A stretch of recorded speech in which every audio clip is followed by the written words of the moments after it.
Hello everyone, welcome back to another recap or conclusion to the weekend.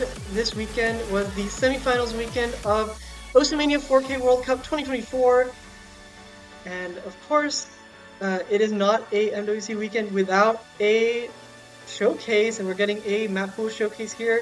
This is going to be finals, and this is going to be the top 6 teams facing off against each other. What a weekend, right? Like, this weekend was absolutely filled to the brim with the most amazing matches I've ever seen, and I'm just really excited to see what these teams are going to be facing off of next week, which is what we're going to show you now. I'm Mint, and I'm here joined by Sunapple. Hello, how's it going? Hello. It's going really well, honestly. I've been excited to watch these matches this past weekend. Every single one has just been a blast to watch, and seeing the scores by all these players, even on such a difficult pool, is so crazy. Absolutely, we really cranked it up for semifinals, but the teams are still just absolutely crushing these. We're hoping to change that this week. Let's not get a little ahead of ourselves. But yeah, I mean, is there anything more to say before we get into Rice One? Nothing much, but definitely good luck on this pool since it is quite a bit more difficult than the last one. Yeah, this is a big step up, and we'll probably see it already in the very first pick. Let's take it away. This is Raison d'être by Miari Chesu. This is a cut version, and I believe this is 370 BPM streams. So we are getting speed streams as always for Rice 1. The BPM increase is not as much. We have I think that's a 9 BPM increase from last round. That's not very much, but the patterning I would say is a little bit rough in comparison to Joker, and I think more sustained, I would say. Yeah, I definitely agree. I think there's only 2 breaks in this map compared to Joker last week, which had a few more. Also, just the length itself, I believe, even though it is similar to Joker, it definitely doesn't feel that way just because of how long these streams go on for. And right now we're kind of seeing more, I guess, light streams, but as we get further in, we definitely see the density really ramp up, and it stays that way for a long time until I believe 1 break section. That's true, yeah. These streams do go on way longer than doesn't Joker, so yeah, Raison d'être is definitely something that people want to watch out for. This is our speed streams pick, and I don't think we saw Joker pick that much last round, but maybe we'll see. That it's a very small BPM increase here, so maybe it will be more accessible in comparison to the rest of the pool. And I will say the rest of the pool is really tough. Yeah. And this is obviously still tough, but maybe it will be more of a desirable pick for certain teams. But we'll have to see in that sense. I'm still not really sure. Yeah, honestly, playing through this pool, I felt like this was probably one of the easier maps, especially considering the later part of this pool, which is just absolutely insane. So definitely some of the, I guess, more or less physically capable teams are definitely going to be wanting to pick this if they are really good at Rice or really good at hacking Rice for whatever reason compared to their opponents. So if that's the case for your team, be sure to either protect this or keep this in mind as a pick. For sure, and of course it's not very long, luckily, so these teams won't have very much to worry about. Even though the streams are quite sustained for a long time, it's not too difficult at the end of the day. So yeah, that is Rice 1, and it does look like we're going to be getting into Rice 2, which is Zygerus Distribution by High 19. For those of you familiar with this chart, you know exactly what you're going to be getting in for. Yeah, I mean, where was this season? I can't actually remember. I don't think this has been used in a tournament, but this chart is pretty notorious for being really absurd.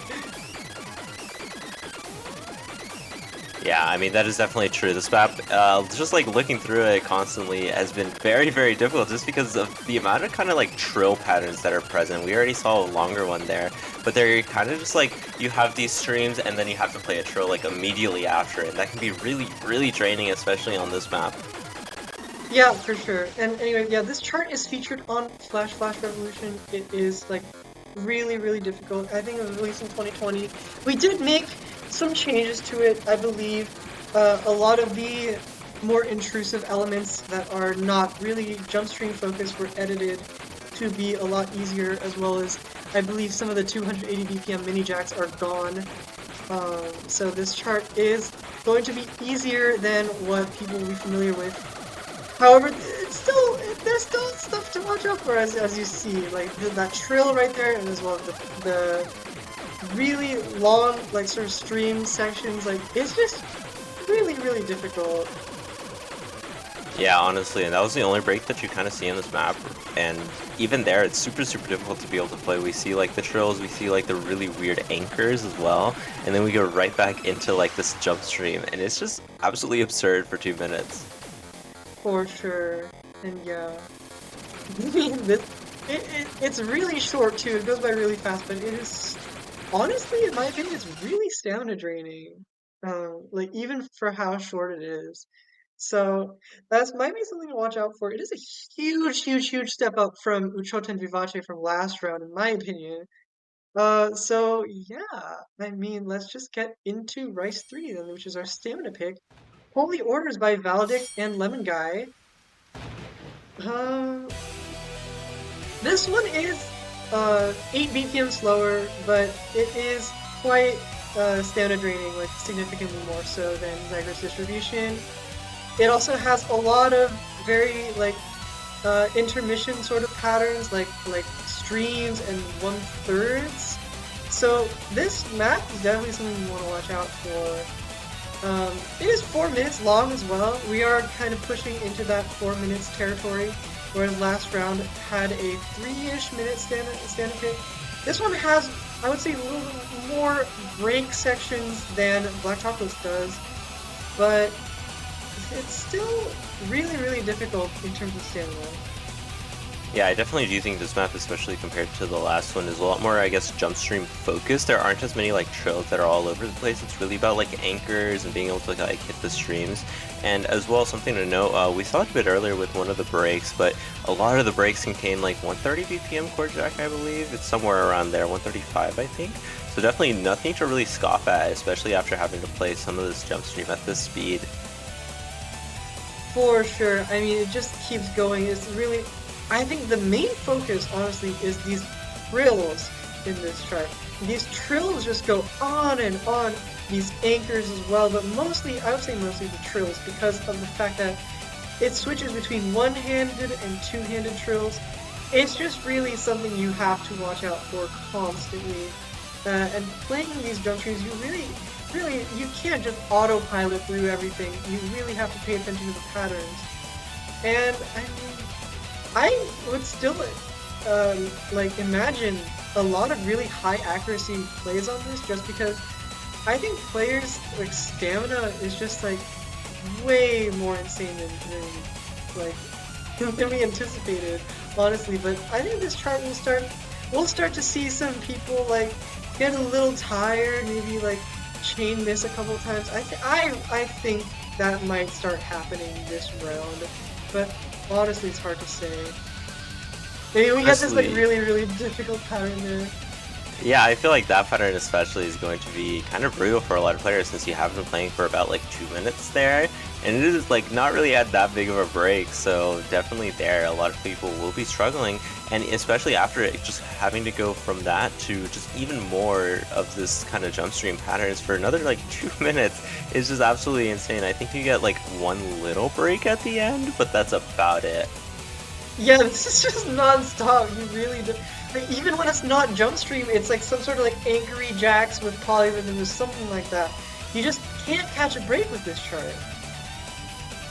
Yeah, and we're about at the quarter of the way mark left, and we still haven't really seen a break. There's just been constantly no's happening. And I think, honestly, I think the density kind of ramps up at this point. I don't think it really slows down at all. Like, we're really just seeing these kind of trills, like, kind of just become more and more potent, especially in this section. Yeah, for sure. I mean, these like mixed sort of streams and jump streams are just so difficult, and it just keeps going, and it gets even harder later. I think I'm not sure actually, but it's just incredibly like draining and everything. Yeah, and that was the break that you get for this entire map, basically. The rest is just the regular jump stream for, it'll be like 30 seconds. It definitely is enough for you to kind of like last out if you aren't like kind of dying on stamina.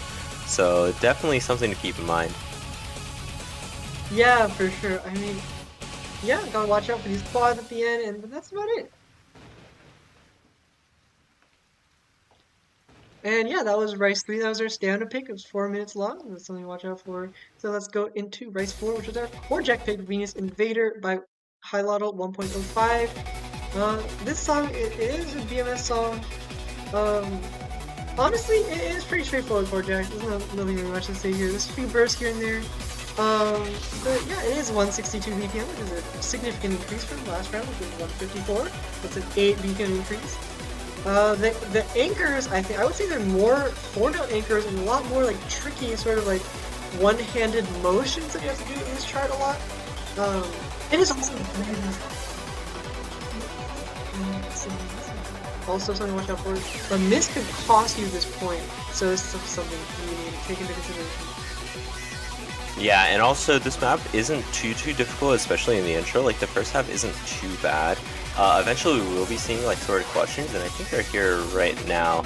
But especially after that, it gets just more and more dense. So be sure to like keep your stamina out for this last second half where it just becomes so brutal.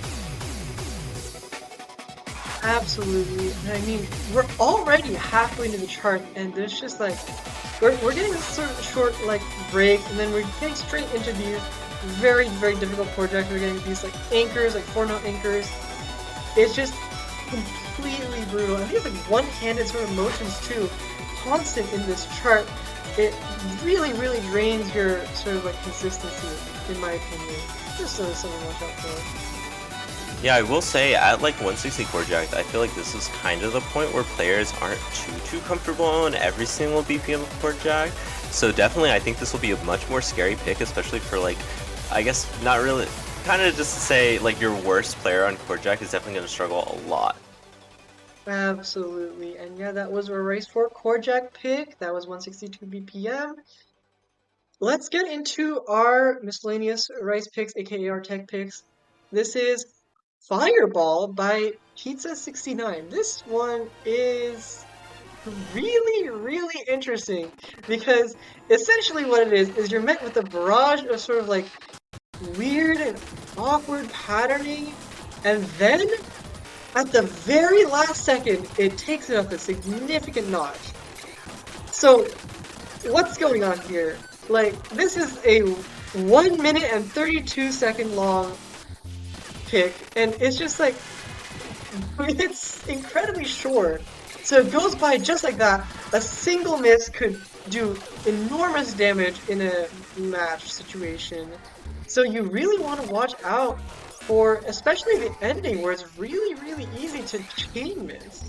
So this is definitely something that I would say it's a kind of a wild card pick. It's the kind of pick you'd want to throw out if you know you can FC this sort of stuff. But if you are banking on consistency on your rice, this might be a dangerous pick for you as a team. Yeah, I definitely agree. What we have been seeing honestly isn't that bad compared to what we will be seeing at the end, and even then, like the section hasn't been too simple. There's been a lot of really awkward bursts to play that are honestly pretty long, but now we're actually getting into the real section of the map here. Yeah, this is the real part of the map for sure. You see those like little like camel jacks embedded in the streams there, and then it just ends. It's over. It's over just like that. It's absolutely insane, this pick, and I think that a lot of teams will either find this sort of pick like really difficult to strategize around, or they will just pick it and hope for the best. It's a really short pick after all. Let's get right into Rice 5. This is Place in This World 1.1 Putt. And this was a map by Valedict. It was released pretty recently.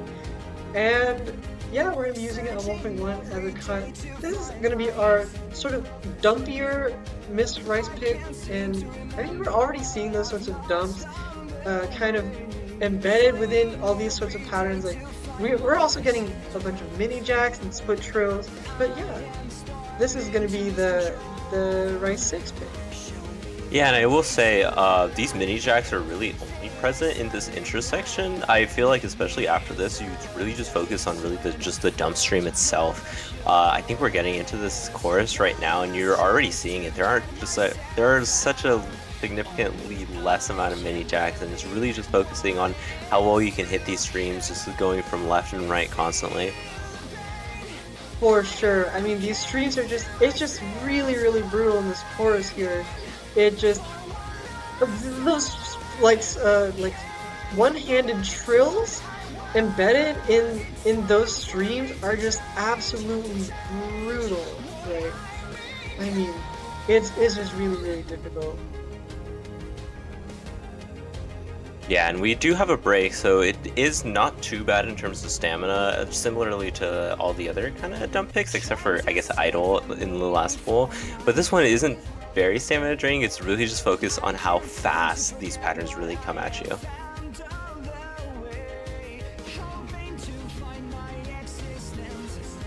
Yeah, and I mean, there's really not much to be said here. I mean, it repeats here, and this is the chorus coming again.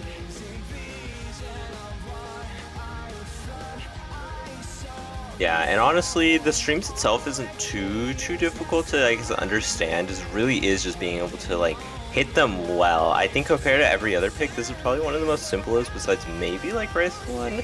So if you are confident in like these more simpler patterns, definitely be sure to have this in your back pocket to be able to pick at any point in the match. Yeah, absolutely. We're getting back into this sort of split trilly section. We're getting more of those split trills at the very, very end of the map, and we're getting more of these sort of dump streams.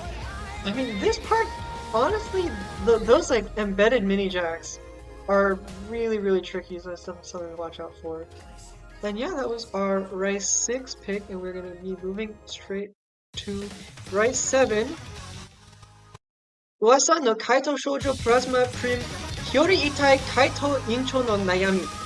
This is a very, very interesting pick. It is very jack heavy, as I'm sure you've already noticed, but we're also going to be getting a lot of dumpy polyrhythms embedded within these patternings. It's really, really difficult to coordinate, especially with those 3-note jacks as well as the trill, one-handed trills. This one's really, it's just a very silly pick overall. I love it. It's really fun. Yeah, this one is very silly, honestly. We do see a lot of jacks that we see. Definitely not as difficult as the Rice 3, the jack pick, just because there just aren't as many, or they aren't as long, I guess. So it's not really as, like, kind of stamina draining. But, like, right here, we are seeing mostly jacks, but later on we'll see a lot more streams, like, embedded into them, and that really causes a big problem. Absolutely, that trill right there, that trill is absolutely brutal. We're getting a lot of those sort of one-handed trills within these, like, doing one-handed trills and jacks at the same time on different hands. That is what this map is all about. So this is something to, like, if you are not really strong with those kinds of patterns, those polyrhythmic patterns, this is the sort of pick that you might want to ban out, honestly. Yeah, I definitely kind of agree. This is probably going to get either banned or just not played very often, just because of how awkward it is to be able to play accurately, consistently. Especially since I feel like a lot of teams will kind of be comfortable in these kind of patterns, just mostly being able to like not get really great accuracy, which is very important in this map, I feel. Yeah, I mean, it really is all about the accuracy here, and just like being able to accurately hit these polyrhythms is just like really difficult. But I'm sure we'll see these players absolutely just crush this. I mean, we saw how they played this weekend. Maybe this is a walk in the park to them. Maybe it's not. Who knows? Yeah, there's definitely a chance. We've seen players just do well in basically everything, honestly. For sure. And that concludes our rice picks. We had 7 rice picks and they're all shown now. So now let's get straight into the hybrids with hybrid 1. This is Like a Forsaken Flower by Jeezy Dongsheng. This was uprated and cut 1.05. This one, honestly, is really hard to place. We're already getting a really, really difficult rice section in the beginning. This is 274 BPM. Some of those jump streams were 274 BPM with 1/6 streams embedded in the middle, and now we're getting into a more long note heavy section, which is kind of like I mean, we kind of know what to expect from hybrid ones generally, but I would say this is a lot more anchory in comparison to the previous ones. And you can already see those anchors, like within this past quarter of the chart that you can see. We're getting to this chorus now, which is kind of like a half and half section. A lot of those anchors that split trill, but you're also getting a lot of very flowy long notes here. And yeah, that pretty much sums up the map. Honestly, you really know what to expect for the rest of it. But then we do get this like sort of like inverse chord jack sort of section, which is really, really difficult to coordinate in my opinion. But yeah, pretty much what you would be expecting from the second half of this pick as well. Yeah, and honestly, this map really hits you like a truck. We saw in that intro, it definitely just starts immediately. And you don't get a break until now, but like, as soon as it's done, it starts once again with like another kind of stream pattern, and it's just so awkward to be able to like play at immediately, since you're really going from like not really playing at all to an immediate like 270 BPM stream is just insane. Yeah, absolutely. And I mean, we're getting straight into this sort of second half build up here. And I mean, you do get a pretty good amount of rest, in my opinion, in this middle of the chart. But the physicality of this chart really just brings it up to, like, it really just brings it up a notch. It's just really, really difficult to be able to maintain. I mean, we do get sort of like a repeat of the second half here, or sorry, a repeat of the first half here in the second half. But I mean, it's just really, really difficult. Luckily, you do get that sort of break in the middle. But is that going to be enough for like people to recover? Who knows? Ooh, yeah, that burst right there, that LN burst, was really, really difficult as well. Yeah, and there isn't really anything too intrusive in this map, so if I feel like if you can play the past hybrid ones, you're definitely going to be able to kind of play this as long as you can have the physicality. Yeah, I definitely agree with that. And with Hybrid 1 out of the way, let's get straight into Hybrid 2. This is going to be Snail Shine Adventure by Lemon Guy. This map, if for those of you who know Voxel Adventure by Lemon Guy, which was featured in SOL 3, which was a tournament that happened last year, this is pretty similar. This is also pretty similar to Lemon Guy's Hybrid 2 from last year in finals, which was Gene A-Mix. It is sort of like a shieldy, very heavy shieldy hybrid, 174 BPM. These shields are really rough, and we also get these sort of like embedded streams in there as well. But it is mostly shield oriented, I would say. We do get sort of a rice heavy section in the middle that's coming up soon. But for now, we're going to be looking at this sort of like very heavy like shield patterns. So it's really, really, really difficult. Yeah, and I will say, like, the density itself is definitely difficult on top of it, so even after having to play the shields, you still have to play around, like, 180 BPM, like, stream LNs, which is nothing to really scoff at, especially having to transition just constantly between being able to hit the rice and then just, like, consistently hitting the LN.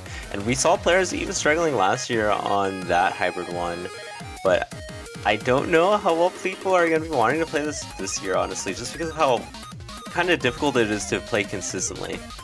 For sure, and we're seeing this rice section now, very heavy in the rice section. But yeah, I mean, this pick is definitely a lot more heavy than last year's finals hybrid 2.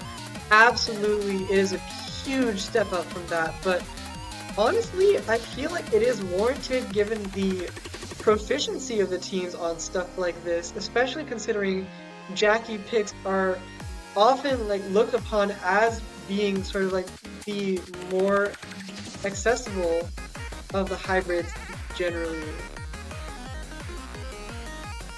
Yeah, that is definitely true. And we kind of just continue to see more of the same thing over and over again here. I would definitely say that this is probably more 50-50 compared to the other hybrids, so definitely could be a reason why people may want to play this and maybe not wanting to choose something that is too, I guess, leaning towards one, I guess, factor, one like LN or hybrid. For sure, yeah. I mean, this does honestly kind of get in between that sort of like whether it feels like an LN map or like a in some small sections feels more like a rice map, but it does feel in general more like a sort of like an LN shield map that also has a lot of rice components, which basically evens out in my opinion. But it really is more LN slash shield oriented in my opinion. So that is definitely something to watch out for. And we get this like sort of like long stream here.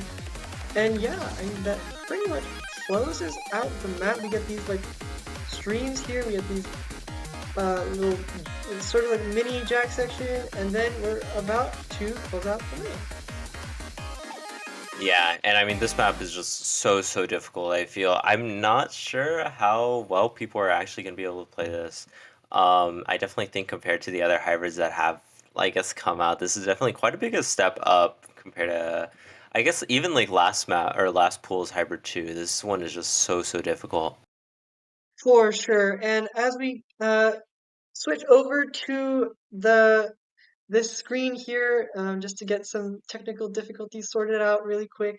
Yeah, I mean the pool so far. How are you thinking? Like, what is it? What how is it so far? Actually, Oh, let's I guess we just don't have to. get right into Hybrid 3. One shot, one kill by Fola. Onumi Remix, of course. This is our technical hybrid. This is really rough, in my opinion. It's got a lot of those, like, really abrasive rice streams. Exactly what you would expect from a Fola map. I love this map a lot, so I hope you guys do as well. So let's just get right into it.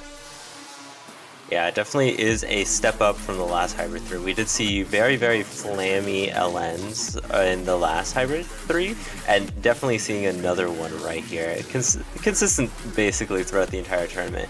And this one is definitely a bit different from the last one. I feel like this one's really focusing on kind of like focused on one hand, really. Yeah, honestly, it does feel very different from not Limited, I'm sorry, Gaviscon. This feels very different from Gaviscon in the sense that you're kind of getting either one or the other. You're not really getting a mix of both in any sort of situation. Like this map, honestly, it focuses very heavily on like um, very technical sort of streams.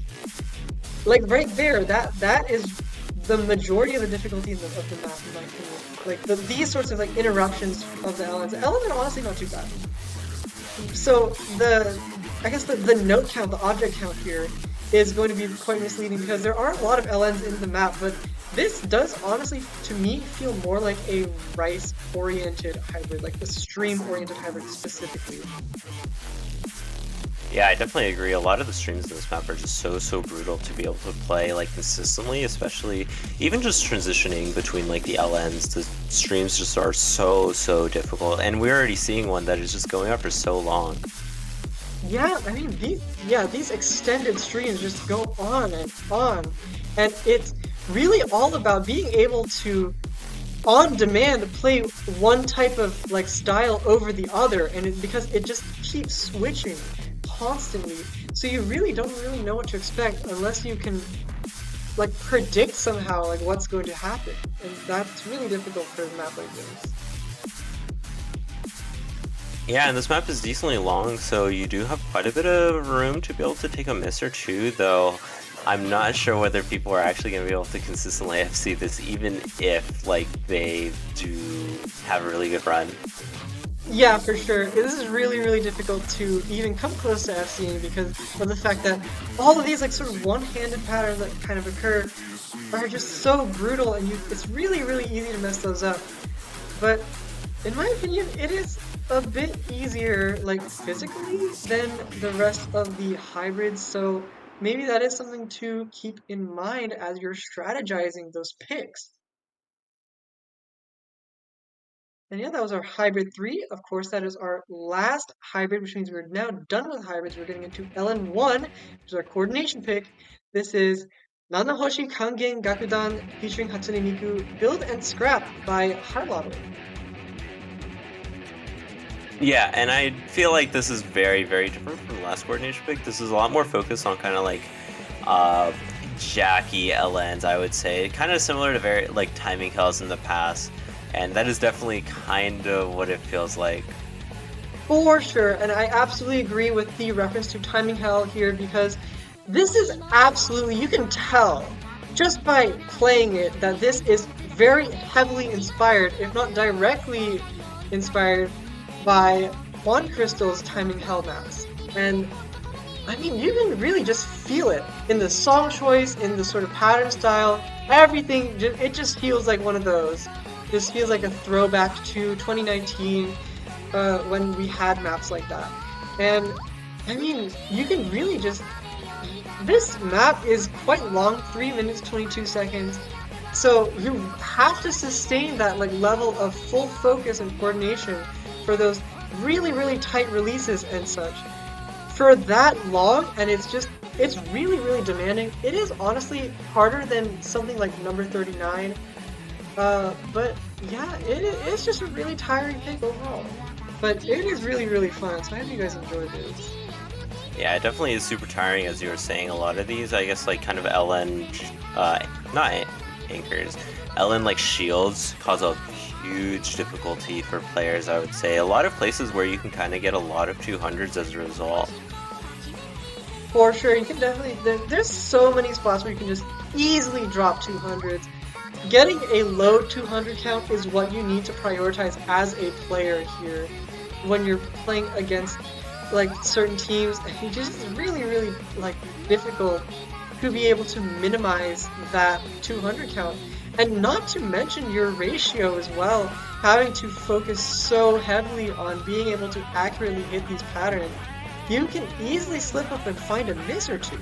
And that's not something you want to do on a map like this. Even though it is so long, like you can afford a miss or two if the other team misses as well. But it's just really, you really need to strategize so particularly and meticulously around this sort of thing. Yeah, I will say, I feel like a lot of people have gotten really accustomed to these timing hell patterns, though I don't think a lot of people have been accustomed to acting them very well. So definitely being able to have, like, as you were saying, reducing your 200 counts is going to be super, super good to do, especially in these sections where there's like these drills that are just so awkward to play. For sure, and we're also seeing a lot of really rough anchors coming in as well. And I mean, this whole map is littered with it. We're already reaching 6,000 combo. That tells you exactly how long this map is. It is just relentless, and it is constant. Yeah, and I don't think we've really seen a break in this map, so definitely, as you are saying, it is constant. It's like no even not even a chance to think about what you're doing. You really just have to look forward, constantly being sure that you're on time. Absolutely, and that was our coordination pick. That really did feel like another timing hell, but it will be our LN1 coordination. We're getting straight into LN2 density. Here we go. Pumpanella by Chrysler. This one is really, really fun. This is an OZ original, of course. MWC 7K 2024. This was that's when it debuted, and that's what the tournament was used for. This is going to be full LNs here. We're just gonna get straight into it. All these like anchors. Ooh, it's just really, really rough already. This is 227 BPM. Of course, it is extremely fast. I mean, last year's grand finals was 234. So we're honestly not like we're gonna shoot past that in grand finals, obviously. But this is getting really close to what grand finals was last year. So if that just goes to show how difficult this LN pool is this year. Yeah, and I will say, especially compared to Dreaming Attraction from the last pool, this map is a significant step up in terms of like density. In Compared to Dreaming Attraction, I feel like this map's the LNs in them are a lot longer, and that can cause a lot of trouble for being able to coordinate it just consistently, especially in such a map like a density map where it's, I guess, easier to be able to FC. It's really important to be able to minimize those 200s, and having those longer LNs causes a huge difficulty. Absolutely, and we can see that we do kind of have a return to form here, like sort of like straightforward, like hand stream, like sort of inverse kind of as compared to last round. But we do get a few bursts, and we do get a few like inverse chord jack moments every so often. So this does have like various things to offer instead of just having like a very straightforward like approach. But we do still get like it is a lot more comfortable, I would say, like if you are used to playing Ellen density patterns compared to last round. Then we get that really long burst there, just some interrupted by a little few bursts, like 1/8 bursts here. This just really throws everything at you. So it's really, I mean, this pick is quite something. Yeah, it definitely is, and it is quite short. I feel like only 2 minutes and 16 seconds, so definitely a lot of places to mess up on, and if you do mess up, it'll be very brutal. And it is OD 7.5, so being able to time this is going to be so difficult. Absolutely, and that is it for Campanella, which is our LN2 pick, our LN density pick. And it looks like we're going to get straight into LN3, which is Entropic Enhancement, mapped by yours truly. This is essentially a sequel to Fatal Entanglement from last year, but it is extraordinarily hard in comparison, in my opinion. Honestly, it's just, these patterns are really rough overall. It's 254 BPM, and we're getting like higher than 1/4 snaps, like a barrage of 1/6 patterns. It's just absolutely insane to think about, like that this is the level that we're at right now. Yeah, and I will say, like, you do see a lot of, I guess, LN shields in this map as well, and that causes a huge difficulty in terms of being able to FC it. Because, like, even on its own, this map without those, it's just so difficult to FC just because of the speed of everything that comes at you. And adding those on top of it makes it so much more difficult. Yeah, absolutely. I mean, this map is just absolutely brutal. It might even be a little bit on the hard side. But to be honest, like, it is very straightforward. I feel like if you have that physicality to be able to play these kinds of patterns, it's not that bad, to be honest. Like, at least in comparison to, like, LN1 or LN4, like, this is, like, sort of like the, like, if it's, like, if the density pick is not really the physicality pick, then this is the physicality pick, if that makes sense. Of course, like, all the LNs are very physical because it's finals. We're in the second to last week, like, but this is still it's just very like physical, like barrage. You can see this sort of like 254, like not really inverse, but like light LN jump stream. We're getting like dense LN jump stream here. It's brutal. Yeah, I definitely agree. It's just so much to take in at once, and I don't know how often this is going to be picked. I feel like this is going to be something that a lot of teams may ban just because of how difficult it is. I mean, I feel like the teams that really scale well into grand finals will pick this sort of map. But then, in that case, the teams that don't really scale well into the late game will probably ban this. They might opt to ban this, but I mean, only time will tell, really. This map is just going to be really difficult to figure out like where teams are going to strategize around. But yeah, with that being said, let's get into LN4. It's going to be Distorted Fate Elysian 1.05 rate by Chrysaline, another Chrysaline map. And this is going to be very different from our LN2. This is an edit of an already uploaded map. I believe this was used in a Malaysian tournament a couple of years ago, or perhaps last year. Yeah, I believe so as well, and I feel like this map is quite difficult to be able to play, especially a lot of the patternings in this is very awkward, I guess, and you have that kind of awkward patterning just constantly kind of going in and out for I guess like the first 3 quarters or something, and then that last quarter is just a different beast, honestly. Yeah, absolutely. I mean, there's it's so hard to categorize this map. There's so many different patterns, like different types of patterns. We're getting these shield sort of patterns. We're getting these like slight dumps, and it's just a very all-rounded map in general. And honestly, I feel like you can't prepare for this map like just by preparing for one skill set. This is everything. This map tests everything that a map pool potentially has to offer. It's like honestly like a mini LN tiebreaker in a way.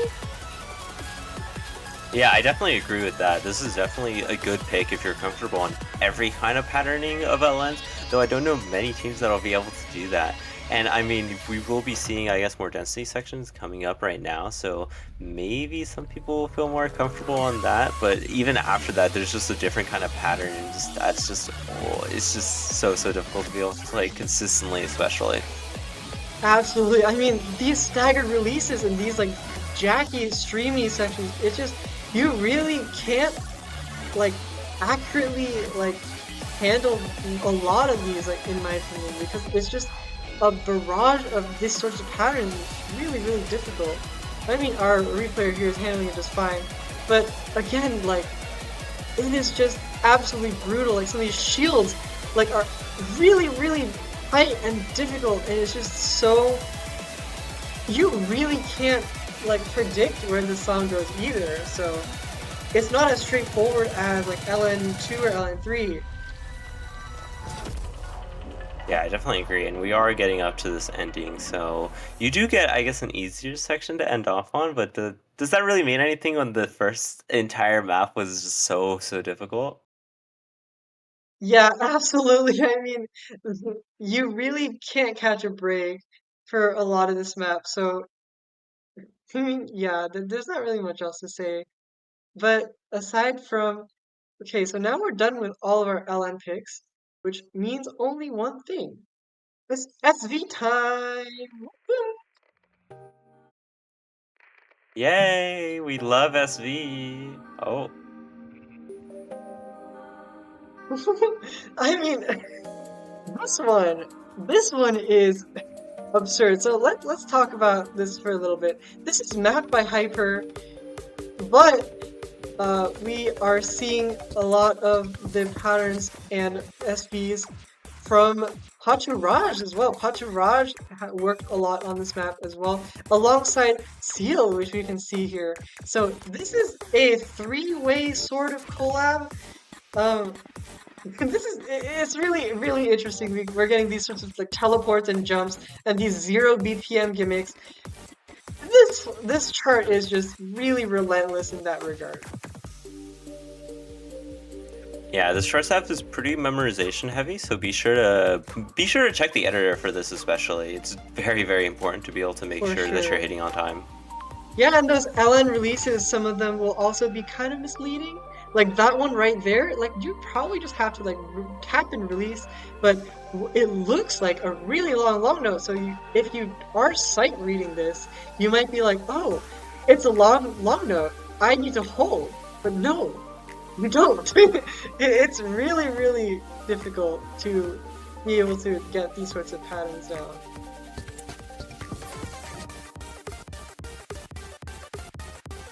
And yeah, we're getting this sort of like bumpy section. This is definitely something to watch out for, especially because it just does not play like how it looks. So you really, really need to practice being able to read these sorts of things and train yourself to be able to hit the notes properly, those chords, when they don't look like chords at all. Yeah, I believe those are all 1 millisecond staggers, so I think you can kind of just play them as like triples pretty easily and won't have to worry too much, which is nice to know. For sure. And we're getting this really, really slow jam. And I think it builds into, yeah, that's our ending. So this is a relatively short pick. Luckily, it is only 2 minutes as SV1. So SV players, you don't have to have a lot of time to learn this. So get learning, get practicing. Speaking of practicing, we have a little special surprise for all of you. Take it away.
Yeah, and that was Acrasia by Cydosis. This was our second SV or also original this year. And I mean, okay, so just a little bit of backstory, I guess.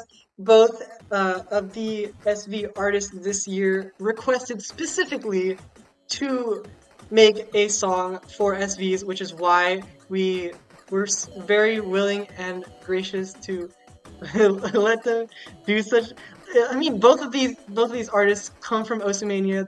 They're both SV players, so it only makes sense for Cydosis to have this SV original here. So, and yeah, I mean, what is there to say about this map? I mean, it's very, very like honestly, it's very interesting for a SV map in MWC. It's very unique in the sort of sense that the song honestly is not as dynamic as you might expect. A lot of the rhythms are very straightforward. Um, the tricky part about this map is really all about the reading and just making sure you have that rhythm down. Yeah, and sorry, go ahead. No, yeah, I definitely agree. It definitely seems not too difficult to be able to, I guess, play. So make sure you kind of like learn the song, definitely. Yeah, the song is definitely like a very important thing to pay attention to here, especially with all the rhythms and stuff. And yeah, with that being said, let's just get straight into the tiebreaker. Ooh. Yeah, and so we'll be having Roquira between life and death. This is a collab between me, Fola, and Darkstar. I hope you enjoy.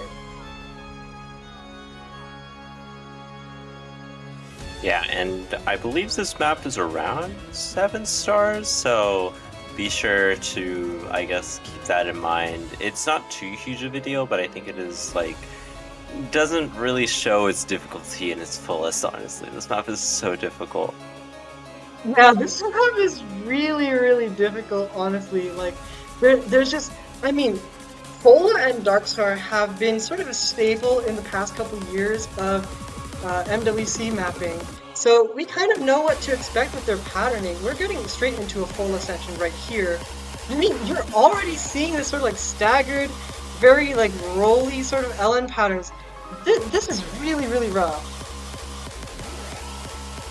Yeah, it definitely is, and we just really see that for quite a while. We see a lot of full patterns later on in the map as well, and they really just don't stop. We come back right to like its more normal patterns with the Earth. I think you can definitely say more about it. Yeah, absolutely. We're getting straight into like a sort of shieldy LN section here. It is very straightforward. Everything snaps to the 1/4, but it is still really, really difficult to coordinate just because of like this like one-handed sort of motions you kind of get here. We're getting straight into a Darkstar section. This is a very like dumpy, very flowy, techy sort of section. Kind of what kind of what we've been seeing from Darkstar, generally speaking. This is the sort of thing that, like, we're getting like full rice section here essentially. Yeah, and we do see that quite a few times in this map. A lot of Darkstar sections are just basically all rice. I think, actually, I'm pretty sure all of them are, and they're all super dumpy, difficult to be able to play consistently. A lot of mini jacks just embedded all over the place, whatever it is their section. So it is very easy to spot whenever you do get into one. Absolutely. I mean, this Darkstar section right here actually carries on for quite a while, and essentially it is just pure rice for such a long time, and you really just it gets really exhausting after after around this part. We're approaching the end of it just about in a bit, but yeah. Yeah, and definitely if you are kind of missing out on your LNs, I wouldn't worry too much. You'll definitely see a lot more in this later half. For The Rice sure. itself is very difficult, but so is the LN as we get into, I think, a more LN focus, like a more hybrid, I guess, pattern. Yeah, we're gonna get into a follow section in just a bit. Right here, this pattern right here, it repeats 4 times. It's really, really rough, and it happens 4 times in this section. So that's something to watch out for. Yeah, and it's just so difficult. There's like little LNs that are just embedded everywhere, and that can definitely screw you up going from like the little LNs to just going to a slightly longer, so it can mess you up on getting your 200 count well, even though I don't really think 200 count will matter too much, just because you will be missing so much. For sure. And I mean, we're we're just about approaching the end of this section here. We're getting this little long jack on the last column, so we're getting into a really long break section.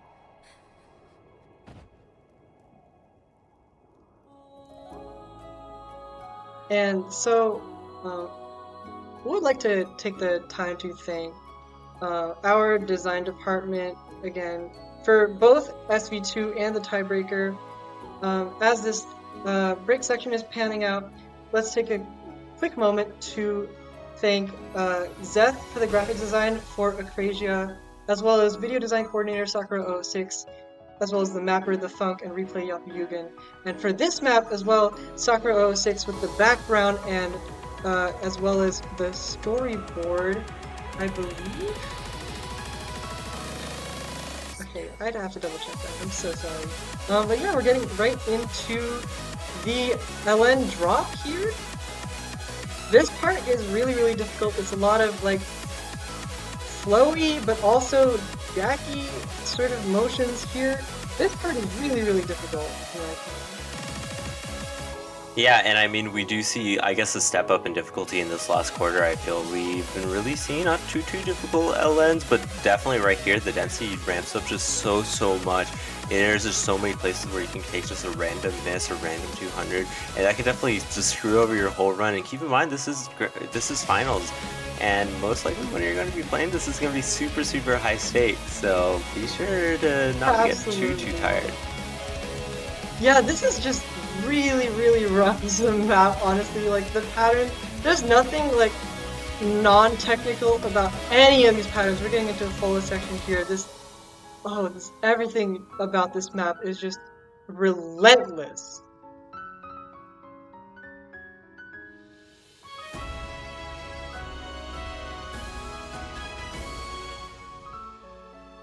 Yeah, and we do have a slight break just before the end of the little trill. Nothing too bad, just leading up to this last section of the map where everything really just comes at you at once. Just the most difficulty is in this last section, I feel.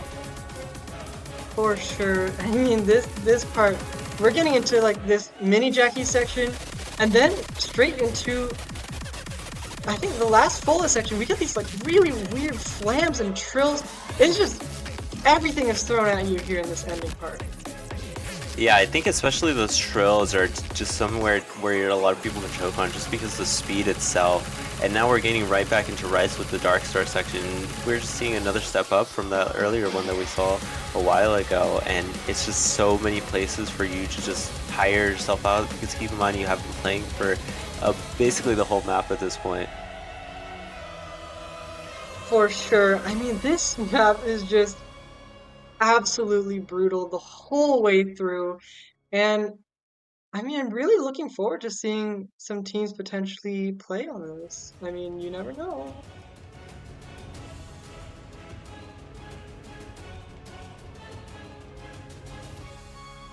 But yeah, that concludes our 4K MWC Finals Map Pool Showcase. Is there anything left for us to say? I don't really think so. I guess congratulations to all the teams that have made it. This has definitely been a historic MWC, I feel. Um, there is still quite a few matches to go, so we'll see how it pans out. But I guess the last thing that I could say is that I believe, can people still buy banners, or is that done? I think, yeah, people can still buy banners for sure. So yeah, be sure to buy your banners while you still can. I think it should be ending soon. So be sure to rock whatever team that you want, or any past teams that you have seen that are eliminated right now. Definitely, and it's definitely something to look out for this weekend. And we're just gonna say our goodbyes for this weekend. But as we say our goodbyes, new beginnings are forming, and we are going to be going into this finals weekend next weekend with a fresh start in mind. We have this new map pool, and I'm oh goodness, it would be a joy to watch. I'm so excited. Yep, but I think with that, I'm fine to say goodbye. All right, everyone. Bye. Bye!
Hello everyone!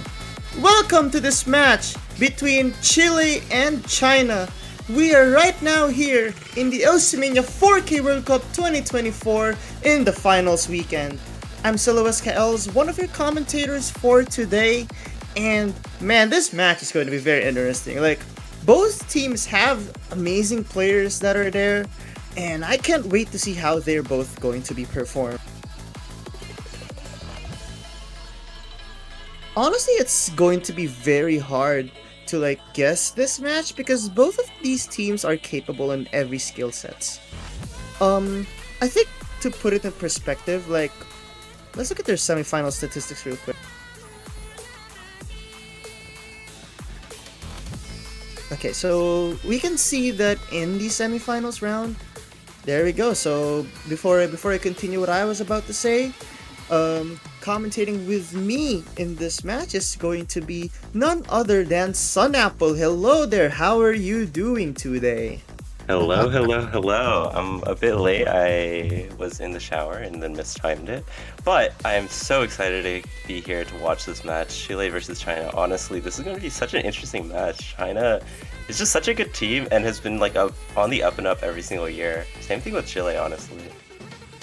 Well, that's true. So when it comes to jump streams, I do think Chile may have a slight advantage when it comes to the accuracy wise. Looking at something like Rice 2, which is Uchoten Vivace, I think that's how you pronounce it. Chile does have the better accuracy against China, so that's gotta be something they have to take note of. Another thing that they may want to take note of is the fact that I think that Chile also may have better act on, let's say, technical stuff like the pizza map, but China does have the better consistency on something like that. So there's so many factors here that could go well for either team. I think Ellen-wise, maybe Chile takes it, but China could be as consistent as them. Who knows? Yeah, we really don't know, honestly. China has been kind of not very... They've been very consistent, but I feel like they haven't had, the best accuracy. So they really have to be prioritizing Chile to be kind of, taking breaks in sections of every single map, and kind of want to be picking maps that are very, very, hard to be consistent on or difficult to even just FC in general. So I think a lot of the hybrids are honestly pretty good picks, especially something like Hybrid 2, which is very, very awkward to be able to play. I mean, hybrids are always awkward, especially for the later parts of the tournament. the more later you go, it's gonna be more awkward. I mean, okay, SV1 being banned. I mean, China does have the best SV2 score, if I'm not mistaken. Yeah, they do. I mean, they did beat Japan, so that's already something. That's already something to be proud of, I guess. Yeah, that's definitely true, and it really opens up like basically a pretty good point for China if they are going to pick it. And it's looking like Chile is actually going to be banning SV2 or SV. Okay, wait, no, I misread. Yeah, Chile banned SV1. China still having to ban. But yeah, China did really well on SV2 as you said last week, and I think this SV2 is definitely going to be pretty good for them. Something that they can really play well, and can give them a pretty needed point if they really need it in a dire situation. I mean, let's see about dire situations. China banning hybrid is. I don't like that ban actually. Chile, I would guess Chile is more prone to chokes when it comes to hybrid. So why? Like, this is not a good ban in my opinion. As for Chile banning SV1, I think it absolutely makes sense. If they're not that confident in the SV, might as well just ban the one that you didn't really practice. I mean, okay, sorry. I take back my word. SV2 was protected, so they had no other choice. Yeah, I'm not sure what else China could ban. I feel like Hybrid 3 is definitely not the play as well. I think it's kind of a bit more in their favor. I feel like they could have banned something like either like the Rice 3 or the Rice 1, and they'd be pretty good, just because, as you were saying before, Chile has just such good Rice accuracy, and especially on those more simple maps, it can be very, very helpful for Chile to have that point. And if China is able to deny any one of those points, it will be really, really great for them. I honestly think China should have banned LN1 because, like, I think Chile's LN AC is probably going to be substantially better than China's. Like, let's look at fake, fake, fake. There's an 8,000 point difference between Chile and China, and that's actually a pretty big one. So I think they could have really banned that. So now that Chile is gonna pick first, I think they gotta choose. It's gonna be hard to pick. Okay, so they're going for Entropic Enhancement. Very risky first pick. I like it, but they gotta rely so much on that consistency. Turks and Donex are super consistent players, and we've seen that on a lot of these Ellen picks. I just don't really know if Chile's in their peak form, because remember, they're playing at morning their time, and typically players don't exactly do their best at this time of the day. Like, they usually do better at night. But we'll see. Yeah, I honestly agree, and especially since this map is pretty chokeable, I feel, since it's just like not very simple, I guess. It's not like a density map or like a coordination map where it's kind of like flowy. It's very much a lot more like mini jacks inside this map. So I feel like there's a lot of places for Chile to miss, and China having very good consistency. As you were saying, Donex and Turks able to FC a lot of maps, even if they don't have necessarily the best accuracy. That consistency really adds a lot in terms of like these kind of more mini jacky maps. Yeah, there's a lot of mini jacks in this file, and like so many parts where players can just find a lot of act drops or misses. Like, trailing consistency is super essential as well, other than the mini jacks. Yeah, and we already are seeing quite a few misses on the Chile side. 2 misses from Baby FNF and my Angel Kokomi. On the Ozas, those are pretty early, but we also see one from Ichi, so all 3 players on Chile break, so Turks is able to tie it up, but we're Whoa, wait. Sorry to interrupt you, but what happened there on Kokomi's side? I think they should warrant an abort. Yeah, I believe it's still in the timer. I think it hasn't been 30 seconds at least at this point, so I think we will be seeing the board, and it's looking like that is the case. But still, that is definitely not a good start to see if you are Chile. You see all 3 players breaking basically immediately on that map. You wanna know what's the silver lining there? Well, if an abort had to happen, then I guess that bad start was just, you can just void that bad start. Forget about the bad start. If you get another opportunity, I'm pretty sure this was a disconnect. Sometimes players just end up disconnecting, which is why they left. Like, I don't think players would mean to play there. Okay, so the game closed. So that's definitely a bad sign. It's probably crashed, which, again, on the big picture, it does look bad that they started that way, but again, there's another chance to do better here. Yeah, I think now that Chile has kind of like realized that they haven't really started well on that map, I think they'll kind of like be more focused on that intro, being making sure that they are trying to play as well on in terms of like combo instead of really focusing on accuracy. Because I think a lot of players honestly try their best to focus on accuracy at the start of the map and don't kind of neglect their combo. Maybe we can really only hope that it's going to be it's going to be resolved. Because sometimes computer crashes can happen, game crashes can happen. It's just very unfortunate to see that. I genuinely do hope that it gets resolved now, and I hope that everyone gets the start that they want. Yeah, I really do too, and it's looking like my Angel Kokumi is back into the lobby, so I think everything should be good as long as no more crashes happen, which is definitely prone to happen. I think it actually happens way more often than you think. You don't really need a great computer to be able to play this game, so a lot of people don't necessarily have the best. That's true. I mean, like I don't know I think the best way to word it is like I feel like they can really outact China on this, even with China's amazing start. But the consistency is what really concerns me. Chile, I would really think, might struggle on that part. Yeah, I mean, I definitely agree. I mean, China was able to kind of hold their combos pretty well. Their accuracy, as you were saying, was kind of down. I believe Turks was kind of on the, like that 98 range. The same thing with the Chile players. We did only see the start, so the accuracies definitely vary a lot as you get further and further in. It's a bit easier to kind of have like an average accuracy around like the 99 range.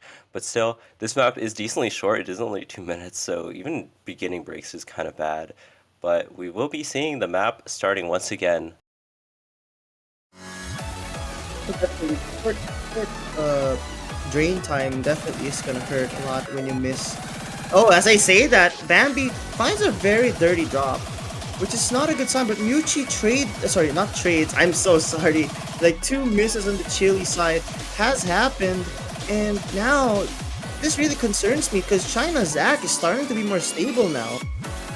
Yeah, and they are keeping this lead right now. We did see Kirks later on miss, but they haven't missed at this point, and I think they've gone past that part, but I think we've been seeing quite a few breaks on Chile from like these kind of burst sections, and we see a lot more later on into the map, so I'm afraid that they'll be able to miss again, though this lead has been shrinking ever so slightly. But unfortunately, these kinds of patterns can make it drop to hundreds and misses. The problem is, like, Chile has so many mistakes that China just could run away with this with their accuracy. Like, I think if those misses didn't happen on Chile's side, maybe they have the accuracy advantage. But China's just on another level right now with the consistency, and that's kind of what we've been seeing from this entire tournament. Yeah, I mean, China's consistency is just absolutely insane. They still have their three-way full combo where Chile has none at this point. Bambi and My Angel Kokumi has been taking quite a few breaks, and we see another one. This lead has just been increasing since the start, and there's not that much map left. About a fourth and another miss from Ichi is definitely not what you see. China may be able to three-way full combo this. Yeah, that's insane. China, again, the consistency from China is what I'm really afraid about. And this is why I thought that Hybrid 3 ban just didn't make sense to me. Like, if they were so consistent, they could have really just taken a risk on that pick. Yeah, I kind of agree, and also I think that is about the last difficult section. China is going to be getting their three-way full combo as long as nothing bad happens in this last bit. That's very unfortunate that it led to this, but honestly speaking, what more could you do? This team score from China is just absolutely insane. As for Chile, looking at the 200 counts, Chile actually wins the battle in that, and ratio-wise, they do as well. But the miscounts were way too much. Though if you think about it, if China like dropped even like one or two misses for like two players here, I think Chile could have taken that. So now that we know that Chile outacts China on LNs, we can kind of see the path that they're gonna try to take. But the consistency, they have to fix that as soon as they can. Yeah, I definitely agree. I do feel like that is probably their least comfortable LN map. I think everything else is probably more in their favor, especially something like LN2 or LN1 for Chile. I think those are probably the maps they should be picking next, since they have lost a breakpoint at this point. Keep in mind that that was Chile's pick. It is now China's pick. But Chile really has to be able to focus on kind of focusing on their FCs, and especially on China's pick, they have to be sure to kind of stay consistent, and we will be seeing Fireball come out, and I feel like that's kind of one of the maps that you definitely have to stay consistent on, keeping your accuracy from the start and being able to play that ending especially super, super well. So we're going for a technical pick. It could work. I think China is gonna, again, they're gonna bank on the consistency thing, which Chile does have the better act on LN, but now that we're going on a rise, I don't know how this one's gonna go, because I do feel like China is going to be ultra consistent again, but it's that accuracy that really concerns me. Though now we have I don't know what high in here, I think this is the good choice, is the correct player to put in. Donix and Parasol 3 could probably do very well in this as well, but technicality is really something that China could shine on, especially if it's awkward. Like, I think China just shines on awkward maps to FC. That's what they shine on very well. Yeah, I definitely agree, though I am a bit afraid that Chile may, like, because this early section, most of this map is actually not too difficult. It's really on the last section, and it can be RNG for some players if, like, they're able to FC it or not. So I kind of feel like there's a chance for Chile to honestly take this, because we haven't seen that their accuracy is better than China. It's really just off of that miscount right now. Yeah, they gotta hope for China to make their mistakes, because... Oh, as I say that, that's exactly what Chile might need right now, but there's so many chokeable points. Like, you see those rolls, those anchors, and all that? Like, there's so many of those, and you can't just let go of these, because they're gonna keep on coming at you.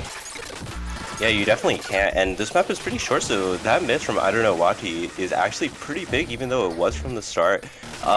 Later on, there isn't too much like combo, I feel, so early misses still mean so much, and we are getting to this halfway point. Chile being very consistent, and I think has the accuracy advantage until Miyuchi miss.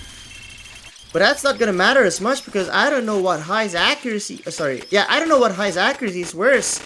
So, as long as Miyuchi can hold on longer and hope that China finds a drop, then maybe they can take it back. But Miyuchi finds another drop, and that's the worst place he could, because that was one of the easier sections of that part. Now they gotta hope for China to miss even more, and I don't think that's gonna happen. Not to mention Zan's accuracy clearly showing that these patterns are not really benefiting Chile at all. Yeah, and we are getting to this left final section. China has a 15k lead, so at least 2 to 3 misses have to happen, but Bambi taking a break is not what you want to see, and that is it. 30k lead for China on that map is so impressive. It very much is impressive. But at the end of the day, again, looking at the accuracies, I think China actually takes this one. Very impressive work. So technicality goes to China. Ellen act goes to Chile. Consistency clearly goes to China, though. Yeah, I mean, China only having 1 miss, whereas there were 2 breaks on the side of Chile. Definitely very consistent. Their accuracies also on this map are pretty good, especially compared to Chile. I think the only outlier being Miyuchi at like a 1 to 20 ratio, but Donix was honestly pretty close with their like 200, 300s. But I guess it's time to see whether Chile will be trying to get their point right back. China is able to secure their first point and it is making this 2-0. It's only down 2-0, and like, the most experienced tournament players know what it's like to be down 2-0. Like, at the end of the day, you can't really have a perfect tournament run. And I know Chile very well is aware of that. So what they gotta do, they gotta keep their composure and gotta reassess what's happening here. If China's banning a hybrid, that could say a lot. Instead, Chile's going for the protect immediately. I don't like this pick. Like, yeah, sure, there's bleeding and all that, but if this is your protect and this is the pick that you're most confident in winning a point, maybe you could save this for when the momentum starts to shift. But then again, you kinda want to at least make sure the momentum does go to your side. So it makes sense why Chile would go for this. Yeah, I kind of agree. I also feel like this is kind of probably one of the most Chile favorite maps. So as you were saying last week on Fake Fake Fake, Chile was able to kind of beat China off of accuracy and I think a bit off of combo. So I do think this is probably one of the best picks for Chile possible. I don't think there's too much. This is definitely in their favor, more of like the simpler maps, not really many places to be able to get a choke on unless you kind of like misread a pattern though. I think at this level I feel like it's kind of difficult to be able to do, especially with just such good LN players. Yeah, they really just gotta work on that consistency. Chile, the moment Chile regains their composure, I think we could really see some great things happen. But so far, both teams, like, we see a pattern here where in LNs, Chile tends to have the better act, but China just does better in the consistency. I won't be surprised if we see the same story here, but Chile can probably take something out of this for their benefit, I mean. Yeah, but we will be going in. Will we be seeing China keeping that consistency on these LN maps, or will Chile be the one to be breaking quite a few times on this map like we have been seeing in the past few maps? But we will just have to see, wait, and stay tuned for MWC right here. I think the reason why I really like this pick for Chile is like, this is a very straightforward map, and they've been doing so well on straightforward LNs. As for China, they aren't too far behind, actually. I think act-wise, they definitely may be slightly behind. I mean, look at China's overall act compared to Chile's right now. But when it comes to holding on to the full combo, China just has that ability to do so. Yeah, I definitely agree. And as we get further and further into the map, we actually do see Turks taking a break. So as you were saying about China's consistency, we actually do see one from China, and that is very big. Because of Turks' kind of accuracy, they are going to be kind of bleeding a lot of score. But Kokomi finds a break. That's a very dirty one. To be fair though, Turks had a worse break, so that's not going to be as detrimental. Though now we're seeing more density incoming. This, on paper, benefits Chile, but 2 drops! Kokomi and Bambi! Back to back, that's just not a good sign. But if there's a silver lining, the lead that China has right now is only around 2,000 points, indicating that accuracy clearly goes to Chile right now. Yeah, and we see a miss from Don X, and that'll switch over the leaderboard to Chile's side. And honestly, this lead from both teams is so small. We see another break from Bambi that is traded out.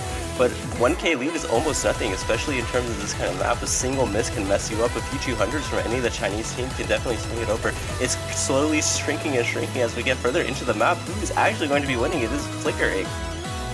Turks is starting to drop. The more dense it is, really, China's just struggling with their accuracy. I don't know what's gonna take it. Now these patterns are gonna start to really shiver. Can they make anyone drop 200s? I don't think so. Oh, but Bambi, that seals the deal. That really hurt. That went from a 1,000 point lead to a 12,000 point in like 2 seconds. That drop was massive for Chile. That was absolutely insane. That was so close. I think if Bambi didn't miss, I think they actually could have been able to take that point, even if it was by just such a slim margin. China was honestly messing up a lot on their 200 count compared to Chile, and that's definitely something that you're really wanting to see if you are a Chilean fan. Seeing those LS being very good for you, even if you lost another breakpoint, it's still a good sign. Very much so, though. I have to say, like, it's definitely not over yet. Again, like, it's not the furthest difference. I think that what we saw in Fireball, oh wait, no, sorry, what we saw in Entropic Enhancement, I think that's gonna be the biggest difference, or one of the biggest difference, barring the SV, of course, that we're gonna be seeing here. So we're gonna be seeing Place in this world. It makes a lot of sense. Chile did choke a lot on Fireball, and I think this is not a bad choice at all. Yeah, I definitely agree. China trying to kind of like stay away from that more simplistic map, especially like Rice 1, Rice 3, and then Rice 4. Really trying to play in this technical style of map pool in this Rice area. And also we got to keep in mind, China still has the option at SV2 if they have been practicing this, which I assume so. So China is in quite a big lead right now. Chile is definitely going to be able, or going to have to try to stay as consistent as possible on this map. Yeah, consistency is really what's needed. I think Chile just has to focus very hard in that regard because China tends to find opportunities where they're just in a zone. Like you notice how in those rice picks, like they just keep that consistency well enough that when it's time for them to finally drop, it's just not gonna matter anymore as Chile gets those drops.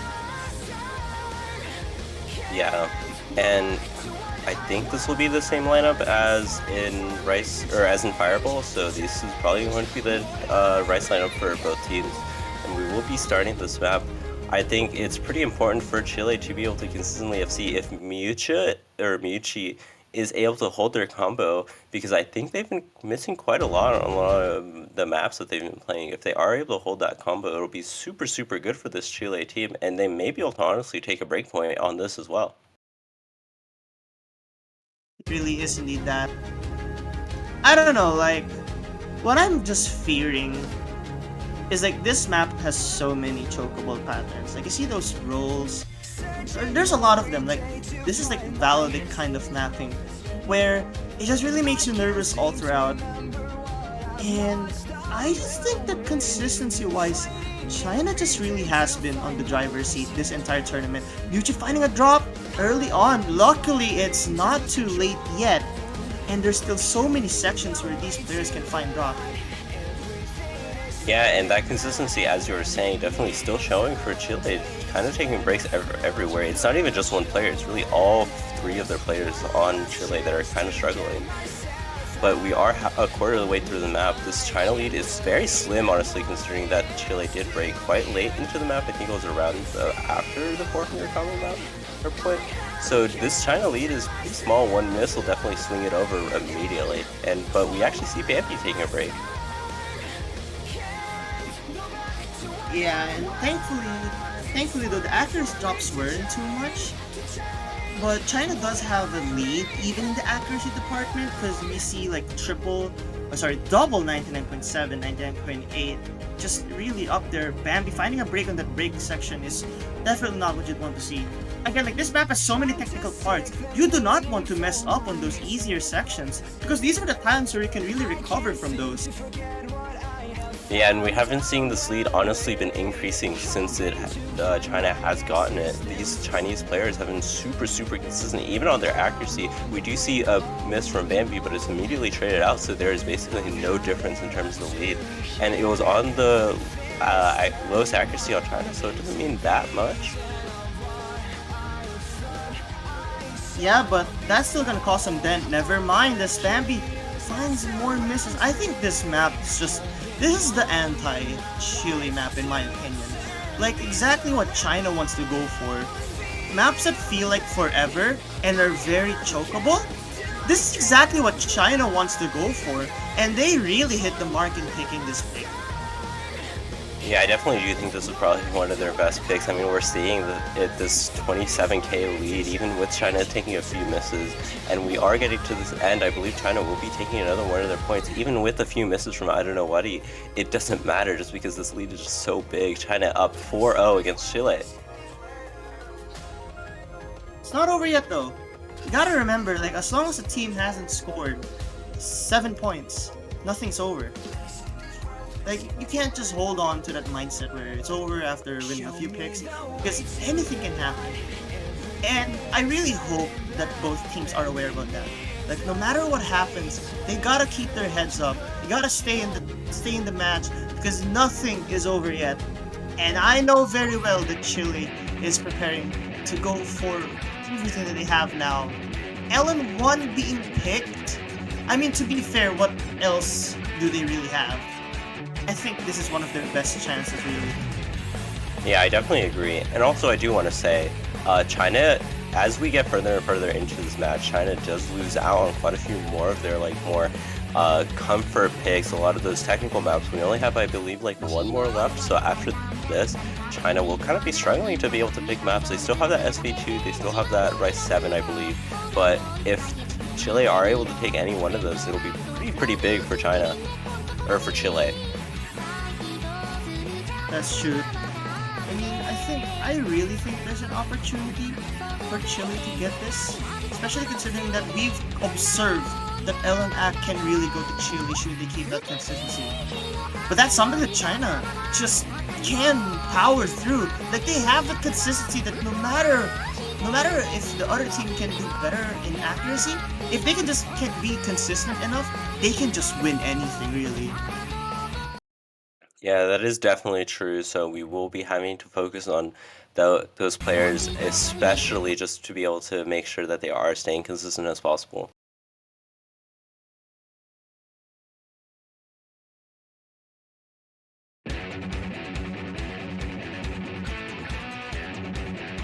And we do see an early drop from Parasol Tree, quite a unexpected one. It is not even after like 100 combos, so it isn't too huge of a deal. But maybe something to see. China may struggle a bit on these kind of more like Jackie, more timing hell-esque maps, which would be very, very good for this Chile side. Yeah, notice how even though Kokomi found the drop, I mean sure Parasol 3 also did, but even if Kokomi finds a drop, like the fact that Chile still has lead just indicates that accuracy goes to them. You have a lot of those short LNs, a lot of those like parts where you gotta transition your hands to make sure that you can hit those and accurately. That's what Chile can probably take some points from China on. And it's not the fastest song as well, unlike Entropic Enhancement. That's why I think Chile really does have a chance, but if they cannot hold on to that consistency, it's gonna hurt their chances a lot. Yeah, that's definitely true, though we have been seeing China kind of struggling a lot on accuracy, especially on this map. Chile has honestly pretty good accuracy compared to the Chinese team, though a lot of these misses from Bambi and Mindjo Kokomi, another one, are definitely screwing them over a bit, and this lead has only been increasing since the start. 2 full combos for China is definitely helping them so much. Yeah, Dawn X is clearly matching Muchi. You see how those releases like force you to sort of like play jacks and all that with LNs? I feel like China might want to target that. You notice how Chile's been struggling on those kinds of patterns where you gotta hold on to the anchors and all that? China, I think, has taken a notice of that, and they just really are locking in. So Yeah. This on paper was a great pick for Chile, but China's consistency once again is just showing. Yeah, and we see a miss from Ichi, and that was a pretty dirty miss, dropping their XP by a lot, so Donex is going to be taking the lead in that 1v1, and this lead has only been increasing for China, honestly. We are up to 15k, and as we get further and further into this map, it seems to be only increasing by Angel or actually no FCs on China, or Chile. Still 2 FCs for China is just so impressive right now. Even if their XPs aren't too great, it's still a lot better than Chile. It's kind of unfortunate, really, because now we're approaching the second chorus soon, or third, I'm not sure which one, but we're approaching another chorus at some point in China. As long as they keep it consistency, oh, that's going to be horrible. But China, like the moment that they finally found a place to miss, Chile just trades 4 back. Yeah, I feel like as soon as China even misses once, 4 are immediately given from Chile, and that's definitely not what you want to see. This Chinese lead has been increasing, even if another miss comes out, there's at least going to be 1 or 2 from Chile. And Turks keeping this full combo, will they be able to do it until the end on this timing hell map? We are approaching it, I wonder. It's really unfortunate. Bambi finding more drops. Accuracy-wise, again, it's very close. These two teams are just up there, but what really sets these two teams apart is just that consistency aspect. I thought this would have probably went to Chile, but wow. Like, if you were to look at the 200 counts, it's actually pretty similar, but ratio-wise, I think Chile has it very, very slightly. Yeah, I do think ratio-wise they have it, though, I mean, it's all been these misses from Chile that have been messing them up. I see 2 picks from China, and it's going to be very difficult if Chile has not played this, and we haven't seen China have been super good on these SVs. So it'll be interesting to see whether China will be able to get their match point off of this. So yeah, I think we'll be seeing Ursai here. Ursai is very good at SVs, and I'm very happy to see Ursai play in a tournament match. Yeah, I definitely agree, and Gotta remember. Sorry about that. You gotta remember though, China has the best SV2 score in the previous round. What were you saying, Sanabo? Uh, I don't remember honestly. I think it was just kind of seeing like the lineups for China since they have been playing quite a bit of SV, and I think it's pretty important that they kind of stay consistent on that lineup since I know some teams kind of don't have that, but I think it will be this, and I think this lineup has been playing the previous, so definitely all their teams have been making sure to practice. We'll have to see first. Because this map is really difficult. Like, there's a lot of teleports, invisible nodes. There's so many of them that just can really make you struggle. Yeah, I do think this is the first time we have been seeing Urusai, Nyasa Fanboy, and Ganyu Angel in this match. So good to see that every team or both teams are using their full roster in this map. It is very important, I feel, to have a dedicated roster for SV since it really just allows you to kind of be more optimal in terms of practicing. Mm-hmm. We'll have to see how Chile performs because I think they practiced it. Okay, both teams seem to have practiced it. If they can nail this intro, then that's a great sign.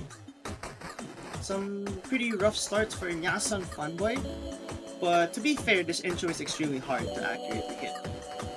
And I won't be surprised if both teams do better in accuracy right after this part. Yeah, but we do see a slight lead for China since Chile has been getting around a lot of 200s in this earlier section, and this lead is increasing, so China definitely been able to practice, but Nias and Fanboy taking a break. Sand and Muchi, oh, that's a lot of breaks for both of them. Yeah, and this lead has just skyrocketed to 40k. A few more misses from Chile is definitely not what you want to see. In SV maps, it's very important to be able to hold your combo, even if it's at the cost of accuracy, just because there are so little nodes. We only see 400, like 500 combo right now. And keep in mind, the combo cap is 400, so it is so important. This accuracy is... honestly, the fact that everyone in the lobby is holding an S is insane. Like, that's something everyone should be proud of. But what is Ganyu Angel doing? 977, and this is arguably the hardest part of the entire SV chart. There's just so many parts where you can find the misses and lots of 200 counts, and yet both teams seem to be consistent enough to play it. It's one of those hard to act, easy to combo. That's one of those parts.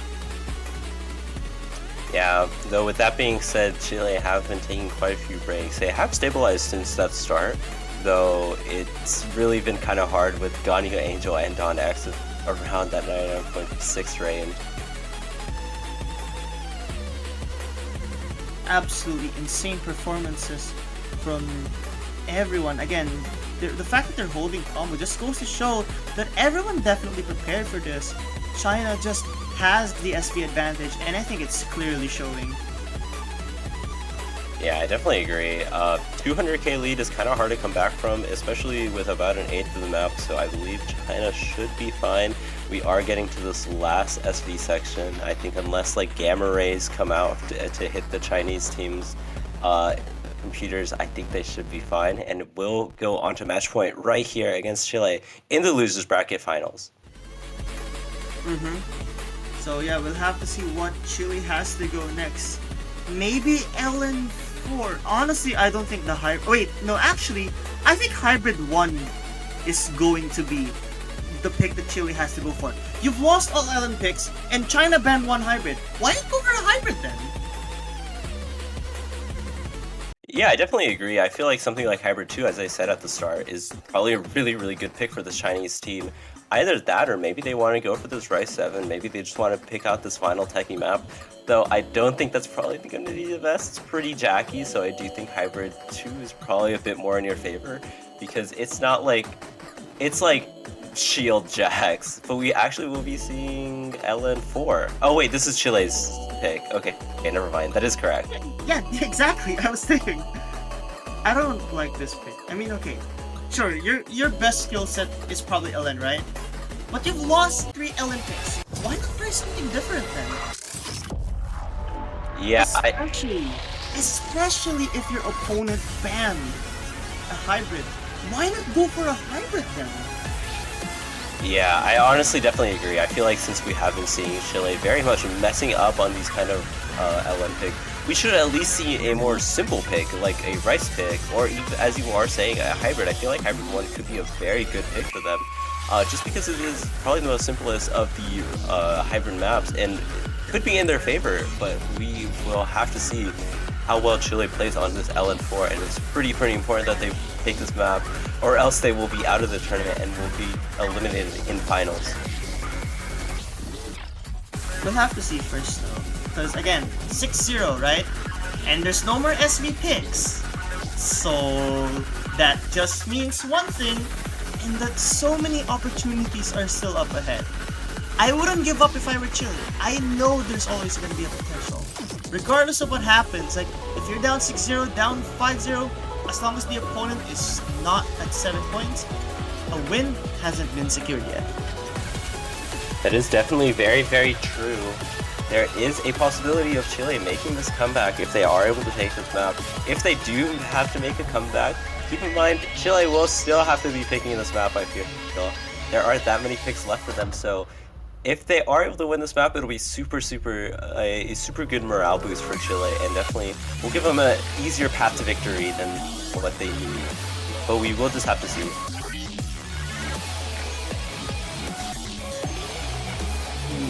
Now, I just really want to see how this one goes, because this is not an easy Olympic at all. There's so many technicalities to consider here.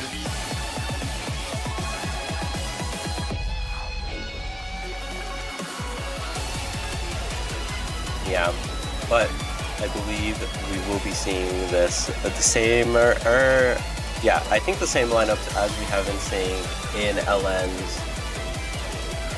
We will just have to see whether China will be able to stay consistent on this map. I do think this is probably one of the more difficult maps to stay consistent on. I think, at least personally, so Chile will definitely have to be sure to keep their combo, maybe focus a bit less on accuracy like they have been doing. It is fine to lose accuracy, losing 200s, or losing a few like ratios, just if you are keeping your FC. Yeah, they really just gotta focus on that consistency, I think. But this is really something that just Chile just gotta lock in and ignore what happened already in the past, and just hopefully they can secure whatever they can, because time is really running out. I find it interesting, by the way, that China isn't putting in Turks, but instead Nyasa and Fanboy.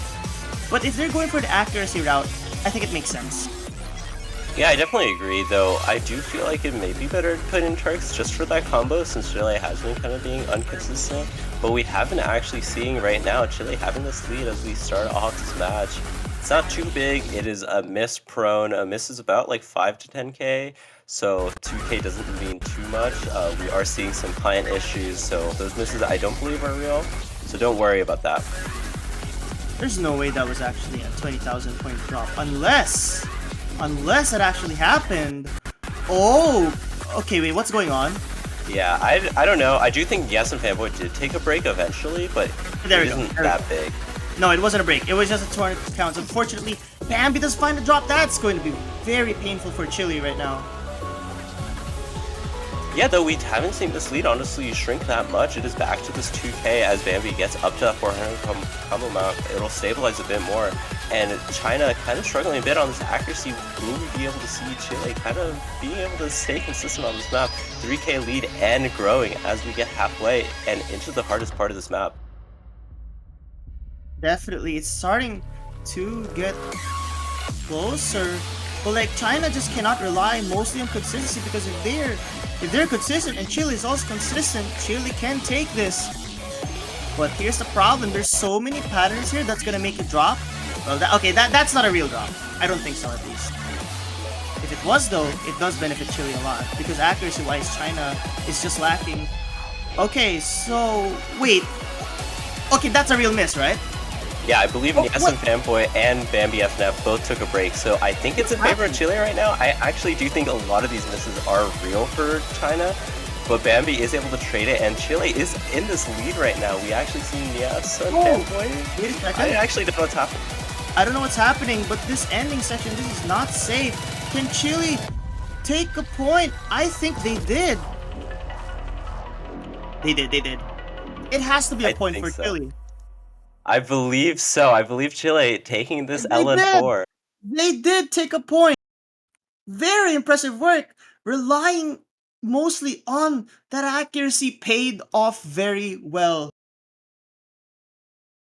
Yeah, and we were wrong about that LN4 pick. I definitely Chile. It was very, very close, but Chile were able to kind of take it mostly off the fact that Nias and Fanboy took a bunch of misses. I believe. I think a lot of those were misses. A lot of those were also kind of just like uh 50s, which break your combo. But still, China not being able to get the sweep. They have one more pick. I honestly don't know what they're gonna pick.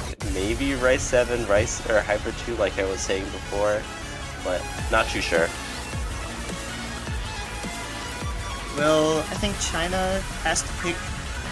I feel like Rice 7 could be great. And honestly, Rice 4 can also work for China, I would guess.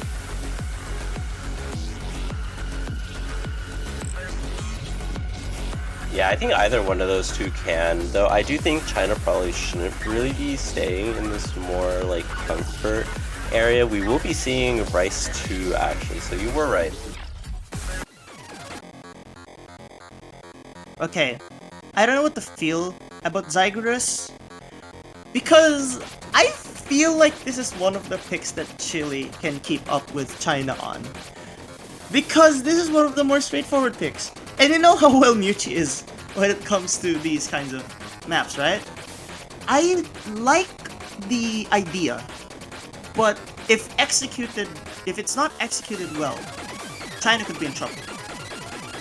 Yeah, I definitely agree. I do think Miyuchi, the star player on Chile, if you haven't already realized, is very, very consistent on terms of like Rice and a lot of more of the simpler stuff. And we haven't seen their accuracy be super good. It's just like those random misses that come out.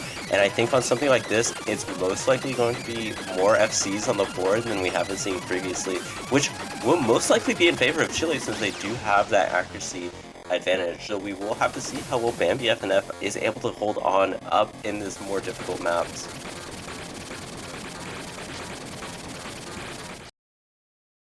We'll have to see for now.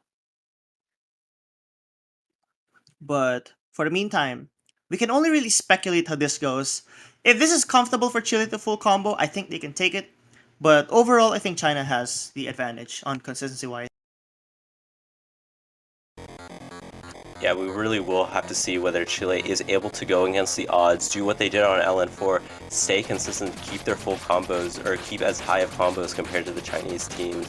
And as we start off, we still see, as what we've been seeing normally, Chile, this accuracy advantage that we haven't even, like, basically started the map. There have been none of the really difficult trills.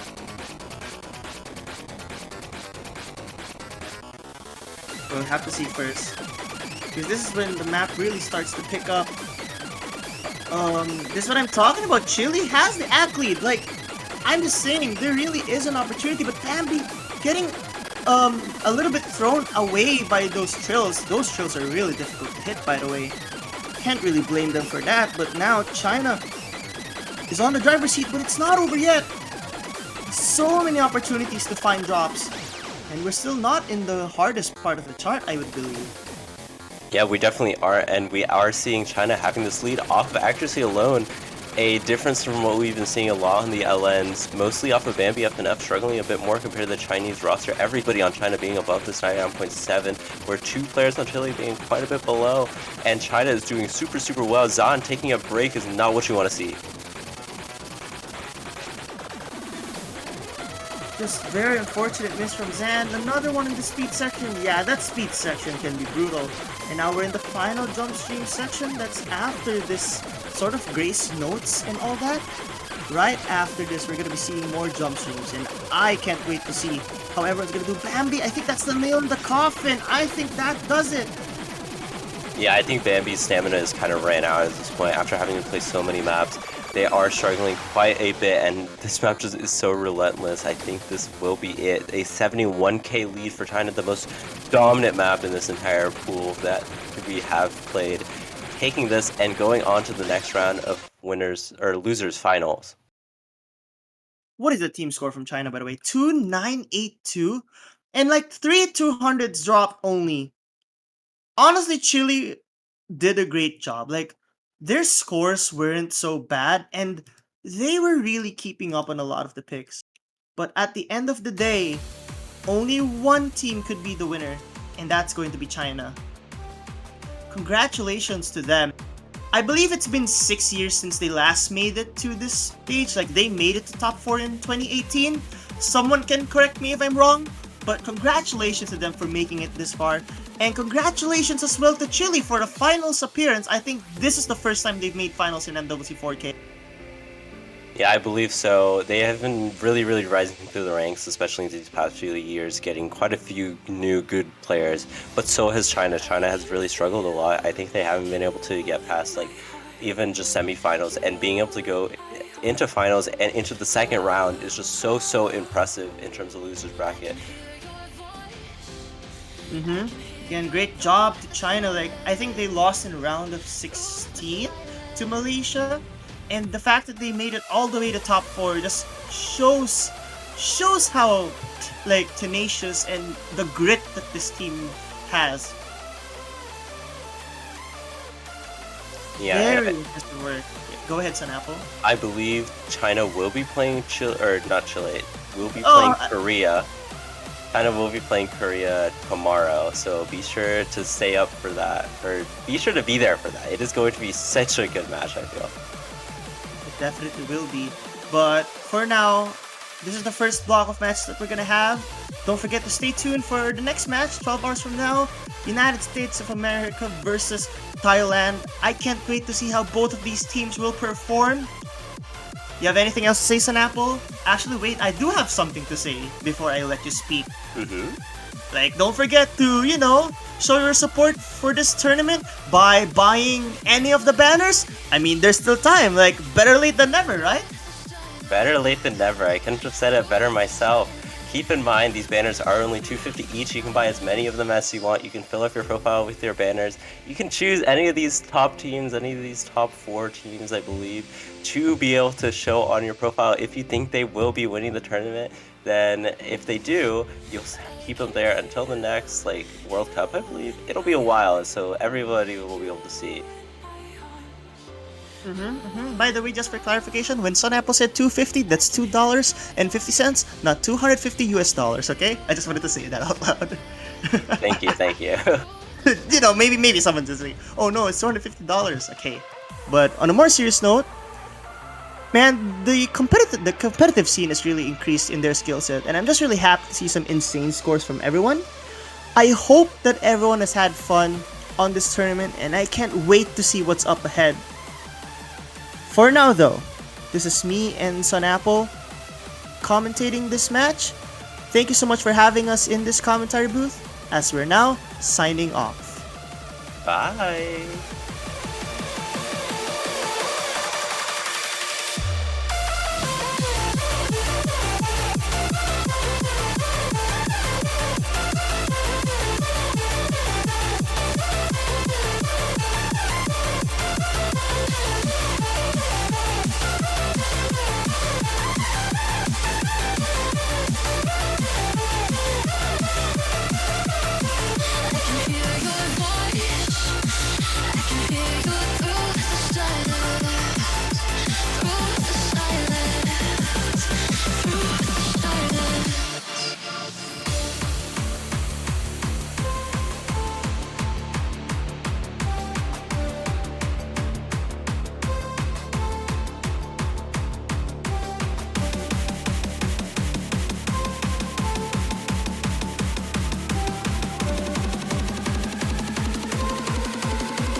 Hello everybody, welcome back to the Mania World Cup 2024. This is actually going to be the very first round of the finals map pool. We have two powerhouses of teams, Philippines versus Korea in this matchup. And Korea now in the losers bracket as C2, losing out to Thailand, and Philippines seed 4, very closely matched teams, beating Hong Kong. And I mean, this is going to be a very close match. I am Eliminate, joined by the none other Mashed Potato. How are you doing today? I am doing good, and here's just one nugget of lore for you guys here. So the last time these two met was in 2022, and it went down to tiebreaker where South Korea beats Philippines by, get this, 295 points. And this year as well, it's going to be even closer with just how well-rounded both of these teams are. I think this is very likely to go into tiebreaker if things goes how I think. Yeah, and so they beat Hong Kong and they also beat Malaysia. And I mean, they've already made it really far in the losers bracket. And if we just take a quick look at the semi-finals statistics, these scores are so close. I mean, South Korea win on some Bryce and some LN, but then Philippines win on the other ones. Honestly, for either of these teams, I don't think we have any idea who's going to pick into what. I agree as well. I think, my rough idea on this is that South Korea is going to pick on more skill cap picks. They have players like Nad and GEX, who has extremely high ceiling compared to the Philippines side, while Philippines are going to pick something more comfortable for them. I think they have the better accuracy. I think Philippines, if they can play it, they definitely can out accuracy South Korea, but it's going to be interesting, and we're going to see an Osu original being banned here, SB2 banned from South Korea, and they're actually going to protect Rice 4, which is going to be the Korchak pick. Korchak, I think when we compare the Korchak pick from this round to last round, it is almost 10 BPM higher, and even the patterns as well, much harder. The maps are much more anchor heavy. But besides that, we see Philippines and South Korea both opting to ban those SVs. Whoa, they're going to pick straight away into Rice 7. This is going to be quite a wildcard pick from the Philippines, actually. This is... I think... I don't know how to describe this. This is like Jack heavy, kind of similar to Rice 4. But instead, it has like a lot of like patterns in between there that just makes the transition super difficult as well. Yeah, I totally agree with what you're saying. This map does feel kind of like a Jack map in disguise, but otherwise it's got a lot of one-hand trills mixed in there. But yeah, I mean, with South Korea protecting Rice 4, Philippines choosing into Rice 7, I'm not too sure. But I guess this can actually like way the path forward if they do manage to take this pick. Maybe then South Korea won't be so confident on their protect. But yeah, we'll just have to wait and see. And I think for Philippines, the lineup actually is going to be the same throughout the past few weekends. It's going to be Valeria, Livet, and Falcon. This is their A team for their Rice lineup. And on the other hand, we see South Korea also picking a somewhat similar lineup. So we're going to be seeing Nad, GX, and Squirtatris as well in here. So as expected from both teams, and MP starts already coming in. So here we go, straight into the first map in the first match of this weekend in the finals weekend. It really is something else to have a full lobby of all recognizable names. That just really shows the caliber of this lobby in general, and all these players are capable of setting really good scores. But this is going to be the first map, and immediately right off into that trill, everyone hitting it very nicely, and I think this accuracy is going to be very close up until the misses start to come out. Yeah. I don't think we're going to see more than 2 FCs in any of these teams. This map is... I think it's quite easy to act in a way, but it's just the pattern is so disgusting. The transition as well is going to get a lot of clean misses, and yeah, we can see right now 4Ken and GX trading misses to each other, but South Korea still have a slight lead, but Valeria picks up a miss there. Yeah, these misses early on into the map. This map is 2 minutes long, mind you, so it is relatively short, but this map just keeps going. It does not end, and 5,000 point lead to Korea already on Philippines' first pick. We have 1 full combo versus 2 on the South Korean side, but more misses are prone to happen. That was only the start of the map. Dad, what are you doing, Dad? Wait, I didn't realize Dad is holding 99.5 accuracy right now. What? Very crazy score from that thus far already, but we still have half of the map left to go. And this was 5,000 point lead towards South Korea, but it's already down to just about 3,000 now. I think Philippines are taking it on the accuracy side, and there is definitely still more than enough time to get it back on accuracy alone, but Forken finds that miss. It's all the combo now. Square Tetris does have the lowest accuracy in the lead in the lobby right now, but it's all about the combos. You're still seeing 2 combos to 1 right now, and actually South Korea is leading now by nearly 10,000 points. This could be disastrous for the Philippines right now. Valeria picks up another miss. We might be seeing a breakpoint straight from the start of the match if things continues to be like this. 12,000 point lead, there's not really much you can do at this point unless South Korea find very devastating misses towards the end, but it does not seem like they will have that, and that with the 99.93% on the very first map of the pool, that's definitely a score to get you started. V1 double S. What? That is disgusting ratio. That is higher than 1 to 20 ratio. This is Finals Rise 7. This is not an AK map anymore. Yeah, and I mean, shout out to Valeria and Livet as well.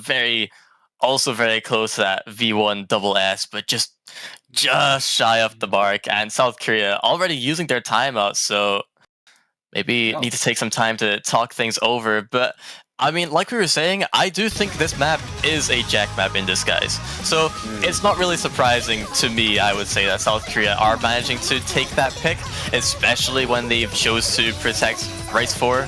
I think Philippines have definitely got a shot at some of these other maps. Yeah, but I think actually if Philippines did manage to hold their misses together, I think they would have actually out-accuracy South Korea, because Square Tetris actually had like quite a rough ratio, but he did full combos, so you know, we're at the stage now, it's all about the full combos. Maybe not too much focus on accuracy. Yeah, that is definitely something that can trip players up. When you focus too much on the accuracy, misses are much more likely to happen. So I think Philippines, like we were saying, I think if they just don't focus so much on accuracy and just take a little bit just to make sure that they hit these notes, so they get a little bit more combo, yeah, for sure. I mean, they can definitely take these points off South Korea, and that was already, just accuracy alone, way too close. And when you look at South Korea as, I mean, even just as a seed 2, right, you'd expect them to be having insane, unbeatable scores and whatnot, but that is just not the case at this level. And in 2024, these things changed, and Philippines, after losing your first breakpoint, I would not give up any hope at all. This is still really early into the game, and of course, and knowing how this match could go, I think Philippines can definitely just take back one breakpoint here and there as well. This is any picks right now. There's no sure pick for South Korea. There's no sure pick for Philippines. Just seeing how stacked both of these lineup are, there's always a chance of fumbling a potential pick and giving the opponent's team a breakpoint away. I think South Korea is just waiting for one of their members to get back. I'm just looking at the entry link right now. I think everyone's here, but maybe they're just trying to get some of their members just a bit more warmed up or so. Maybe they just got back. It is a tactic that is often used. Yeah, definitely a chance that is the case there. But what do we think South Korea are going to pick? Do you think they're going to pick LN? I think LN may actually be what South Korea go for, just to test the waters a bit. I mean, they have already got that breakpoint, so they can do this if they're willing. But then also on the back of winning Rise 7, but no, it's a hybrid. This is scary. This is very scary. Like, based on past last week performance, South Korea and Philippines did not pick hybrid. So this is like a short alpha dark right now. Yeah, hybrid was avoided. But hybrid 3, I mean, even I am surprised that South Korea managed to pick this, because I think this map is, I mean, it's a bit dumpy, right? But it's obviously LN, and I just don't think it's really that physically demanding in comparison to the other maps in this pool. I agree as well. I think this is quite an interesting pick from South Korea. This is more like technical accuracy in a way, with a lot of flam patterning as well. It's more about trying to hold your accuracy together with a lot of abrasive Ellen releases and staggered releases as well. So it's going to be interesting to see how South Korea performs on this. It could just be that they have performed really well in practice and believe that Philippines may get a bunch of misses as well, as we've seen in just the previous pick from them. Yeah, and like you're saying, just because the map isn't really physically demanding in comparison to some of the other maps, the patterns are still tricky, are definitely still chokeable, and yeah, it really does just come down to these misses, as we will most likely be seeing throughout the entire match. It will just be these misses. Yeah, that is for sure. And we're actually going to see two substitution from the South Korean side and two substitution as well from Philippines. Citra and Amigi coming in, while Livet stayed. Oh no, sorry, it was Plana coming in for Philippines. So only one substitution for Philippines. Yeah, and this is the slight build up for the map. South Korea do have a very slight accuracy advantage there, but I actually don't think that is the case. Everyone does look very matched, and we're now just getting into it. These flams and little speed sections in between Forken, the first one to find the miss in the lobby, but with a 3-minute chart, that might not be the seal in the deal already. Still much not more yet. to go. There's so much more patterning waiting. There's so much more chances to miss as well. This is still too early to call. 4,000 point is the difference right now, and they can still get back by just pure accuracy alone. You can see that actually South Korea does have a bit of an accuracy lead, but it may not last for a long time. We can see the Ellen releases is just all over the place right now. It's so easy to get a 200 out of nowhere. Yeah, and I mean, besides that one miss we've seen from Forken, everyone else is still managing to hold on to that full combo. These speed sections, everyone's just getting through it like it's nothing. Plana finding another miss on the Philippines side, and South Korea still looking strong with their triple FC. Livet trying their damnedest, but there is still half the map left. These things can still happen, but this is not a very good lead to give to South Korea. Livet finds the last miss on the Philippines side. South Korea with their triple full combo. Yeah, it is 3-0 right now, and a miss on Citra, but it's such a clean miss right now. They need more misses from South Korea.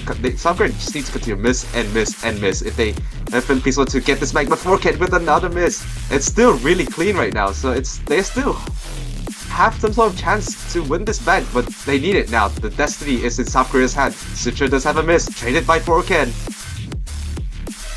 He's traded miss back and forward. The Philippines want to manage to take this point. They're all going to need to full combo the rest of the map. The Citra did find those misses, but they are all traded by Forken, and Nad and IBE still holding on to their full combo. Citra with another miss. There is 12,000 point lead towards South Korea, but it doesn't seem like it's going to go back every time South Korea gets a miss. It is traded. Yeah, this deadly duo of Nad and Ami is just showing up in full space right now. Still 99.6% full combo is making the difference right now for South Korea, and they might actually take this. We're heading to the end of the map, and I don't think there's much more to say about this, and that is the second point for South Korea. They have consolidated their breakpoint, and that is 2-0 for South Korea. And what a performance from Nad and Ami. Such clean score right there. 12 200s, 10 200s for both of these players. And I mean, what's incredible to me is that Nad and IMEGI, their scores, are both outmatched by Plana and Livet. If those misses did not happen, Livet and Plana would both have higher scores, right? And this is just what we're going to be seeing throughout this match. It really does just come down to the misses. If there were no misses in this lobby at all, Philippines would have taken that point. Yeah, Things can still happen. I totally agree with you. It's just that Nad and Ivy just was just so consistent right now. They hold the combos together, and that was the difference right there between South Korea and Philippines as of right now. Now, for Philippines, I don't know what they should pick. Maybe something like, they're calling a timeout. I think this might be a good idea. Maybe some of the players feeling a bit nervous. Those misses were really clean, so it could just due to some sort of nerve issues. So maybe 2 minutes. So the captain Siluaska else is calling a timeout just to rest just a bit. I'm expecting an LN1 pick from Philippines. LN1 maybe on the board, and yeah, timeout that is both timeouts used after only the second map has been played. So no more timeouts after this. If any of these teams want a break, they're not gonna get it. So, but yeah, I mean, Philippines, LN1, I can definitely see that. The LN1 is the timing hell map of the pool. Very hard to act, but also thrown in the mix are some very dangerous one-hand trills, just scattered throughout the entire map, and I think that is definitely chokeable. But for sure, if they do have that practice on the map, if they know what to expect and are confident they can hit those patterns, maybe definitely, you're right, a good pick for Philippines.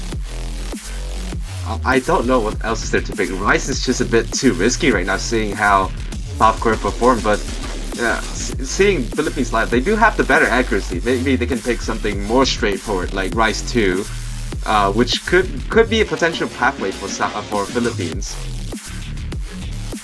Yeah, Rice 2, or maybe even Rice 3 even. Rice 3 is quite similar to Rice 2 in the jump stream aspect, but I think it's mainly just there's not really many breaks in these maps, and with Rice 3 being very long,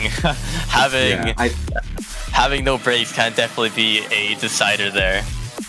Yeah, I think Rice 3 this time is a huge step up. I think out of all the maps in here, I think Rice 3 is the biggest step up compared to the last week pool. We saw, I think it's like a 20 BPM, no, it's like 18 BPM increase from last week round. So it's just a whole different level on its own. So maybe using past performance wouldn't be too much, wouldn't be too useful here. I think it still works, and they're actually going with LN4. I don't mind this. Sorry, I do not mind this pick.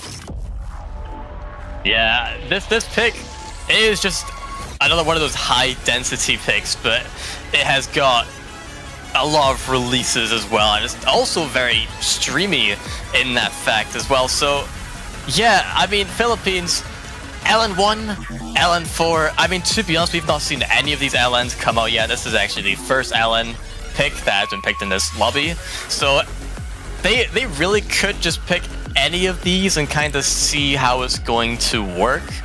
LN4, LN1, I would say both of them are good picks. Yeah, I do like to say LN4 is like, as you said before, it just has everything in there. So it provides a good testing waters as well to see how South Korea performs on these sort of LN picks. Maybe they struggle with specific patterning, so maybe there's someone for the Philippines team just watching how South Korea performing this as well. Yeah, I want to go back to what you were saying earlier as well about the BPM increase. When we look at the previous map pool and then we look at this round, a lot of the maps have been increased by around 10 or even more BPM. And a 10 BPM increase is very significant. The finals pool is already so much harder for in comparison to the semifinals. So it does actually make sense. We cannot blame these players for getting these misses on these maps. These maps are very difficult. Yeah, but it just makes a full combo, which is even more impressive right now. And we can see Siluska Els doing a captain call right now, trying to motivate their team just to get back on their feet. Yeah, I mean, they're 2 points down, but it is just one break point. So yeah. they can definitely get this back, but they will need to win this pick. This is their pick. If they manage to give this to South Korea already, 2 break points down, and it's South Korea's pick, that would not be very good. I think there's a lot on the line for Philippines with this one pick. Yeah, that's for sure. We'll see how everyone performs. We're going to be seeing Els coming in for 4-can instead, and I think the South Korean lineup stays the same with Nad, Adi, and Citra. While Philippines still seeing Pan and Livet staying on as well. So quite similar lineup, and the intro right now is still quite close. Edward's accuracy is still above 99.7. Livet actually just hovering a bit below, but there's still so much more on this map. This is still the beginning. You can see there's the technical patterning coming in right now. Philippines already have the slight accuracy advantage against Korea, and this is what we were talking about.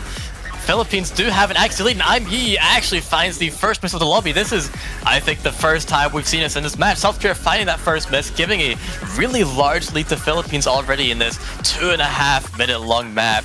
But still, not even halfway through the map, a singular miss from the Philippines can trade it back, but they still have got the accuracy. I don't think even one miss would be enough.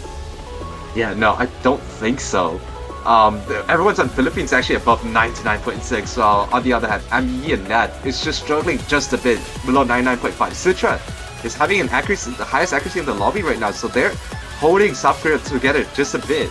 You know, hoping for a couple of misses from the Philippines, but they need to happen very soon. Here we got a bit of a speed up section. Going to... Oh, Els missed right at the end of that pattern there. And that's going to push the lead just slightly towards South Korea. I don't think it's enough. I don't think it's enough just yet. Yeah, I think that was a relatively safe place to miss. It's definitely not a place that you'd want to miss at, but that was definitely safe. Silvascale's back above the 400 combo cap, and they still have the lead by over 1,000 points. There's a core of the map left, and he missed Conchita. Silvascale finds another miss. There is not long left of the map, but the ending does get hard. Citra trades it back. It's just going back and forward. If Philippines manage to hold on to their combos, I think they'll take it on the back of the accuracy. Oh, but this is the most densest part of the map. There's so much miss potential in here right now.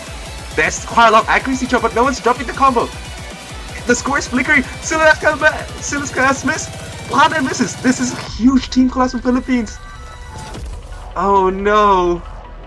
Disaster from Philippines right there. Citrus just pick up a couple of misses, but that is not enough for Philippines, and that's going to be another breakpoint for South Korea. That is disaster right there for Philippines, as I said before. That was so close, right to the very end. Philippines, it looked like they were holding on strong, but then Silvas could find that miss at the break, and it was going towards South Korea, and then South Korea find the trade back, and oh my goodness, right until the very last quarter of the map. That was very back and forward, but ultimately Philippines find those misses at the very end. What more can you really do? That was kind of the nail in the coffin for that map right there, and now it's South Korea's pick, and as we were saying, being 2 breakpoints up, not something you'd want to have this early on into the match. Philippines still need to get their first point on the board, and South Korea wasting no time, going straight into their protect. Rise for 162 BPM Jack map. Yeah, I think this is such a good pick for South Korea. We have Nad, and I'm pretty sure we're going to be seeing GEX coming in as well, and maybe potentially Salutation, who's a really good Jack player. And Philippines, we're going to be seeing a similar lineup. Valeria coming back as their designated Rice player. I think we're going to be seeing Salutation potentially. I remember he's pretty good at Jax. Not sure about how well he can scale up to this BPM at 162. We're getting to a point where it's no longer becoming a comfortable accuracy map anymore. This is now more of a role skill pick now. Yeah, just looking into this map a little bit, this map is not that dense. It is mostly jump jack, but the main difficulty comes from the amount of long jack and very uncomfortable anchors throughout this entire map. And then, don't even get me started with the amount of streams mixed in there as well. There are some weird trills and just stream sections, so that could definitely throw you off, especially in a jack map. That is a theme that we have seen throughout this World Cup so far, with those stream sections being able to throw players off, and that is where I think people will lose most of their accuracy if they haven't already lost it throughout the high BPM jacks. Yeah, that's for sure. It's like probably NWC staple, and leave it with the first miss, traded by Nat straight away. Ooh. A bit of a struggle. Valeria does pick up a miss. Leave it also picking up another miss. Maybe they're not uncomfortable with this BPM right now. Leave it now is down to the 99%, low 99%. We can see how uncomfortable Leave it is right now at this BPM. Yeah, misses right at the very start, and okay, Leave it finding another one. This is already a huge lead towards South Korea in such a short map as well. We're going to need some really bad misses, but all players getting through the streams thus far don't seem to be very phased by those at all. We did see some accuracy drops, but still, South Korea are taking the accuracy side of things in the back of GGX on 99.95 already. Still holding on to that forehand, finding the last miss from the Philippine side. It's now, technically nearly free FC. Nad had a bit of an early drop there, but his accuracy just climbed right up to 99.84%, so practically not even a miss anymore at this point for Nad. And this is why they protected Rice 4. Yeah, I mean, it's kind of no surprise that South Korea will be taking this point by storm. I mean, they have got some very good Jack players, as they're demonstrating right here in this point. And yeah, Philippines just finding those misses, but GGX still at 99.94, not really dropping any accuracy. I think he's still maybe even V1 double S-ing. No, you're seeing another V1 double. I saw another South Korean player. That team 998. score. Wait. Oh my god. Oh my god. Oh my god. NAD 83 300s, GGX 87. What are these scores? They can still have that good of accuracy on finals Jack maps. Yeah. And actually, though, with GX and Nat's ratio combined, it's basically nearly match of Valerian. This is just extremely high accuracy for these two players. This is why these two players are so dangerous for the South Korean team right now. They are some of the top players, and they can just play anything they need to play. And Philippines is actually going to pick LN1. So, yeah, it's just as we predicted. They're going to pick either LN4 and LN1, and they're going to be picking LN1 here. This is going to be your bread and butter LN release hell, similar to that of Talent Shredder and number 39. Yeah, just as we were discussing LN1, LN4, and LN1, I think after seeing LN4 and how Philippines have definitely got that potential to take this point by, I mean, even 10,000 points, they have got a lot of potential on these maps. After seeing LN4, I would like to see Philippines get their point on LN1. I mean, 4 points down, 2 of them break points. It is still possible to get back into the game. It is still possible. We have seen it throughout this entire match that these points can be very close. I think the only point thus far that hasn't been close was Rice 4, the map that we just seen. But that was kind of expected. Every other map in this pool, Philippines have got that chance to take.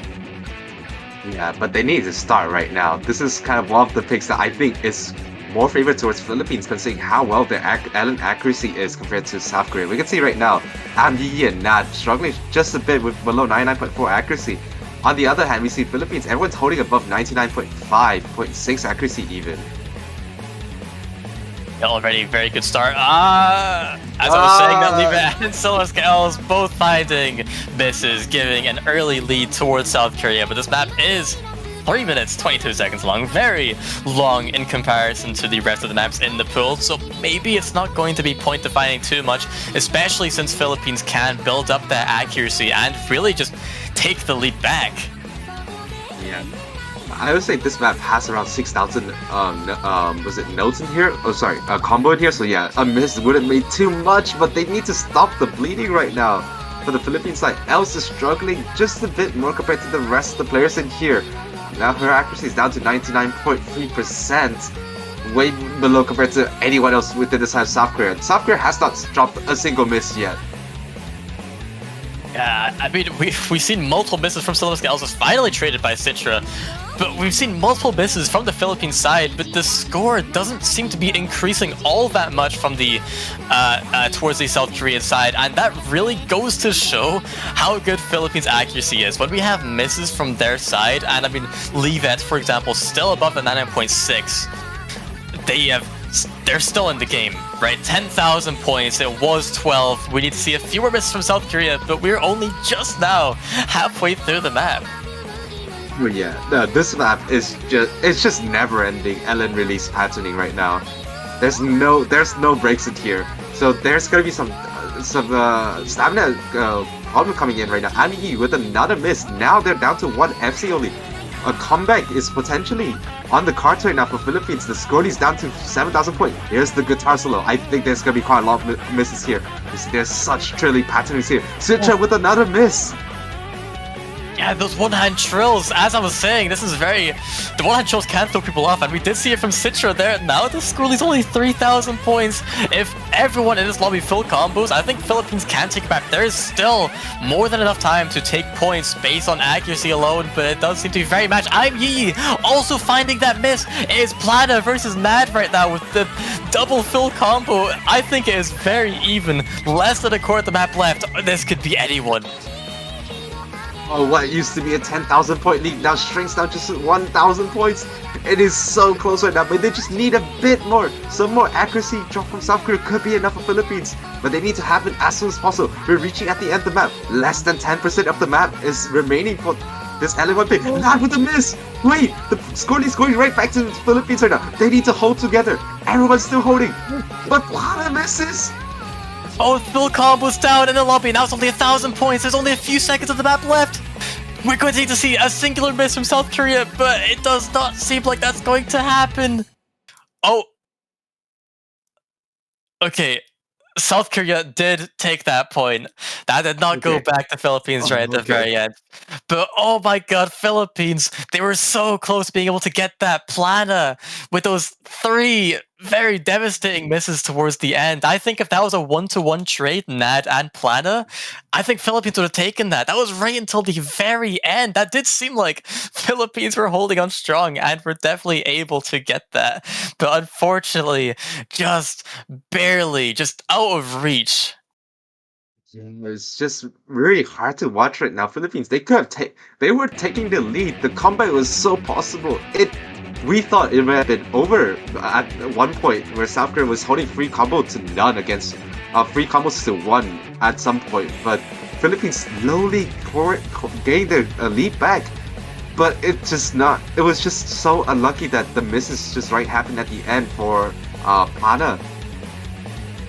Yeah, and it just goes to show that Philippines, there's still life left in them. I mean, 12,000 point lead towards South Korea, and they brought it back to only 1,000. I think they even took the lead back ever so slightly at one point. So it really goes to show they're still capable. And immediately going into Rice 5, Fireball. Oh no, this is going to be scary. This map is good. This map is just. When I saw this in the replay, it's only 1 minute and 30 seconds, and it's such an abrasive tank map. Like a miss in anywhere in that map could be like a 10,000 point swing for another team. Yeah, and all the bursts as well. It's got some very high BPM stream bursts, and this is constant throughout the entire map. And then yeah, also mixing in that tech element as well. And even on top of all of that, the ending of the map gets crazy.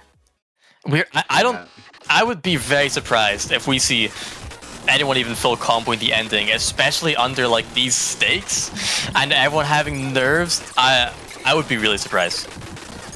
I would be quite surprised as well. This is on a level on its own when it comes to the patterning.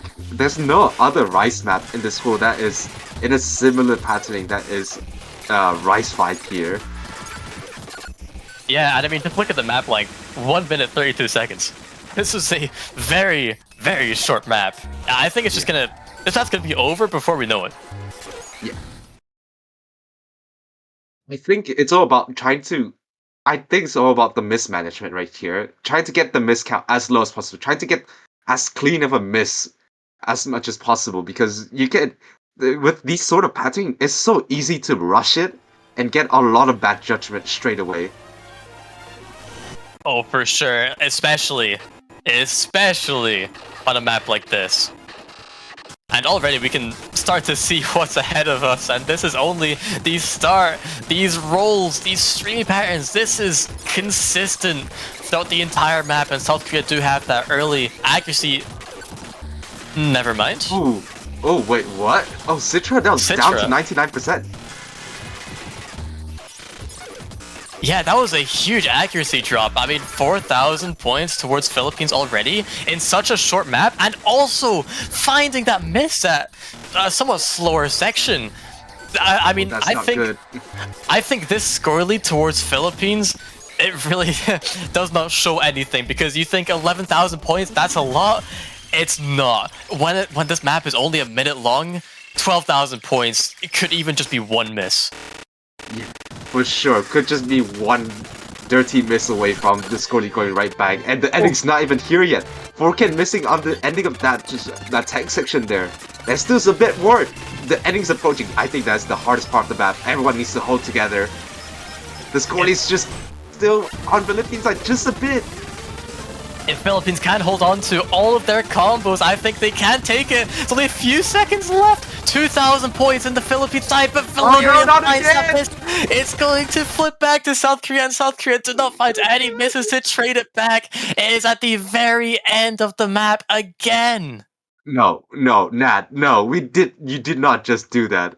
There is no way you just did that. We talk about how hard this map is and how a full combo is impressive, but you just decide to get a V1SS 996k. What are you doing?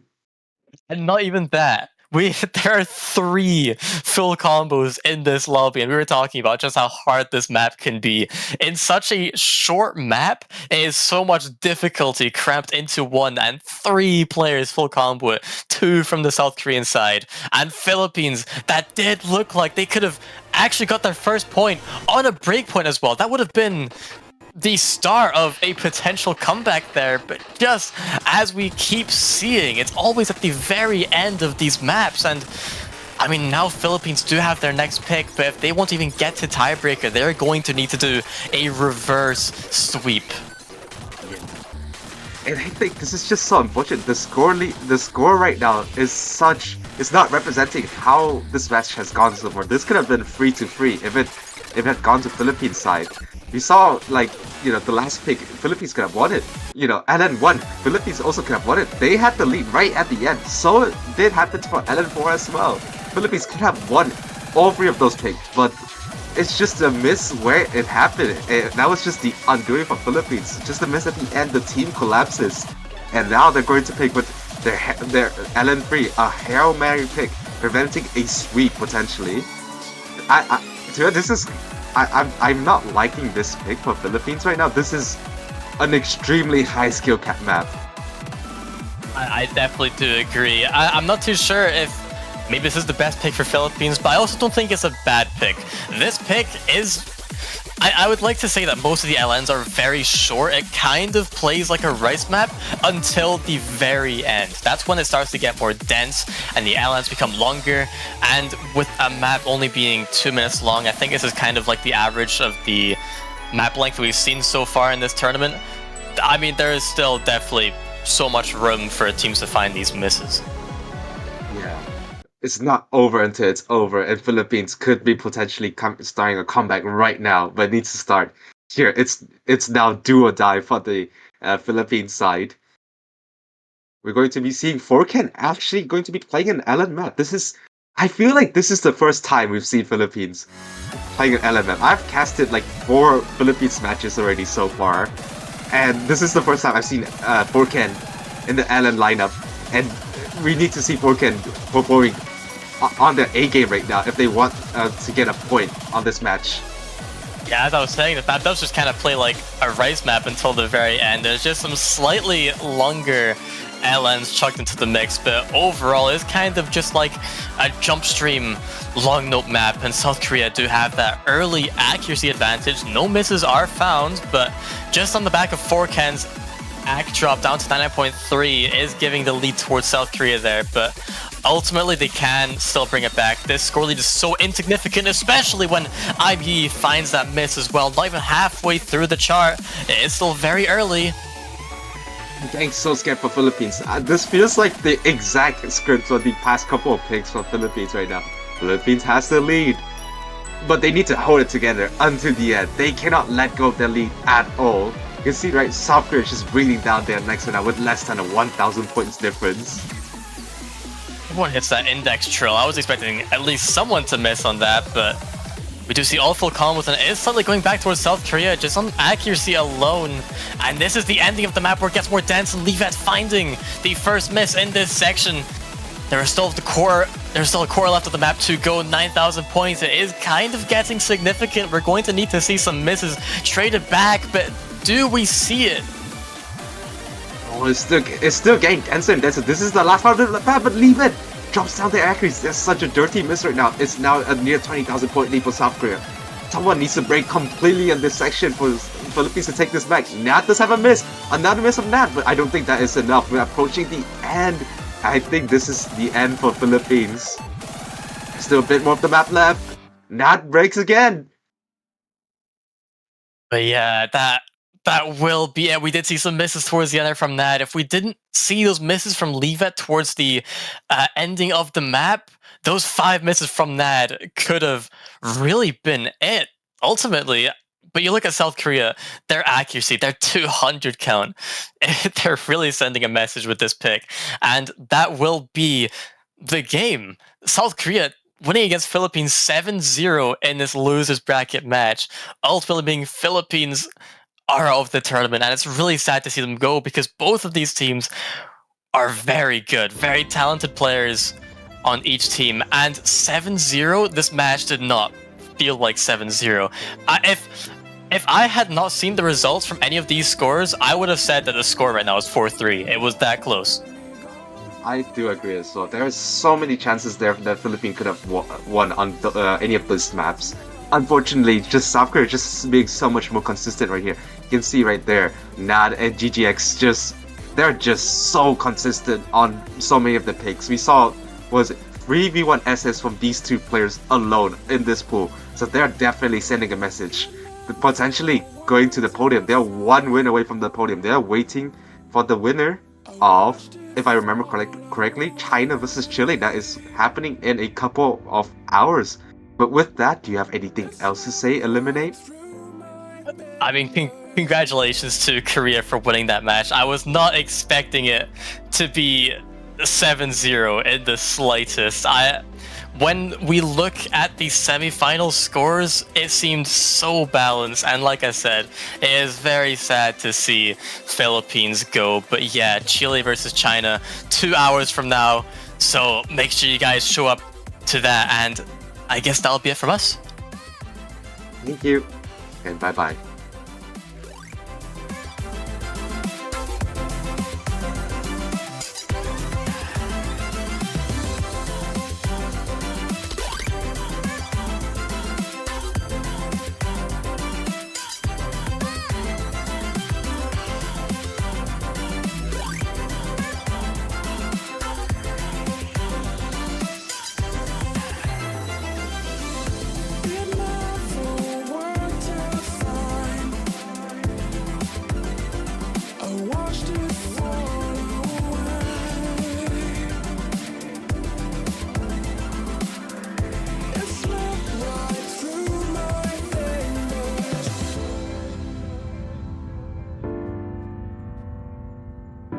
It slipped right through my fingers.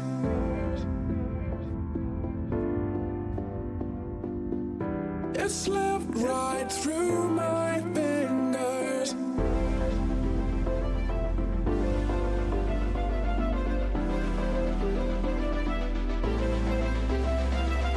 You said never let me go.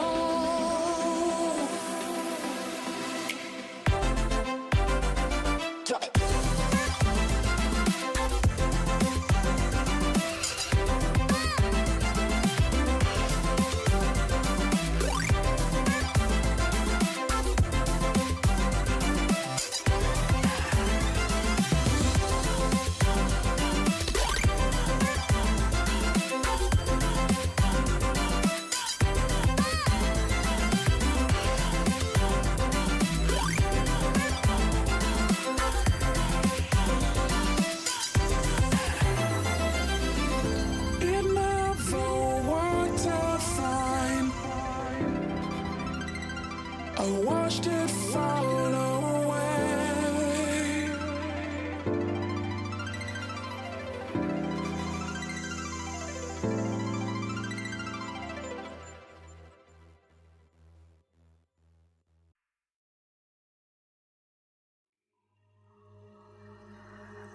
Alright, hello everyone, welcome back once again to Osmania 4K World Cup 2024.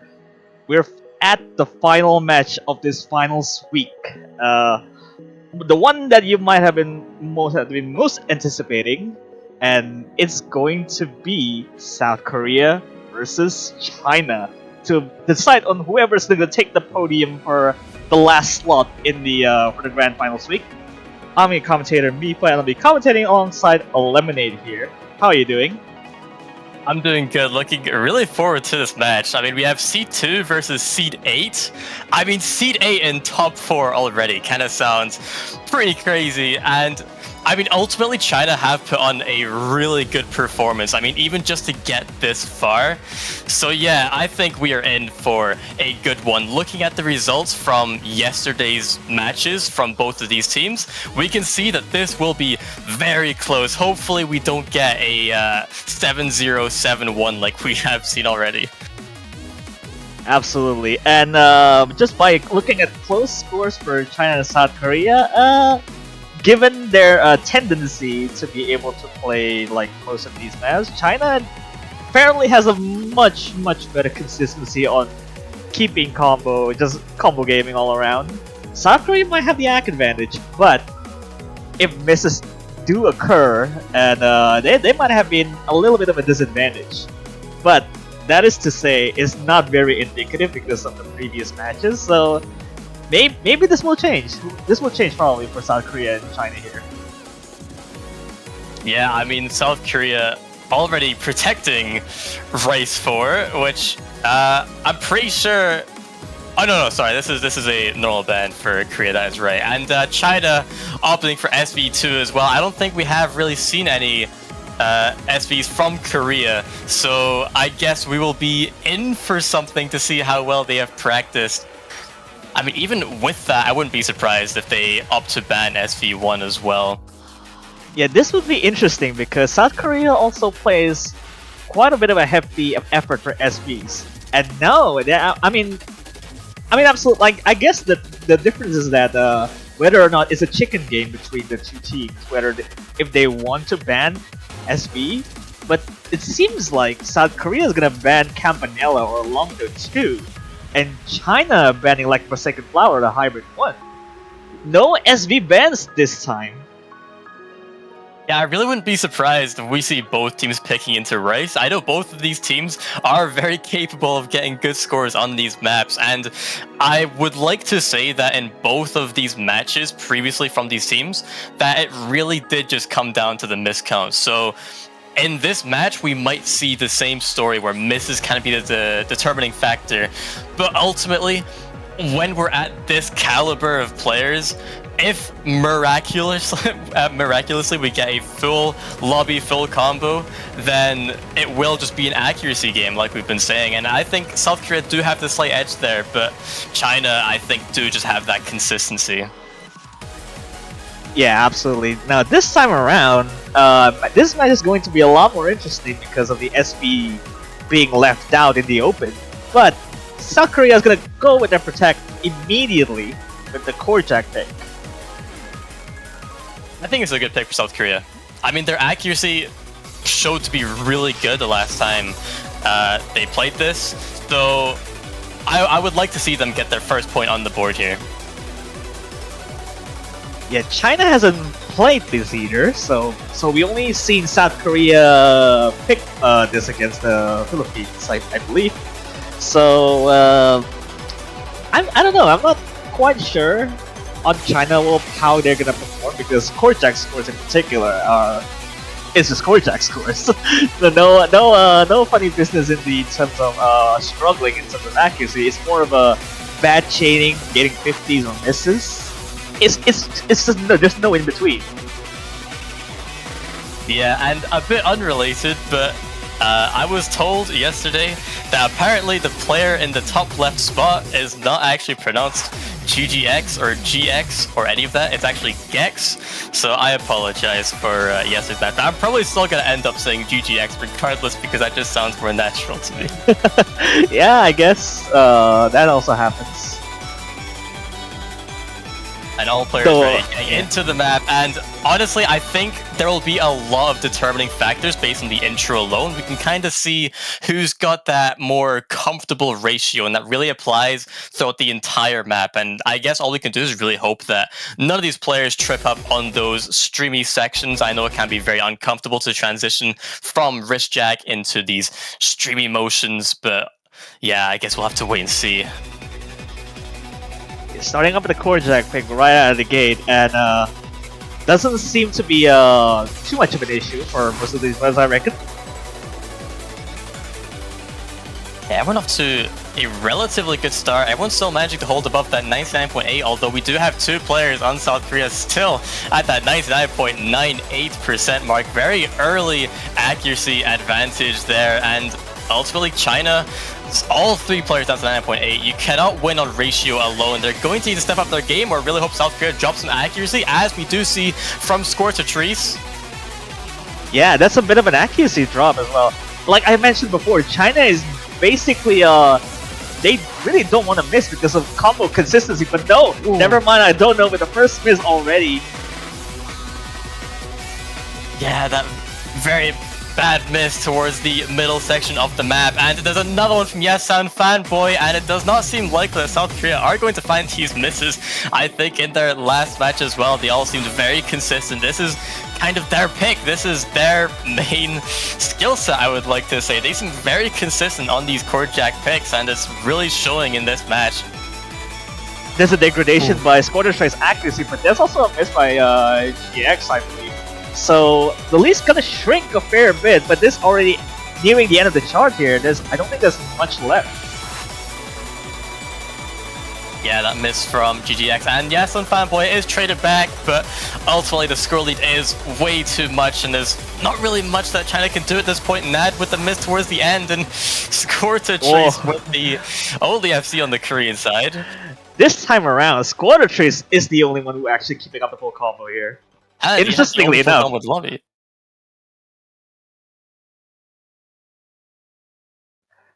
What a performance even for one of these teams, even though they have some bit of a struggle on maybe misreading on some of the jacks, but it does seem like to be it's very easy to see why South Korea is very well versed at it.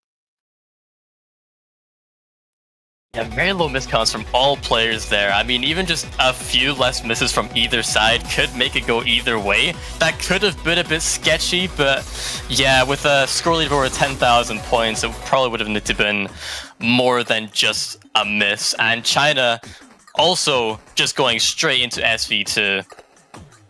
Yep, just out the way. immediately. Yeah, immediately with their protects just already being shown already.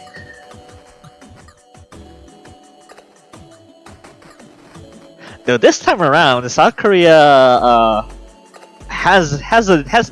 does know their scores, or at least to some extent, making sure that they also able to hang on with to be able to beat some of their accuracies. Yeah, for sure. And I mean, this is actually, yeah, like we've been saying, it's actually the first time that we've seen South Korea play this SV in the finals, because I'm pretty sure both SV were banned in their Philippines match. So this SV2 pick could determine whether or not China feel confident to go into the SV1. I know SV1 is, I would say, more memory focused as well. So this could just be to test the waters a little bit.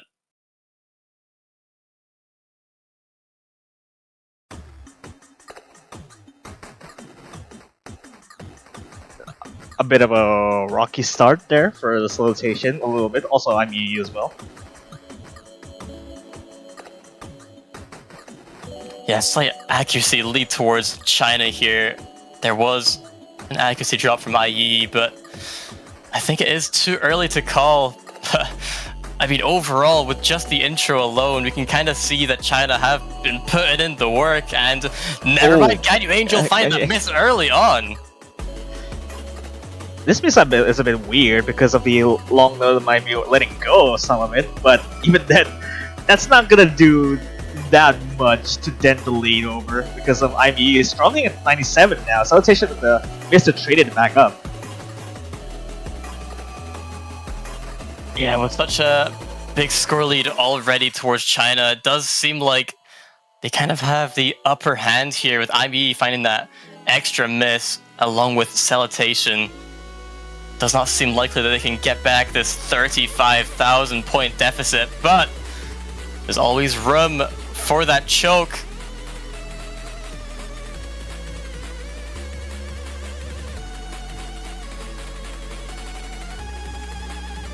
Not too sure what's happening with the core lead at the moment. I think we were seeing a lot of accuracy drops from the South Korean side, but we see some double misses from the Chinese side here. But 60,000 points doesn't seem all that recoverable.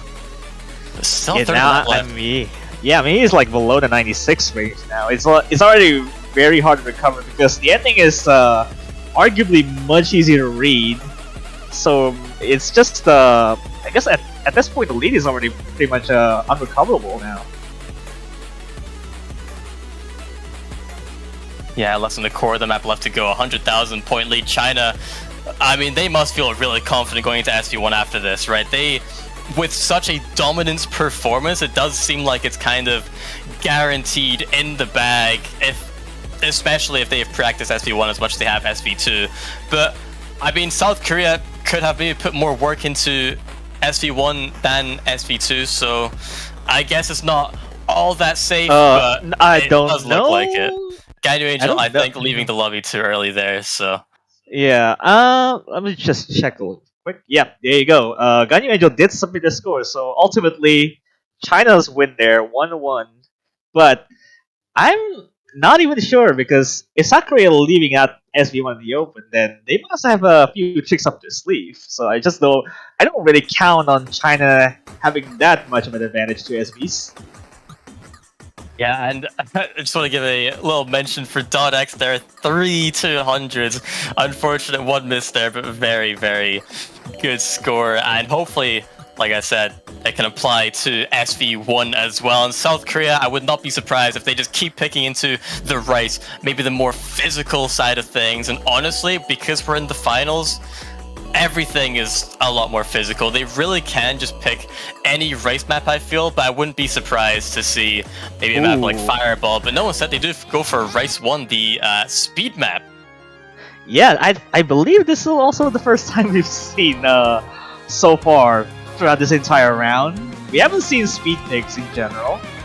So this could be interesting, as it doesn't really say a whole lot because none of these teams actually played the speed. Yeah, this map does not let go. It's 2 minutes, 19 seconds of almost never-ending speed. It feels like there are no breaks in this map, and we will have to find out who's got the more stamina, who's got the more consistency, and I would be really surprised to see everyone full combo this, especially at this BPM for this long.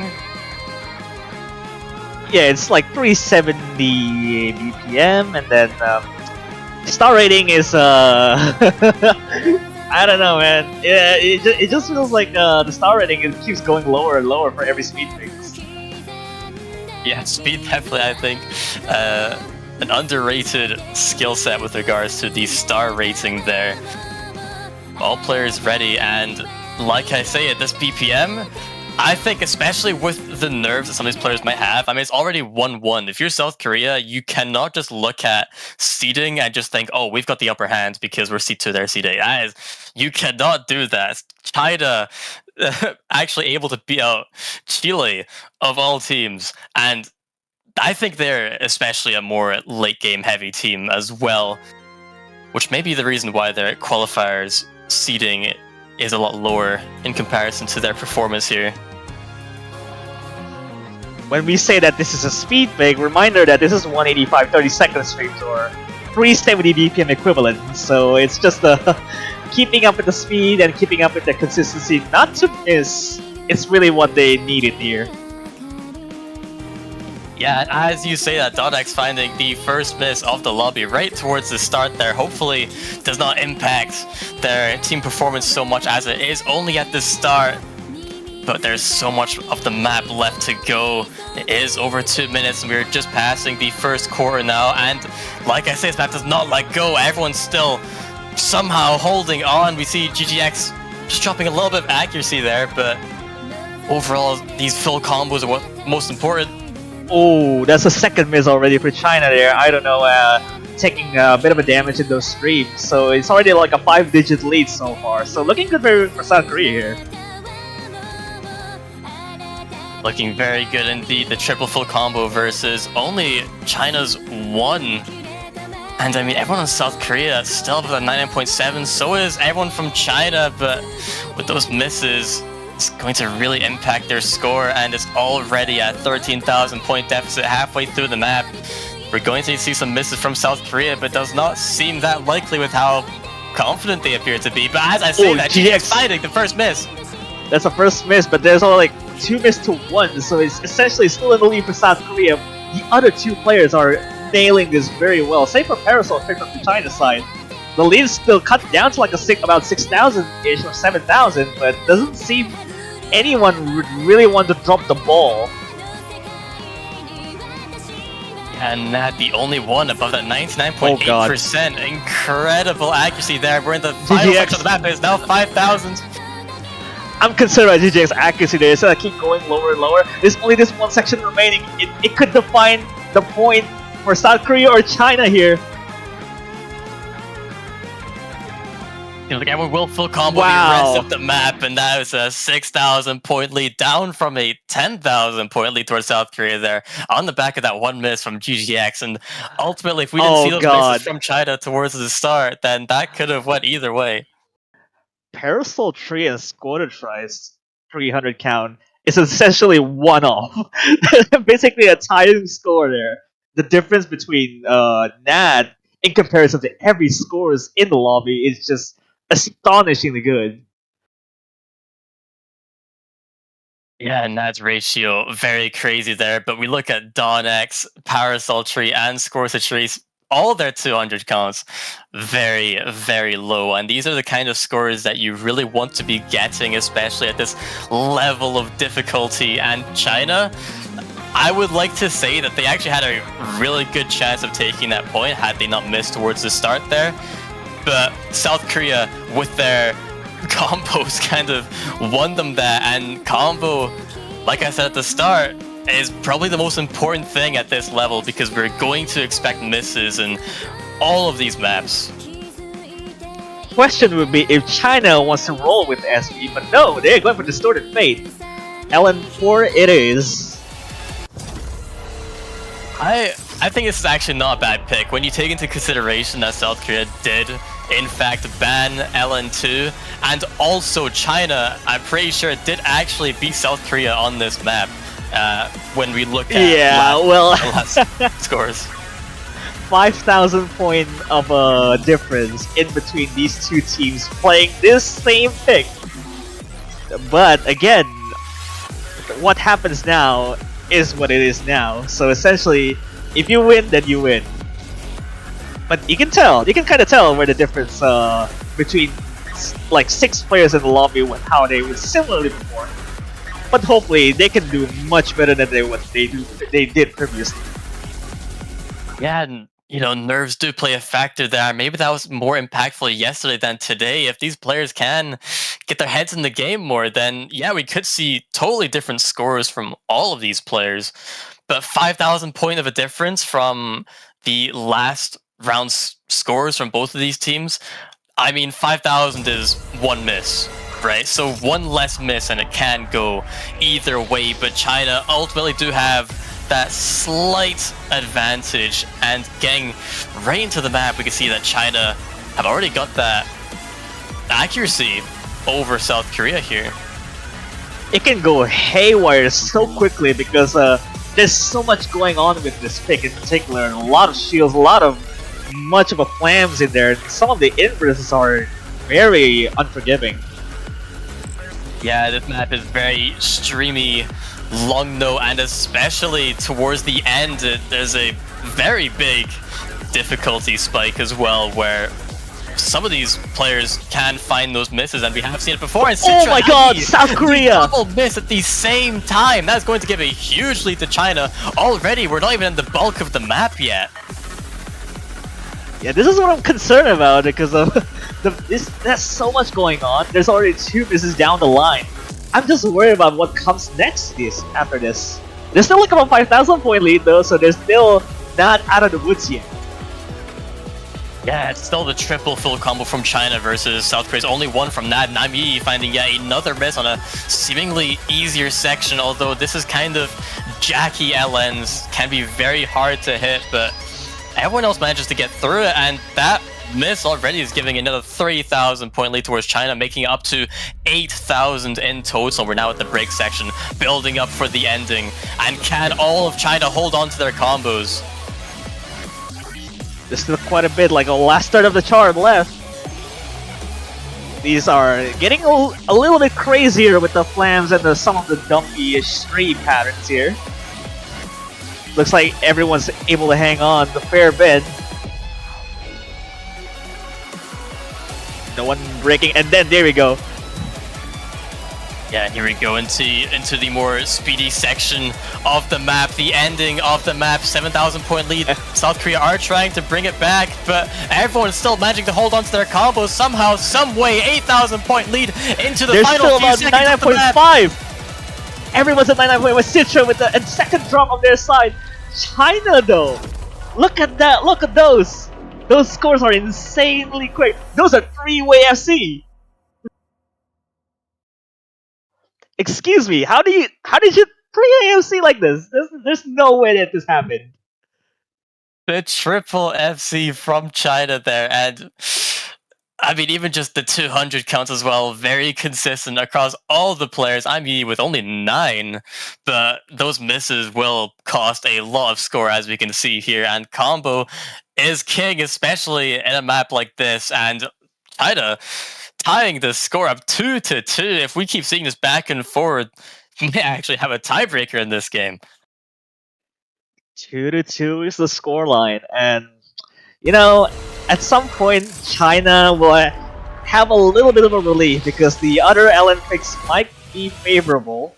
But this time around, we're picking on the next new pick we haven't seen this entire round. Stamina galore. Yeah, this map is very jump stream heavy, but there are a few little speedy rolls kind of chucked in the mix there, and this map has no breaks until the very end. It's very similar to Rice 1 in that regard, where it's just non-stop parents thrown right at you, except this one is 4 minutes. Not to mention that even the BPM jump between black chocolates and this holy orders is like a almost whopping 20, or even more than 20 BPM. So that's kind of we're actually upping the ante here for both of these teams in terms of physicality and the mental stamina they have to deal with this kind of monstrosity. And I think on a pick like this, because it is solely based on consistency and trying to hold on to that combo, when it comes to jump stream, it tends to not be the most physically demanding besides the stamina aspect of things, right? So I think China actually do have a shot of taking this point. If I were South Korea, I'd probably go more into the harder picks that you're more likely to miss on because of the difficulty of the patterns. But this one, I think China have actually got a shot here. Yeah, this also comes. This also comes with a fairly high risk because of picking stamina into like pick number 5 here. Especially stamina comes into play. You know that these players are really tiring themselves up. Yeah, I can imagine maybe they're already tired based on what's already been played. I could definitely imagine that being the case, especially with nerves playing a factor, but already straight into the map. And this is kind of the slow intro just to get you ready, just for a good transition into the higher BPM jump streams. Intro is basically kind of irrelevant. Once we get into the jump stream, it's a little bit like this. It's starting to pick up a little bit later down the line, so it's mostly just keeping up with the consistency. Yeah, and it's so well balanced between all these players here, besides the outliers from NAD. GGX still holding about that 99.95%. Very consistent accuracy so far, although with a map this long, even a few 200s can lower that significantly. So this lead is very much so irrelevant. Yeah, we're still like not even like the first quarter in, and just these, you have to deal with these patterns, and sometimes you even deal with like some streams in between. which in like a trademark by Lemon as well, and maybe Valadicos will also work on most of the stream patterning in here as well. So there's also that to watch out. Everyone's still holding on to that full combo. I did see some accuracy jump there from I don't know, but overall, everyone is still sitting comfortably at around that 99.8%. It's kind of just Nad versus .x at this point, and Nad still crushing it with the 99.95, Oh God, almost okay. halfway through into the map. Yeah, still going on, and there's no lead still. I mean, come on now. I mean, we haven't hit the most of the. I guess these patterns are a little bit dense, but now Squatter Trade is actually dropping a fair bit now. China's in the lead by a fair bit, and Nat is also taking a bit of damage here as well. Yeah, Nat dropped quite a few 200s there, and that is going to give the lead over to China on the back of Don X. Is still holding on to 99.9. GGX with the first miss! GGX with that first miss, 99.7% already. That's going to be a huge lead towards China, although still 2 minutes with the map left. One singular miss at any This point. stream patterns like this! Stream patterns, oh god, there's a lot of 200s by I don't know what, and GGX as well. Squadron Trades is also taking a bit of fair damage here. And Don X is beating against Nat here, and Parasol Tree is keeping up with Squadron Trades. Yeah, all players managed to get through that section, and Don X finally found that miss to trade it back. This is still, I think China might have the slight lead ever so slightly. It's so balanced, and there's still over a quarter of the map left. There's still last third of this now, like a 1,000 point lead is still very negligible. I don't know, with another miss as well, South Korea has going to take the edge out of that.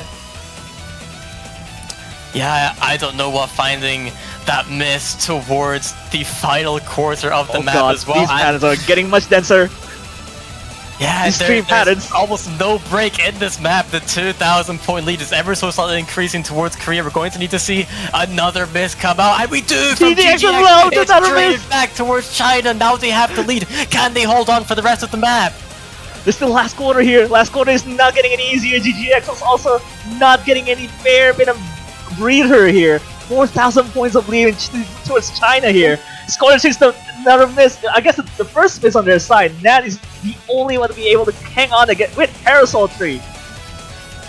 Yeah, and that's the only break of the map out the way, only a few seconds long. China have the 14,000 point lead on South Korea's pick. They just need to hold on for the final few seconds of the map, and they can take the first breakpoint of this match. It seems likely. Everyone's still holding on to that combo.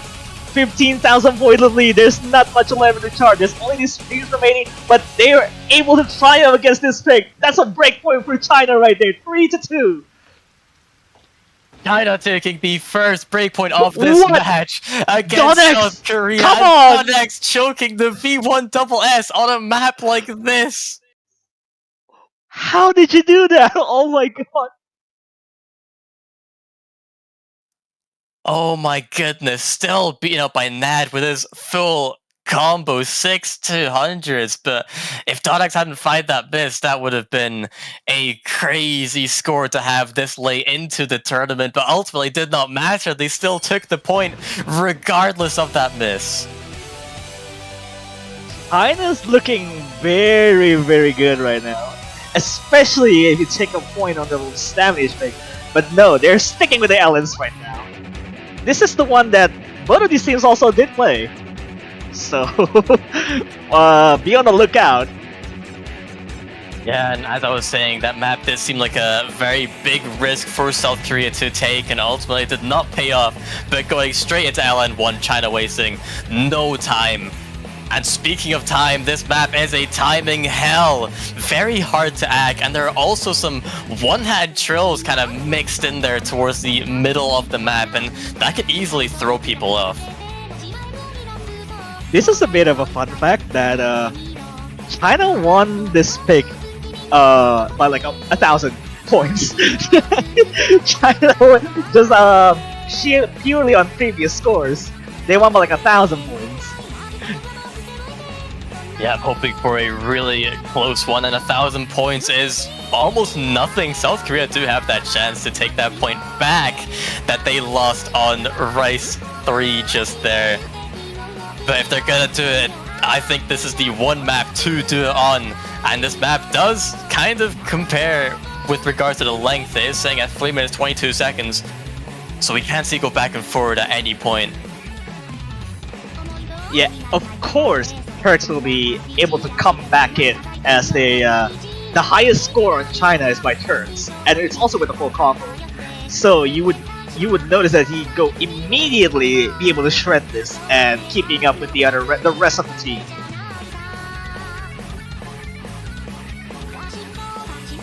Yeah, and it seems like all players are getting ready here, and I mean, who do we think is going to take this point? I think China may have the ball rolling, especially on the back of that last point, knowing they have the break point. That can definitely give a lot of confidence and motivation to keep going, really. But South Korea are definitely, they have to be on edge right now. They've lost the break point, and if they do keep trading it back and forth, then they will lose the match. They need to take that point back. And like you said about 1,000 score difference, that could happen on this map. Yeah, so don't sleep on both of these teams because it can go either way very quickly. And we're already off to a very decent start. We do see some very heavy act drops from Nad, but it is ultimately traded from Parasol Tree. Yeah, so like these kind of patterns, you just really want to watch out on not overholding so much because accuracies are pretty dominant for South Korea right now. And as you see that Citra actually finding the first miss there very early on in the map, and because of this accuracy lead that they seem to have, it might not cost them that much points. As we see, he's just above the 400 combo cap now, and it is only a couple hundred points towards China, still flicking back and forth regardless of that miss. South Korea is trying to force their lead because of sheer accuracy, so there's still quite a bit on the line, so that miss is kind of negated a little bit. And everyone else holding onto that combo beautifully. And like I said about timing hell, very hard to act, but I'm Yi with tied with Turks, and Turks finding that miss to trade it back from Citra earlier on down the line, almost halfway through the map. 3,000 point lead to South Korea. I'm Yi with the highest accuracy. Another miss. Donix did the miss. Turks also like with the miss earlier. This is definitely not a stronger performance like previously, but again, like a 6,000 point lead, it's still like not even that much of a lead. Yeah, but it is rising. South Korea, I do think, have that edge in the accuracy side of things. On the back of IME, still holding on to that full combo with a 99.66, and now Nad trying to get above the 9.6 mark as well. But still over half of the chart left to go. 8,000 point lead can seem like nothing, especially when we see some misses come up from South Korea, potentially. Yeah, these patterns are still rivaling. Everyone is pretty much manhandling this so well. Like, no damage whatsoever. Even then, I guess the Parasol Tree might have taken a fair bit of few 200s on their side. Even still with the full combo, that's still very impressive. But now we're at the 5-digit lead for South Korea here. They need to really step up the game. But Turks picking with another miss on their side. Yeah, and those are the one-hand trolls I was talking about, and Turks finding another miss, giving a huge lead towards South Korea here, but Citra actually trades that one back, but Parasol Tree also finding that miss. South Korea now the only full combos in the lobby with 2 of them from Nad and I'm Yi. Yeah, at this point, yeah, Nad's now losing the full combo, only 1 left on the side of I'm Yi there. At this point, like the lead's kind of cut down a fair bit, but it's still what a hefty lead they got there. 13,000 points, very convincing lead. Definitely not something that we would have seen in their previous matches when we look at the 1,000 score point difference, and South Korea will take back that break point from Rice 3. Wow. 3-3. South Korea did perform much better than previously, and just look at that. 12 200s. Citra with 9 as well. But keep in mind that these are break points back to back, so we're still on deadlock. Yeah, and South Korea managing to take that point back, and now it's their pick as well. And like I was saying earlier, I would like to see South Korea go into the more difficult picks with regards to patterning. I think they have definitely got a good shot there. Whereas China, I mean, after losing LN1, what did they kind of pick next now? Because I'm sure they must have felt pretty confident after LN4, and then they managed to find that win in Rice 3 as well. I feel like the doors have really just opened up for, I mean, both of these teams. It kind of just seems like you can pick anything and it'll always be that close where any team can win. Yuri Itai might be like a decent pick for South Korea. Fireball is way too risky. Zigguras is also too risky. So the only thing that I can find to be able to be picked is hybrids. But yeah, Yuri Itai is the pick by South Korea. By 7 it is.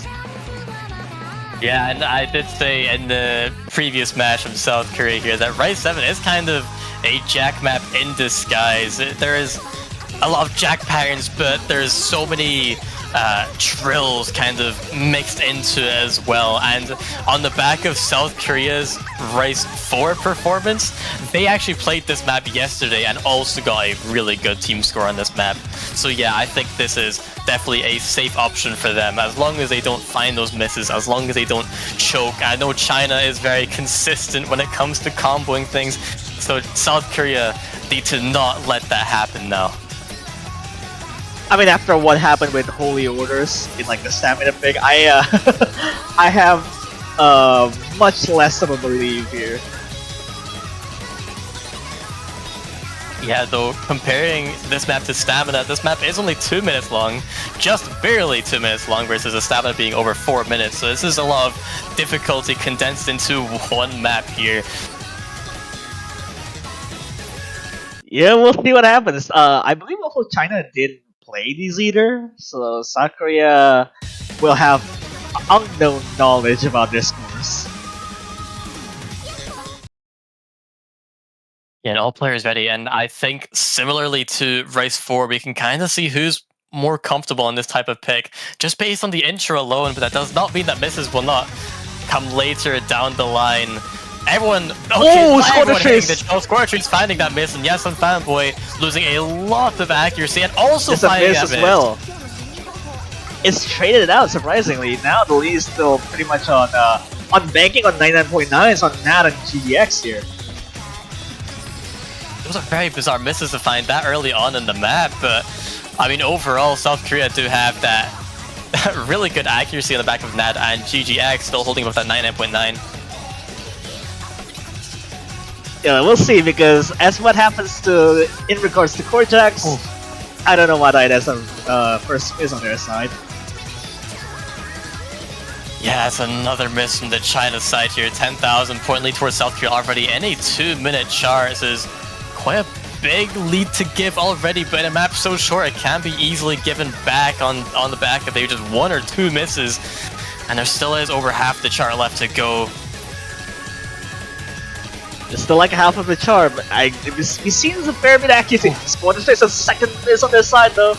Might start to flip it over a little bit. GGX has a lot of accuracy drops right there. Now the lead is being cut down to like equilibrium here. Yeah, score the street still not about the 400 combo cap, but the score lead is only 1,000 Yeah, points. the But Fanboy- Fanboy trades it second back. miss. It's now 7,000 back to South Korea. There is still a core of the map left. A singular miss can put that score lead back over. Now the lead is coming back in again to like a 5-digit there after that miss what Nyasa Fanboy did earlier. Yeah, it's now up to 10,000 points. South Korea is still managing to maintain really good accuracy as we enter the closing section of the map. These one-hand trills are not easy for any of these players, but Oh my everyone still God. manages to hold on to the combo, and South Korea will take Wow. that point. That was very sketchy. That was very close until the very end there. Come Nad. on, B1 And double Don S X. for both Donex and Nad. Now we're back on track. South Korea did win their own pick. Why are these players V1 double Sing in the finals pool on Rice 7? Those trills mixed in with the jack patterns, not easy at all to play, and these players just say, nah, I eat that for breakfast. Oh god. Okay. Now the chicken game comes along here for China. Are they gonna stick with LNs? Or are they gonna go SB? But now they're having a little bit of a time for themselves because they're calling a tactical timeout. A good place to do it now. Yeah, I mean, after losing on LN1 and now just losing on Rice is kind of like, what do we pick if we're China, right? We did have a really big lead on SV2, but something is kind of putting me off on the reason why they haven't picked SV1, especially after having a 100,000 point lead on SV2. That would, to me, seem like it would make the most sense, but maybe they haven't put in as much practice. Maybe they expected South Korea to ban it, but overall, I mean, there could be many reasons. It does seem to me that China will most likely try to hold like a hang on to SV1 if it's necessarily needed, because there are some Rice picks that China can potentially win on. Like Ziggurat is like kind of one of the more obvious ones of the Rice picks. Fireball is like a toss-up. Place in this world is kind of also a toss-up. So either that or just like the SV. I don't necessarily know that China will pick LNs in this case. Hybrid is a bit of a question. Yeah, we've not seen any hybrids come out yet, and there's only one LN map left, and China will have 2 picks remaining if South Korea do manage to take the next 2 points. So China still have a bit of breathing room here, and like you said about the hybrids, they're still kind of untouched, but China did ban hybrid 1, so maybe it's not something they want to go down, but at some point you need to think about, okay, we have just lost in Rice, we've just lost in LN, we kind of need to try something new. So whether that be LN3 with the different patterns, very short LNs, or maybe into a Rice map that maybe, like you were saying, is a toss-up but still manageable for China to take. Overall, I think any of these picks could come out.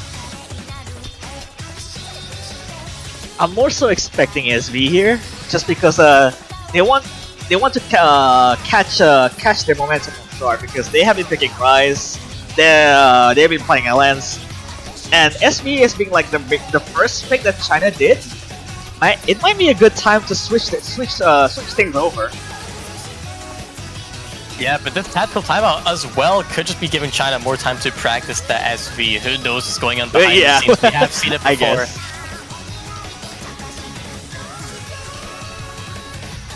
But yeah, I mean, like I said, any map I could see being picked. And ultimately, if this match does remain as close as it is, all of these maps will be picked regardless before we see the tiebreaker. So I guess that's kind of something, that's one less thing to worry about, as long as China can just get these picks.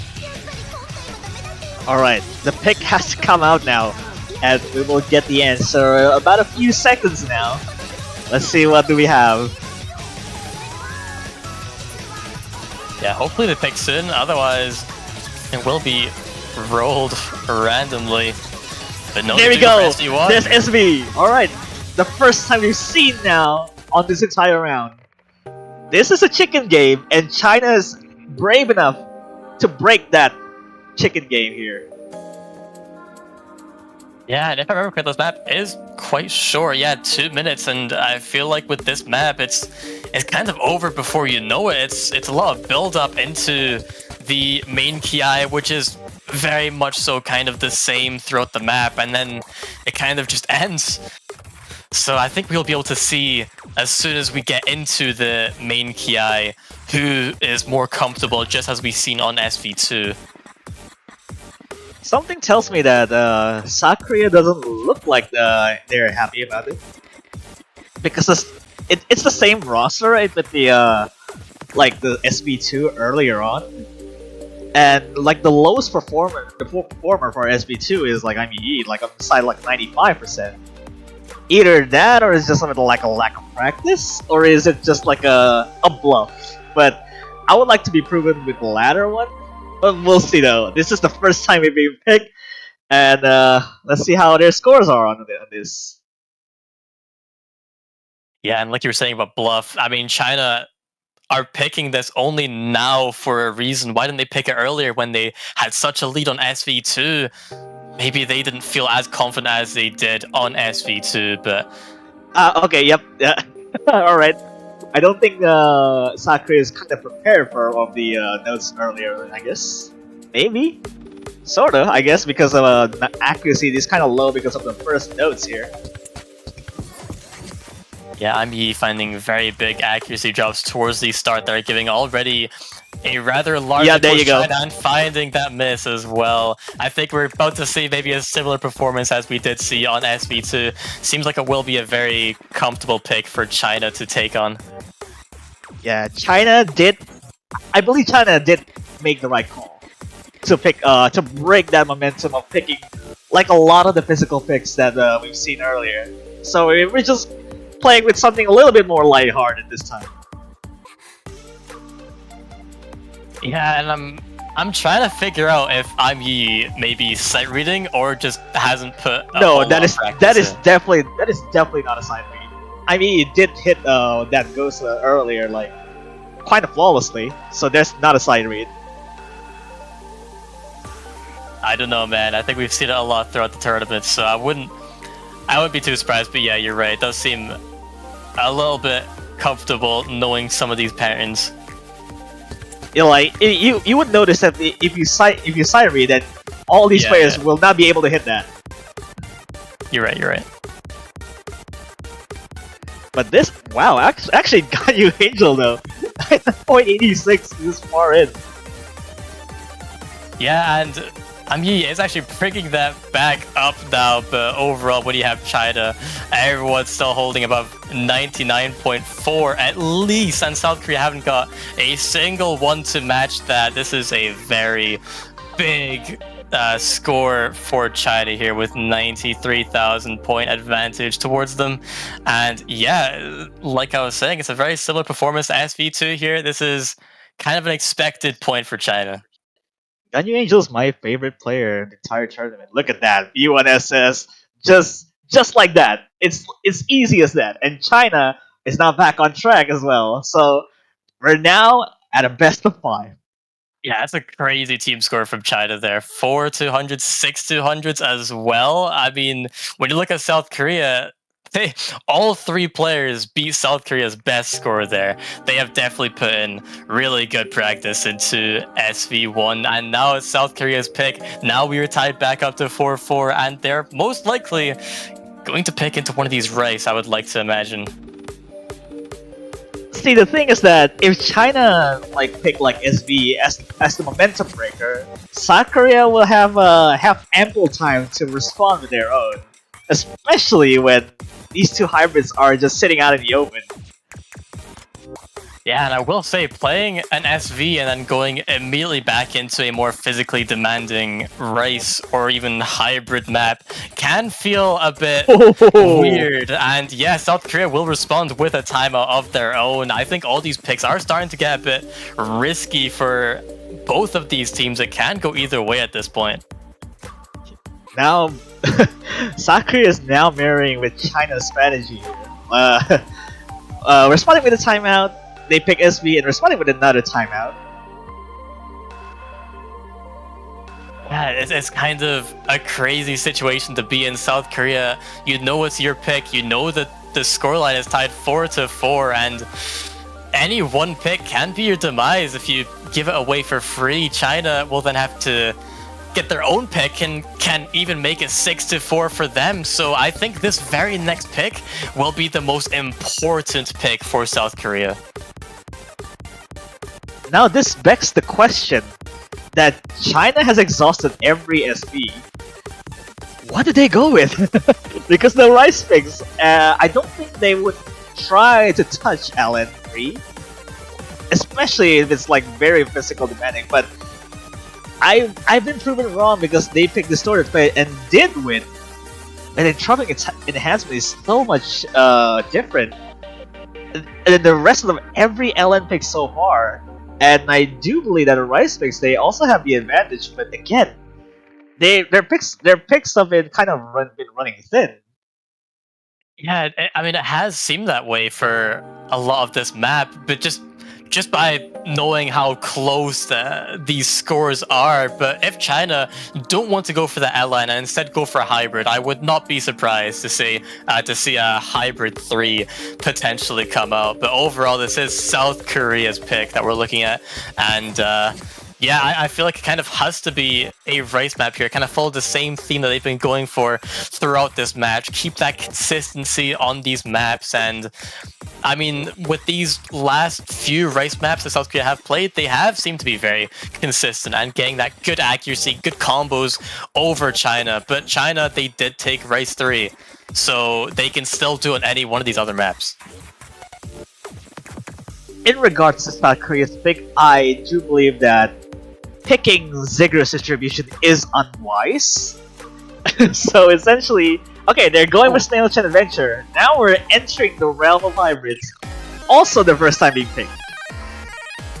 Yeah, so maybe not feeling so confident that they can take points off China on the Rice map. There's still 3 maps left in that pool, and this really goes to show just how matched both of these teams are when we take into consideration that we are now delving into different territories. South Korea is picking hybrid after being so dominant on these Rice maps throughout the tournament.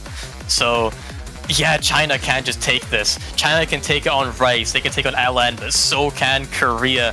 I think this is anyone's game. Yeah, unexplored territory it is. None of these teams have played this one, but China did play on the hybrid 3, one shot, one kill. So South Korea might go with the decision to pick this just because it's more physically demanding than the hybrid 3. It's kind of the point, because of South Korea's physicality hit through the roof here. Now, if I remember correctly, correct me if I'm wrong, but this map is not so demanding with the LNs. It's mainly playing the Rice in between the LNs that makes it very difficult to play. Yeah, I guess, well, in fairness, like one shot, one kill it's like the least of them demanding physically, but it's complex enough that you kind of restrain yourself to a point that you're playing like a weirdish like long note pick that is almost feels like a non-straightforward hybrids. Like every other Fola maps, like one shot, one kill in particular, this is like the most striking offender of that principle. Yeah, so it is, and we are going into Hybrid 2 here, and this map in itself, 3 minutes 21 seconds long. We have seen some longer maps already played, and it did seem like it was going one way, but then switched towards the end, right at the end of the map. So, I mean, we've seen it throughout the tournament as well. It's not just in this match, and we might be seeing an early lead towards South Korea or China here, but do not give up any hope for the opposing team. Staring dead in the eye for misses, because it can happen, some random misses on the shields or whatever, because this pick is kinda that way. Yeah, and as I was saying, it's this map, the LNs kind of play like Rice. Someone with Citra is finding that miss early on, and bear in mind, this is South Korea's pick. Finding that miss early on now gives a very good kind of score lead to China. They do have a bit of leeway. Yes, that's a trade. Does find that miss, but it is traded by Citra yet again. It is now just still even Citra with another Oh my god! miss. Citra is having a fair bit of problems in, I guess, hitting the shields most likely. So does Yasa Fanboy and I'm Yi taking another trade, but that's a miss, like a missed trade even. So like there's still 2 FCs against 1. Oh my god, that's 3 misses like in the simultaneous positions. Yeah, the exact same spot. Yasun Fanboy Oh wow! on X as well, and these were not very nice misses, although Citra is still down to 9.3. He's kind of the same as Yasin Fanboy, but he has brought it back up. Now it's a 2,000 point The lead is gonna shrink ever so slightly. The 400 combo cap. The lead is gonna shrink ever so slightly because the only top players in the lobby right now is still holding it. Yeah, it's only 2,000 points with That- this. We are halfway now to with that, the and last that miss. finds us. Don X also taking a trade there. There's only one FC in this lobby right now, and I'm really concerned because the accuracy is now in the South Korea's favor. Yeah, for the first time in this match, it is actually going back Oh my towards God. South Korea here. It is so very close. Everyone is about that 400 combo cap. Now it's totally dependent on accuracy. If all players manage to hold on to that combo, but this map is over 3 minutes long. We're still only just halfway through. Still halfway. I guess the last third now remaining. These patterns, Citra is not having the best time on that shield leader. Yasin Fanboy did hit earlier on because I feel like the first shield iteration, Yasin Fanboy did not get that shield. Yeah, These China- patterns, dude. I mean, as well, the trade is, I guess not a trade, but it's still like a couple of accuracy draws. But China, though, now is still hitting the shields even much better than before. And Parasol Tree is still holding on to that combo, 4,700, much higher than anyone else. And Oh, wow. Yasin Fanboy does find another miss. It is still 5,000 point. That is not going to be the deciding factor here. We'll need to see another miss to give it back to South Korea. But can they hold on? There's South not much Korea is left gonna of the take map it back to on go. accuracy. South Korea is gonna take it back on accuracy here. Now the lead's getting cut down. It's only 3,000 points, and this is South Korea's pick. China do have the chance to get another break Watch point. out for these There's shields. only a few seconds left of the map to go. 3,000 points 3,000. lead. Come on, there's still one more patterns like this remaining. It's gonna come down to the wire, I feel. These shields. Oh my god. 2,000 Is it me points. enough? Oh my god. That's it. China's taking it, the break point as well. Now, 5-4. And China's in a very, very advantageous position right now. Parasol Parasol. Tree with the full combo to clutch it out against South Korea. That is one hell of a performance to put out, especially with these stakes being 4-4. And it is South Korea's pick, and China taking the third breakpoint of this match. And now it's their pick. They can pick. I think Hybrid 3 might be the best shot for China here, but South Korea now, if they want a chance to win, they're going to need to take that back. Against all odds, China knew that their hybrids are still able to take down South Korea. But one shot, one kill is a different kind of hybrid though. So I'm not even sure if they're gonna go with it. I do feel Ziggurat's distribution is a much better pick than the hybrid. But again, yeah, there you go. You're right. Ziggurat's distribution it is. We're now going to the FFR jump stream pick.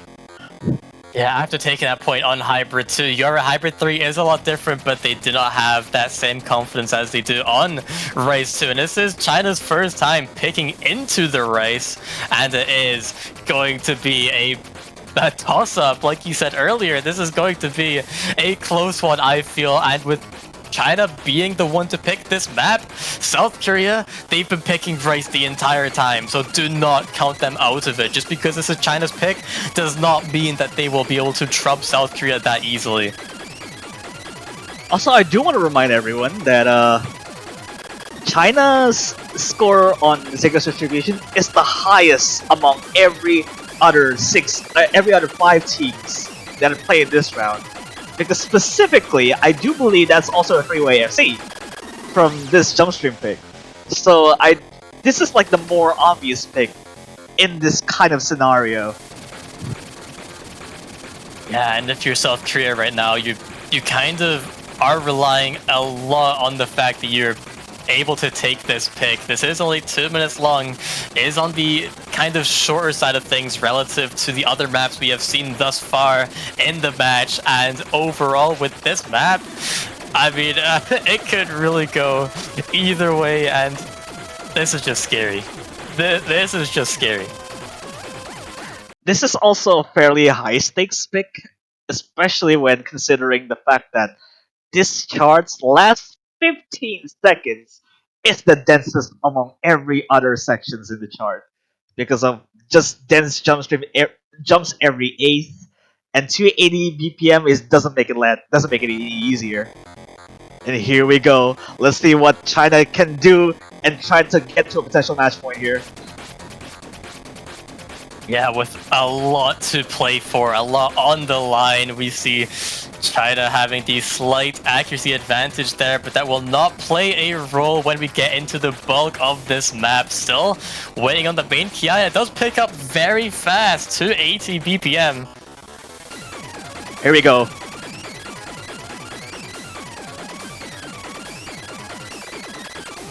Yeah, everyone holding on strong, still holding on to that combo across the board, but South Korea did manage to take back that score lead, but the accuracies are still so close. Oh my god. Parasol Tree finding the accuracy drop. I don't know what I... That's the first miss on the Chinese side here, but even then, you still don't really have to sweat too much because of the patterns are not even any easier.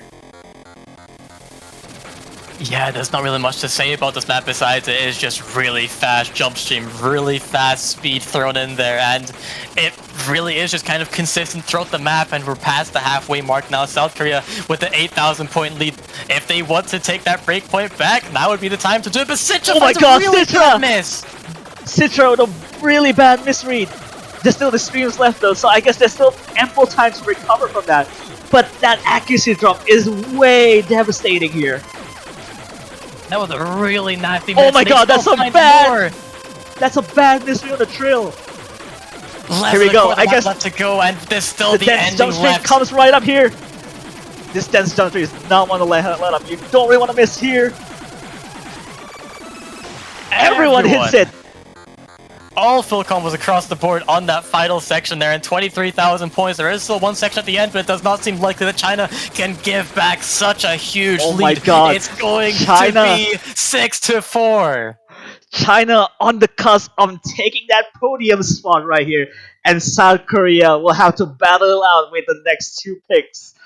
And look at that, Don X to the V1S says as well, Nat 106-300, Squadron missing out of the V1SS. These are stellar scores, but that's just not enough to combat with like a bad misread by Citra earlier. Yeah, that might have cost them that point overall. When you look at China's scores, they have a 996 and a 991 versus South Korea's highest score being 995. So they still have the accuracy advantage over two of their players. Maybe not much could have been done there, but now if you're South Korea, it's still your pick. You can still make this 5-6, and then regardless, you'll have to take that break point back somehow. But there's only one map left in each category. Yeah, there's two on the right side. Oh, I don't know is South Korea picking place in this world? I don't know if they're gonna go with Fireball, because it's just like it's like the most just gut-wrenching type of situation. Especially it's just under 90 seconds. Yeah, I think Rice 6 might actually be the call for South Korea here. I would like to say that it is somewhat similar to Rice 1, but it is just a bit easier with that regard. But overall, they did take that point, so I think LN or Hybrid might just be a bit too risky, especially when you need a point right now. And I do remind everyone that timeouts do not exist anymore. Both of these teams already picked their tactical timeouts mid into the match, in the middle of the game. So essentially they have to pick right there. Oh, they're going Fireball! Oh my god! This is way this is very unpredictable, and you're gambling on it.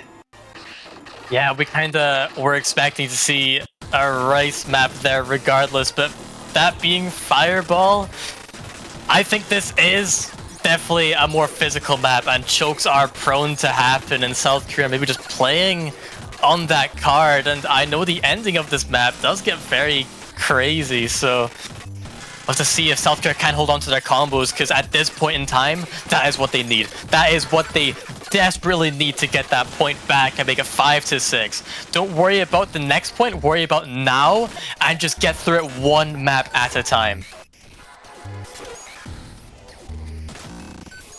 Yeah, the bigger the risk, the bigger the reward. And I think that's South Korea is saying right now.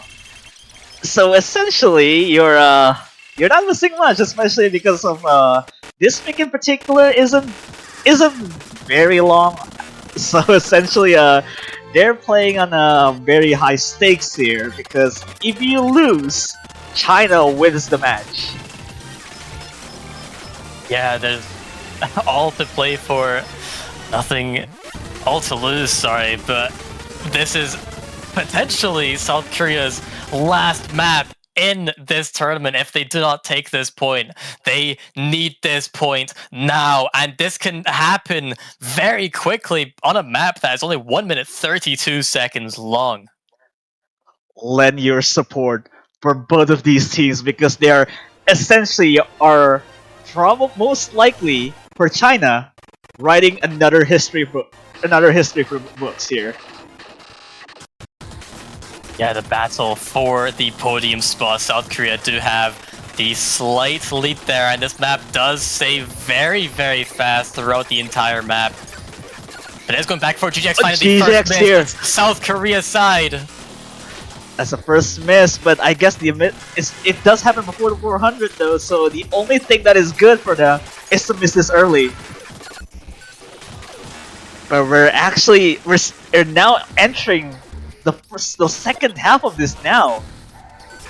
Yeah, with the map being so short, 12,000 point lead isn't actually all that much. That one miss could give that lead back, but if we're gonna see it, we need to happen now. I don't know what did find a very big accuracy drop there. Bringing it down to just about 9,000 points. What a trick! That's a very bad miss on the break! That's a very bad drop on the break here. That's essentially kind of losing the chance to come back here. But there's still the ending. The ending gets But there's like a 20,000 point lead here. 20,000 point lead, and there's still this one pattern remaining, and China will have to able to hit all of these now. 22,000 point lead into the final few seconds of the map. It does not seem like they're going to miss the triple. Oh my god! 3-way SC! Oh my god! What is this team score by China? And China wins the match against South Korea with a massive upset, 7-4, beating out the second seed of the this entire tournament. That's a V1 double as well for Donex. That's a clutching performance there. Even though Nat takes the MVP because of better ratio, but China, the first iteration, comes up on top, the top 3 podium here. What a crazy performance from Donex throughout this entire match. I think we've seen so many V1 double S's from this player. And yeah, the seeding upset, 8 versus 2, and to win it in style, 7-4. This actually went back and forth so much, and I genuinely believe this deserved a tiebreaker, but China just on those last few maps really put on a unfathomable performance. In against all odds, China will have to face the grand finalists now, and it's going to be Thailand, and whoever wins on that will have to battle it out and waiting to match against United States on that bracket as well. So that's also going to be the last match for this entire weekend. And you know what? That's one for the history books right there. And I'm very much down with it for China being able to take the top 3. And I'm super happy for them. Yeah, and top 3 having now already been decided. China versus Thailand next weekend to decide who will make it into the top 2 spot, and then onwards to fight against the United States. So, with that being the end of this match, do you have any closing remarks? Yeah, I do want to say that, again, we're never tired of saying this, but we still have available banners here on the OSU store. I do believe that. because essentially this might be the final weekend to be able to purchase those banners. So you can stack those banners, you can purchase them to support your favorite teams, and especially these two teams right here, South Korea and China, battling it out to get to top 3. They do really deserve those kinds of support. And if any of those 3 teams on the grand finalists are able and win the Mania 4K World Cup 2024, you be able to keep that particular banner until next year. So essentially, these kinds of supports do really mean worthwhile for these teams available. Yeah, with that being said, buy your banners and stay tuned for next week for we have Thailand versus China. And that'll be it from us. So enjoy the rest of your morning, evening, or night, guys. Yeah, take care, guys, and see you at the showcase.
Hello, everybody. Welcome to some Osu Mania 4K World Cup 2024 action.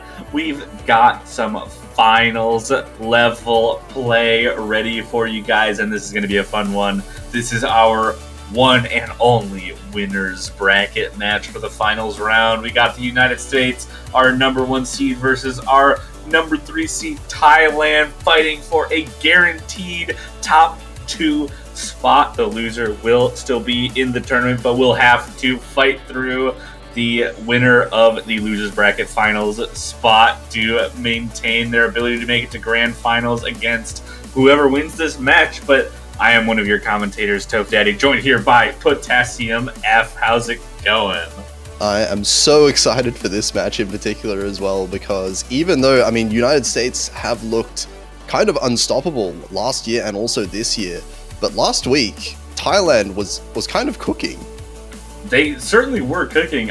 We saw so many really good scores from Thailand, and I even went through this earlier today just to kind of see how it would go, because like you said, the United States has looked unstoppable. Haven't lost a point so far this tournament. Looking incredibly good, but if we look at how these two teams played last week, Thailand versus the United States, they played 5 maps similar to each other. So the 5 of the maps that they played were the same as the others. Thailand would have won 2 of those picks. So we're looking at a 3-2 kind of deal with those 5 picks, and that is even an understatement for how close these two teams are with how well they've performed so far. Yeah, I think pretty much all of the 5 maps they played as well, that was within a couple thousand points. That wasn't a big lead for either one of the teams. But now, of course, the map pool is significantly harder this week. And I'm going to say that might favor United States, particularly in the LN section, I think. I definitely think you are on the right track. And I mean, Thailand, very, very solid, like consistently with the rice picks. I think the rice picks, like against maybe what people would necessarily expect, I think Thailand are going to be very comfortable with those rice picks. They performed so well on them last week and were just consistent in general. You know, on the picks that that Thailand was able to like perform particularly better than the United States, it came down to like that consistency in the United States. Despite having as strong a physicality as they have, their consistency is not quite as strong as you might expect. So Thailand looking to be able to take advantage of that, already picking into the technical side of things. I believe Rice 6 coming out as an immediate pick, and I can't even talk about this because these teams are getting ready so fast. They're ready to get in and on. It's been, what, not even 2 minutes and we're already past the pick ban and already into the first map as well. This one's a fairly long one, I guess, compared to some of the other shorter picks that we have in the Rice pool this time. Yeah, I mean, the real big thing to, take from this is that Rice 1 was banned by the United States. So that speed map already getting out of the way. And Thailand obviously noticing that, wanting to opt for, probably wanting to opt for the Rice maps in general. And in this case, going for the Rice map that is most comparable to that Rice 1 selection. Going for the speed map, this one just a little bit more on the stamina side and has a few more technical patterns, but still going to give them the best chance to kind of have that comparable pattern structure to what they saw from the speed map in Rice 1. My god, these are some good accuracies to start off the map with. I think there's 4 players right now on 99.9. Paponga actually drops down a little bit to 99.7, but Tristan Jacob has kind of matched that accuracy. Yeah, and actually, Thailand taking an accuracy advantage where we may have not seen in previous rounds. Konkawe absolutely destroying the accuracy in this map. 99.94 so far. And we see a little bit of an accuracy drop from Below Sun as well, dropping to around the same as Tristan Jacob. Ponder still holding onto the full combo and holding on, but Hello Sun finds a break, and Thailand going to take a small lead from that as they hold on to the accuracy lead and the combo lead now, as Neptune also finding a little bit of an accuracy drop. Konkawe well into the lead as far as combos and accuracy goes. Tristan Jacob finding another miss as well. That's only 1 full combo left on the side of United States on Nepogen's side. There's still 3 full combos on Thailand. And that's a 9,000 point lead now, halfway through this map. This is a bit on the longer side, like you said, 2.5 minutes. 9,000, a little bit more difficult to overcome as a score lead than it would be on a shorter map. Neptune doing their best to hold on, but Konkawe doing a good job of holding onto the accuracy to neutralize Neptune's score, and the 2 misses on the side of the United States. Parponger and Pavin doing a great job of keeping control of, even if they're starting to drop a little bit of accuracy, that combo game is doing a huge work going into the last quarter as a 10,000 point lead holds on in Thailand's favor. Yeah, more 200s for Parponger, the accuracy actually being fairly low compared to everyone else, but as you said, it doesn't really matter as long as you're holding onto the full combo, and Tristan Jacob as well is having a bit of a lower accuracy at the same time. So yeah, the real story here is those 2 combo breaks. That is everything right now in the score difference. And are they going to 3-way full combo this? No way. Not a chance, right? Konkawe finally dropping below to 99.9, by the way. Tristan finding another break. That's crazy. And a 3-way full combo for Thai. I mean... Oh, SS for Konkawe. No what way! I mean, not just the double S, but best ratio in the lobby by 31 300s. I mean, we've been seeing Nepogen as one of the best accuracy players in this tournament, and Konkawe just waltzing into this match like, I'm going to match you. I'm going to match you and be better than you so that we can get this match here. And that's a good opening pick from Thailand there. That is a crazy team performance from Thailand. They are absolutely ready, it looks like, and I was expecting them to do well. I think they're scaling a little bit better than I thought they would, even after last week. Hey, I mean, as long as they're able to keep up, they were keeping up with the United States pretty well, and that is the United States' first lost point this entire tournament. So already putting on a show, trying to make sure that they're not going down without a fight. But the United States does have a selection here, and all 4 long note maps available for them. Also, the SV map, something that Thailand has kind of struggled with so far. I guess their biggest quote-unquote weakness there, if United States have practiced it. Yeah, I mean, throughout the tournament, we've seen the U.S. obviously putting the practice into the SVs, but Hybrid 1 actually going to be the first selection. Maybe a little bit of a surprise, but this one definitely a little more on the long note side. After looking through it, like, there's so many difficult long note coordination patterns. Those gaps between the long notes in this map are so tough. And I see this as maybe a bit of a focus against Thailand's third player. I wonder who Thailand are going to be putting in between Kiru and Paponga, because Paponga is the player that I would expect to have more of like the physicality needed to play something like, you know, obviously 274 BPM, a lot of really fast speed patterns in this one. But of course, Kiru being the LN hybrid player that has been playing for Thailand so far. Yeah, definitely trying to push that physicality in conjunction with the LN difficulty. Parpong already swapping out, so I guess I mean, at this point it looks like Thailand's just trying to make a decision on who to put in. And this is exactly the kind of pick you expect from the United States, where they're just like, we have a more well-rounded team than you. We're going to pick the hybrids, so we have a better opportunity to kind of get you out of your comfort zone. And that's, you know, exactly what they're looking at. Parponger comes back in, so they're looking for that physicality as opposed to the LN ability for the Thailand team. But they're going to have to potentially hope for some mistakes if the United States did in fact choose correctly and are looking for, you know, the overall well-roundedness to overcome the, you know, physical and LN capabilities of the Thailand players. This is going to be fairly interesting because I don't think I've actually seen Paponga play a hybrid or an LN map since last year. So I want to see how much Paponga's improved on that front here. It's definitely pretty interesting. I mean, you mentioned the physicality being pretty important. The opening does not really venture far, but it gets right into those long nodes, and Parponger definitely a little bit on the weaker side accuracy-wise. Retrom not too far behind, about 99.5. Parponger trying to build it back up, but a clear accuracy lead for the United States as long as no major mistakes start to happen, and we're already seeing that build up to just about 4,000 bit just off of accuracy. Yeah, Reshiram recovers the accuracy a little bit now. Holy, but HelloSun actually finding the first miss for the United States. Still 3 full combos for Thailand, which means they're going to get a little bit of a lead, but it does not look like that's going to be very significant at all.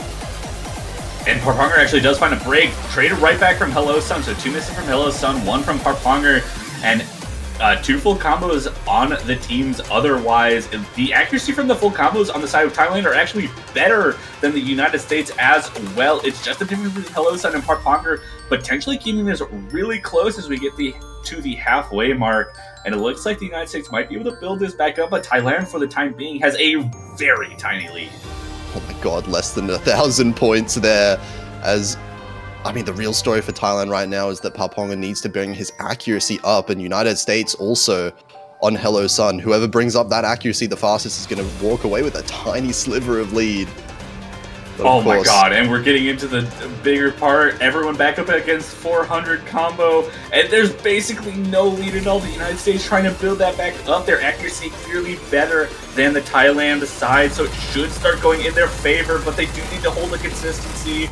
Already, we've started to see a little bit of a consistency issue with the United States compared to Thailand, but Pavin is going to be the next miss. Now it's 1 full combo to 2 for the United States. Biggest accuracy on Thailand gone. Parponger now finds a miss here, and I think it's falling apart for Thailand at the very end of the map here. Still 2 full combos on United States. Yeah, 2 full combos, and Parponger continuing to find breaks. Those LNs not treating them very well. and about 20,000 points of difference now in favor of the United States. So we hit the last few patterns, just that jump stream break, and the United States responding with a point of their own. And God, that did not feel like 20,000 points of lead. But United States gets it done in the end. Nepijin with the MVP there. 993k. That's a 1-200 from Hello Sun as well. I was about to mention 1-200 from Hello Sun, 2-200s from Pavin.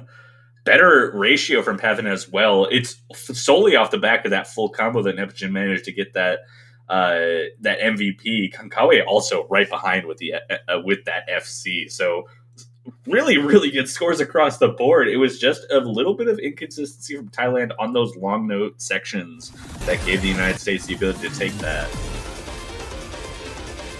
But I gotta say, it doesn't look so bad at all for Thailand on some of these more physical, LN patterns here. I think Papong was definitely keeping up with the combo at the very least for the most part. Oh, 100%. I mean, Thailand absolutely had an opportunity to take that, and they're going right back into the tech selection. Rice 7, you got her Yori Itai coming through. Not the Hunter Hunter Yori Itai, the other one. that was my first thought when I heard this map was in the pool. It's not the Hunter Hunter I think song. Mifa told me, "Oh, Hyori Itai's in the pool." I'm like, "What? Another TV size happening?" I mean, I thought the same thing because I talked to Lemon Guy a lot, and I was like, "Hyori Itai's in the pool? What's going on? What are we doing here?" But different song. This one, very heavy. I mean, okay, so Rice 7 in this pool has been mostly like broken jump stream type things, and this kind of holds that same kind of broken jump stream-ish zone, but it definitely moves further into that like hard tech with heavy mini jacks, and it's fast enough that like even if there is broken jump stream, it's 330 BPM broken jump stream. It almost doesn't feel like it. It feels like fast jacks, which is definitely Thailand pushing that like confidence with their physicality, trying to make sure that they are getting things that they're comfortable with and trying to make sure that the United States chokes, because this map is super easy to choke. Yeah, absolutely. And that combo, those single misses are really what's going to side all of these Rice maps, I feel like, because both of the teams, I don't think there's any significant accuracy advantage that either team has in the Rice. Yeah, for sure. I mean, we just saw that Thailand actually had a slight accuracy advantage overall on their first Rice pick. And out of the gate, we see a pretty similar accuracies, but Konkawa going to find an early break a little before 400 combo, so a little bit less impactful, but still a miss as all 5 other players are holding on to full combos. And all 3 United States players holding just around the 99.9 range in accuracy. Neptune, 99.95. What do you do? Oh, these are crazy accuracies right now for the United States. 7,000 point lead off of the back of that miss as well. Konkawa's building back up, and Tristan Jacob actually finds the first miss for the United States. That's going to do a little bit more point damage than Konkawa's miss earlier. It certainly is. And we already see that lead below 2,000 as it is. Tristan building up to the 400 combo, and it looks like the United States is going to hold onto a lead halfway through this map. But the accuracy lead well in favor of the United States. Right now, it's just Konkawa's missed a little bit in a better position than Tristan, so Thailand still within striking distance. We've got lots of chokeable patterns still left as the jacks continue to come through, and this is just so close. Nepijin increasing accuracy to 99.96. What is this? Absolutely no one on the Thailand side able to match Nepijin right now. Pavin does actually hit that 99.9 as well, but still 2,000 points. It's just enough, looks like, for United States. But wait, oh, there's an accuracy drop from Nepijin. That was a huge accuracy drop too. We see the lead actually shrinking down so oh my god, 3,000, quickly. it's flickering across. This hand in the back. Oh my god, Thailand holding on super strong. Oh, Konkawa missing. Nepijin missing as back. well. Oh my god, 230 points. That is crazy.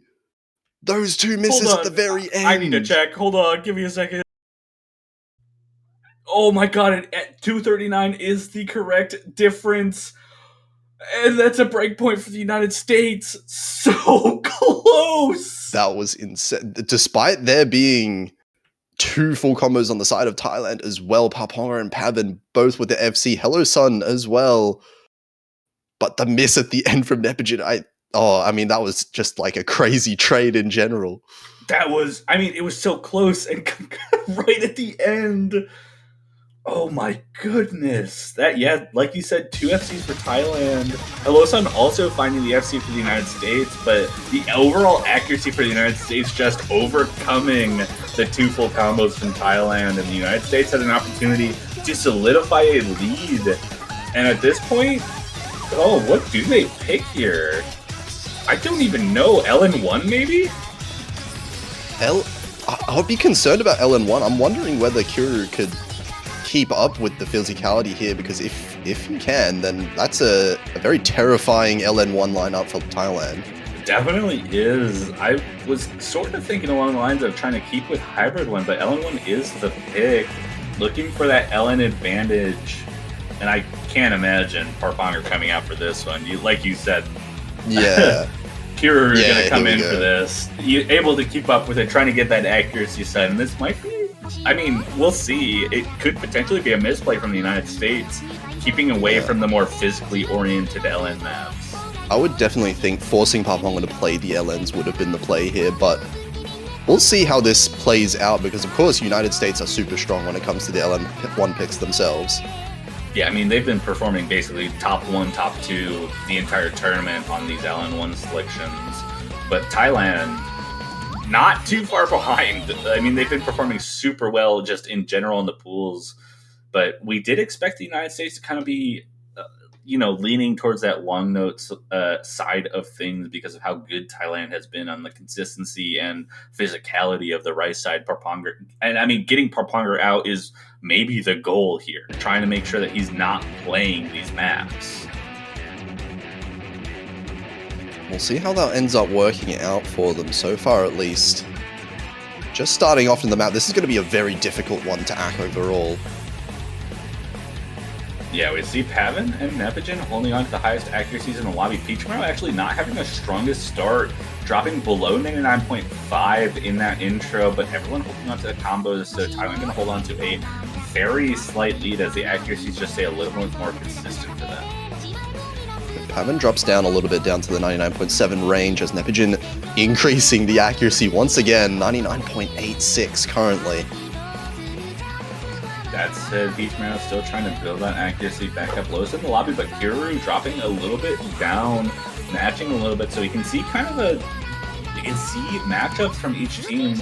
Peachmaro and Kuru trying to hold on to each other, Hello Sun and Pavan trying to stay around each other, and Nepogin doing what they can to outclass Kankawa. Kuru does find the first combo break in the lobby, though. The United States going to take about a 6,000 point lead out of that.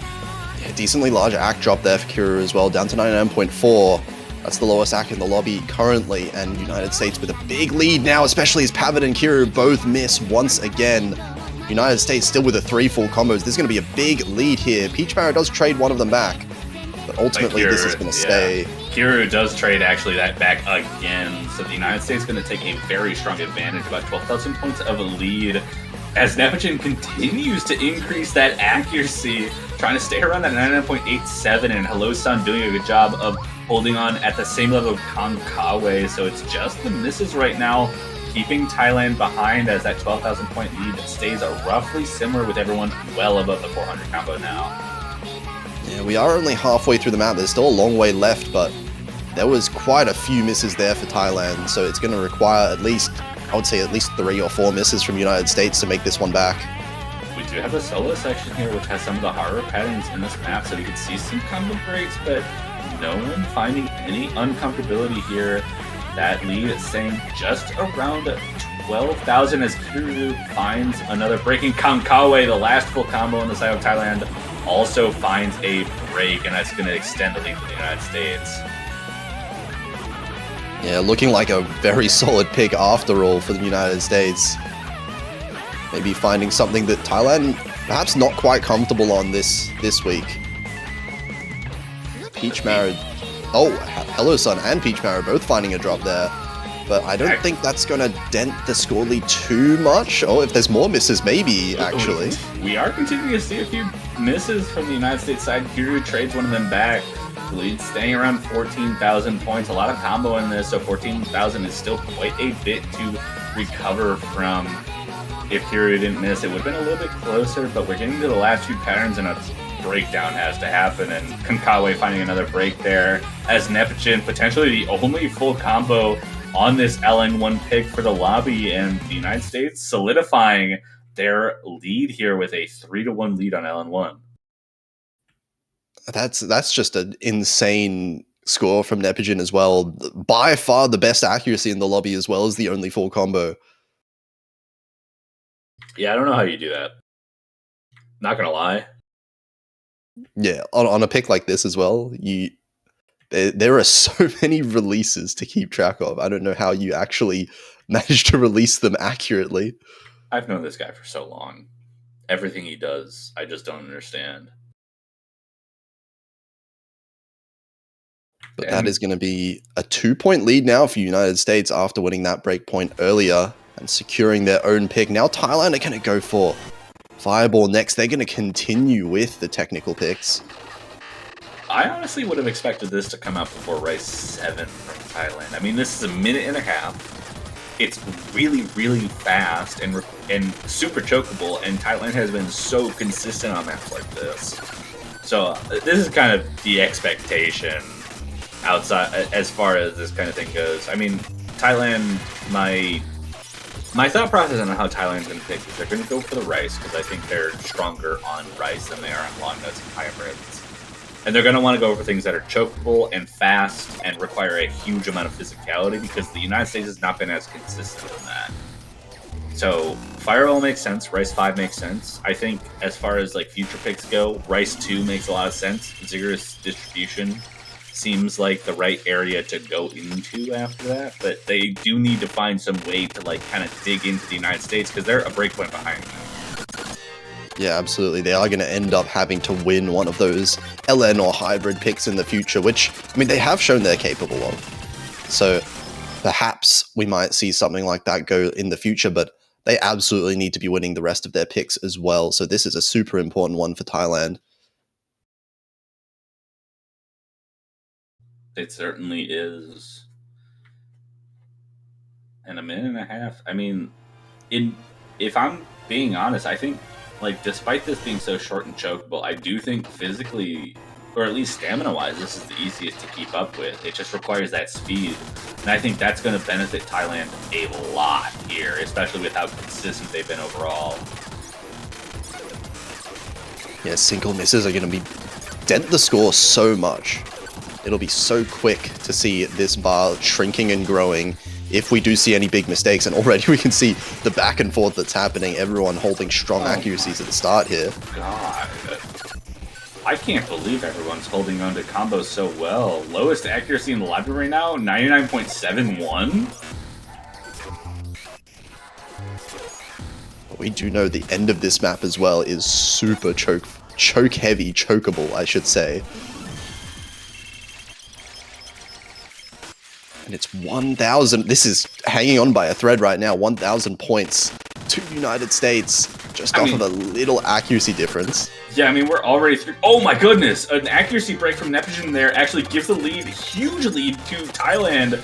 About 4,000 points. We still have the ending, like you said, the hardest part of the map to get through, but we have 6 full combos right now.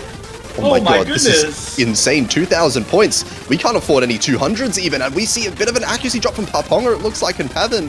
2,000 points in the favor of United States, and Pavan finds the miss at the very end of the map. That's going to be United States taking another break point. What was that? What just happened? Excuse me?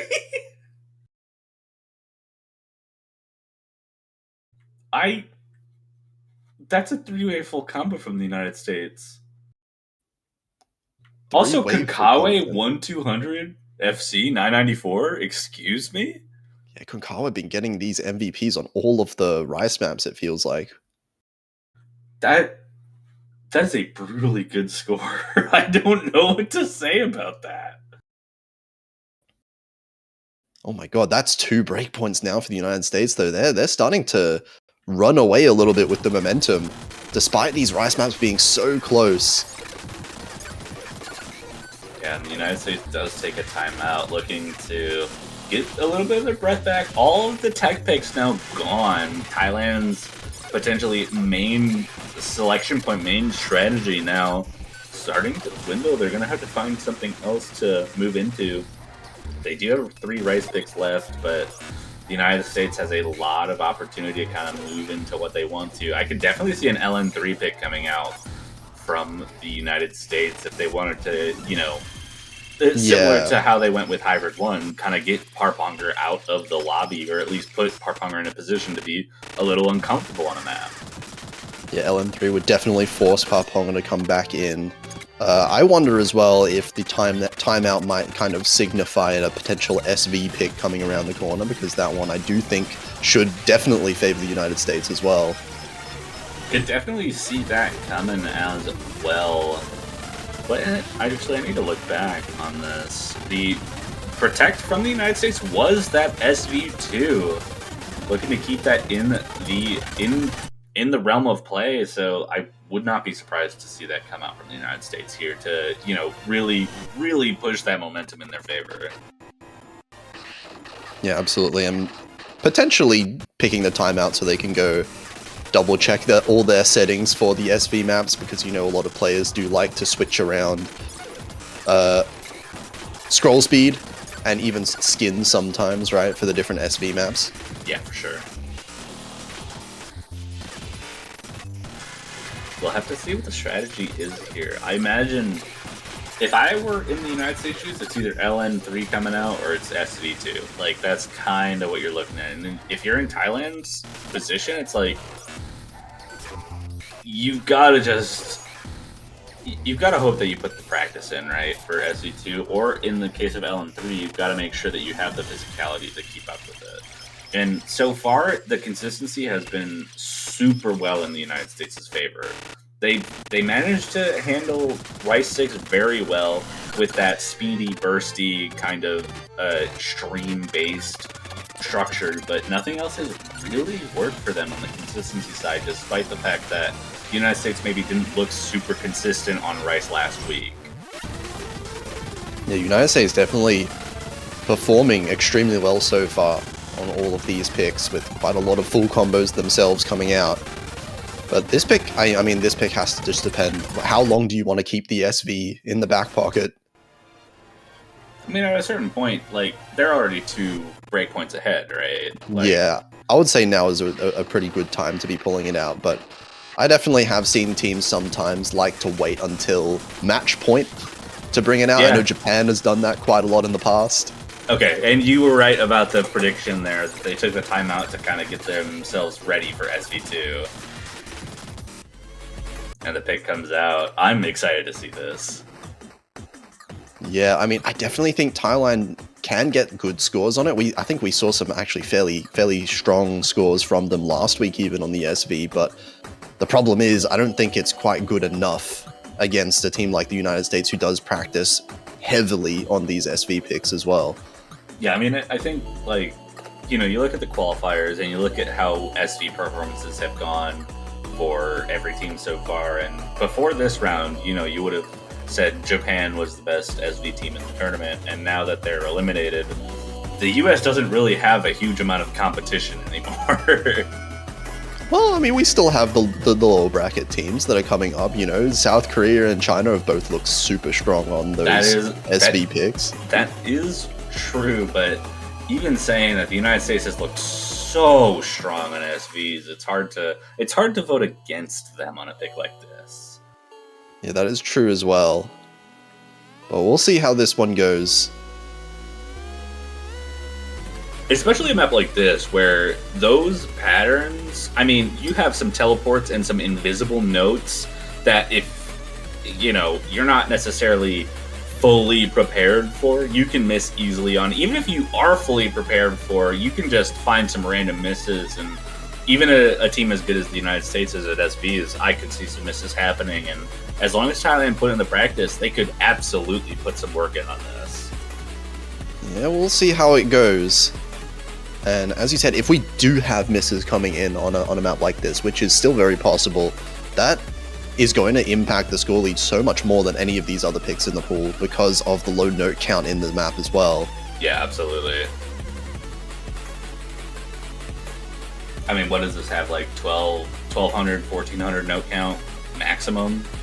It's real low, and each note that you miss is going to cost you thousands of points. Accuracy is not going to be as important to keep as much as combo because of that, and I think it's easier to drop combo misses than it is to drop accuracy misses, especially when it comes to those invisible note sections. Yeah, for sure. We'll have to see as we're starting in right now. Oh, okay. Map is over, guys. Oops. United States wins. Rip.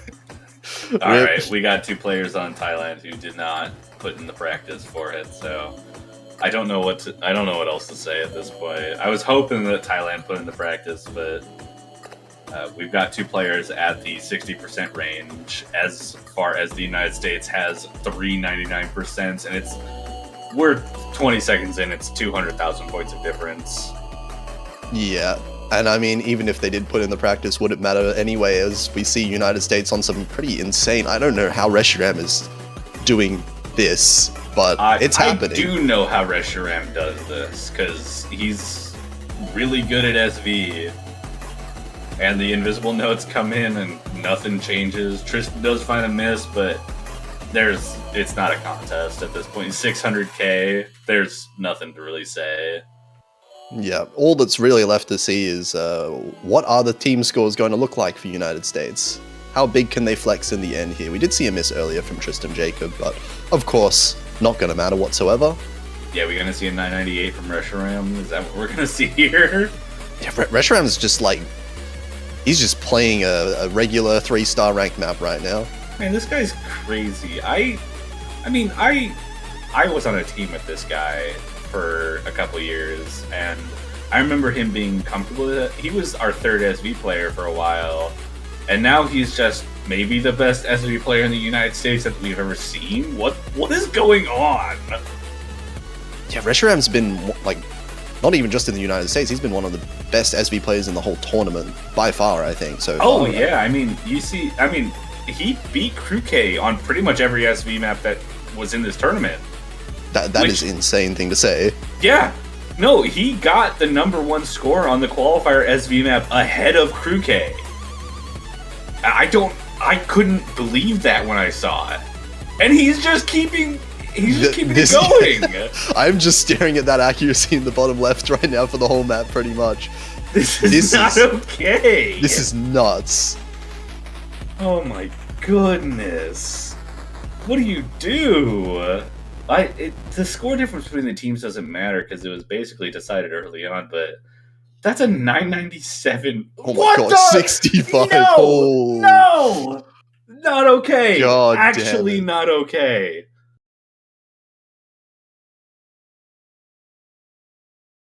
Now that's a flex. No. Absolutely not.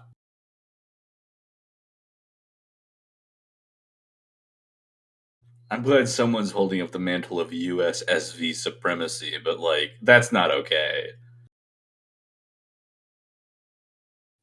Okay, well, United States managed to take their own pick pretty Wow. cleanly. Wow, what a surprise. Who would have thought? Yeah. Was pretty much decided in the very first note, I would say. But... And Thailand following it up with a timeout of their own, so we got a little bit of time to deal with here. I mean, Rice 2 has to be the pick, right? I think so, yeah.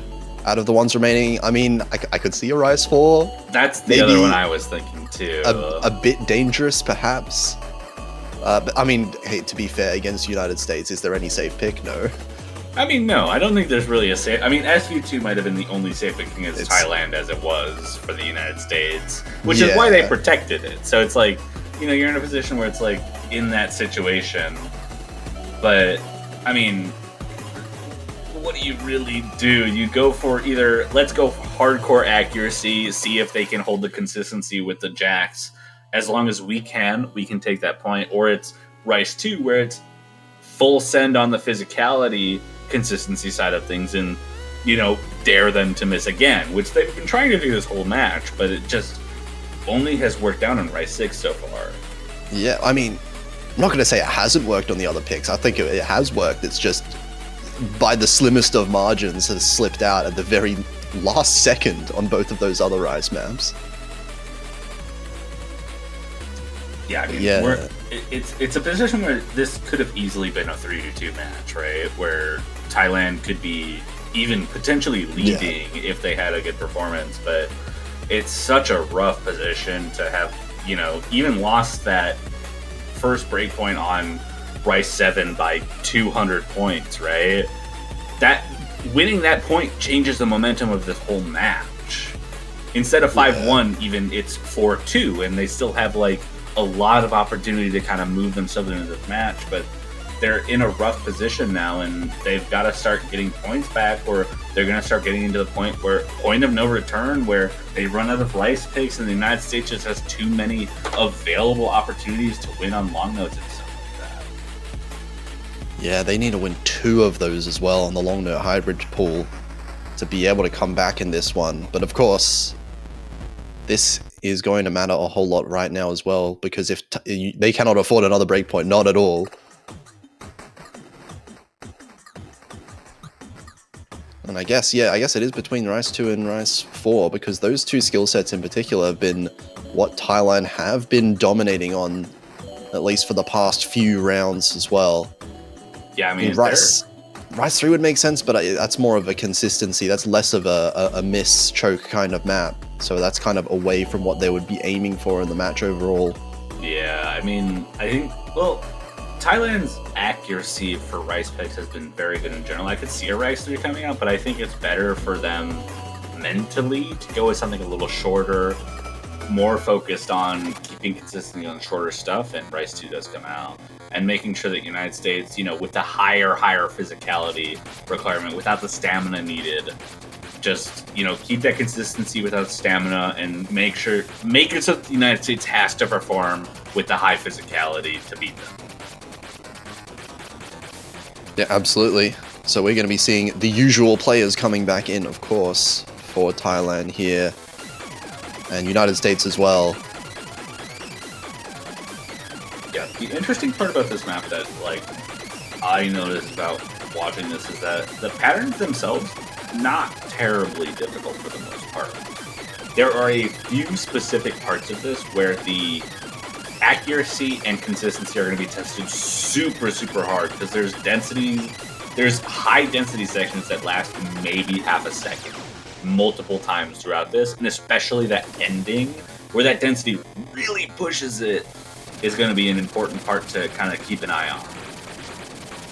Yeah, I mean, talking about density at all when we're saying 280 BPM is already terrifying me, but these players have shown that 280 BPM density in finals, not even the highest stage. Yeah, my 2017 common sense does not fly nowadays. These players are just out of their mind. 2017, where density was 250 BPM jump stream and all that kind of nonsense. Now we're at 280 in finals before even the final stage. We're just like, I don't even know how to read this anymore.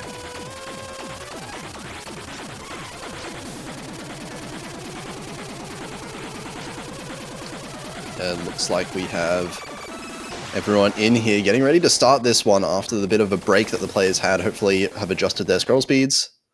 But yeah, we'll see how this one goes for Thailand. Should be a fairly strong pick for them, but of course they can't afford many more mistakes at all. Yeah, I mean, if they lose this, the United States has multiple picks on their own to kind of just do what they need to, or do what they want to, really. And 3 mirrors coming out. We see a little bit of discomfort coming out from a lot of players in this lobby, trying to make sure that they have the right hand on some of those, especially those one-hand drills towards the end. I could definitely see that being a reason to push that mirror. Yeah, one-hand trills are up there as one of the most common reasons for players to use mirror, right? I mean, yeah, if I had left-hand one-hand trills on anything, I'd immediately mirror it, guaranteed. Oh my god, it is super close. out of the gates here, 1,000, 2,000 points in favor of the United States, just off of a little bit of accuracy. Paponga is the lowest in the lobby right now at 99.73, so not far behind whatsoever. And Hello finds a break, and Thailand going to take a small lead out of that 3 full combos with the side of Thailand. A slight accuracy lead for the United States, but this is so short that accuracy is not going to matter quite as much.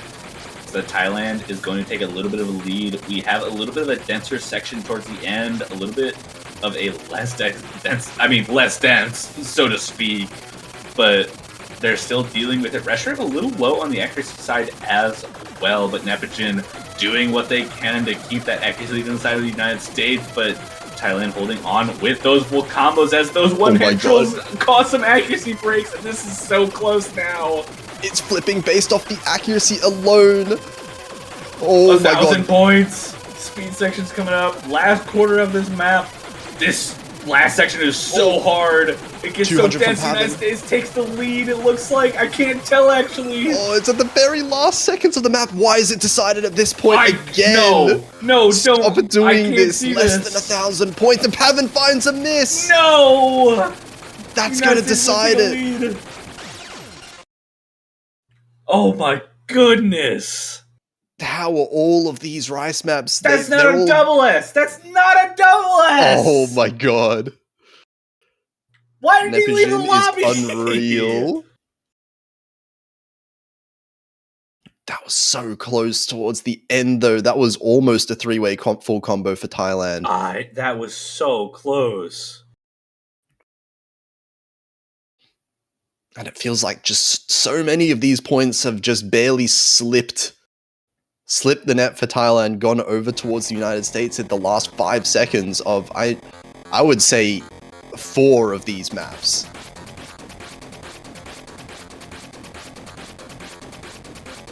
I think those 3 rice maps and even hybrid one, same story there, just towards the very end of the map. These misses at the end are costing so much in the score. I can't believe that. But it is match point for the United States now. On their own pick, they've got 3 long notes and 2 hybrids left, whatever they feel comfortable with. I mean, I mentioned it before, LN3 feels like the right decision here. Make sure Thailand's in a position to either say Parpanga needs to be here for physicality or push Parpanga out because of the long notes. Yeah, I think, thinking about it some more, all of the LN picks feel pretty good in general for United States.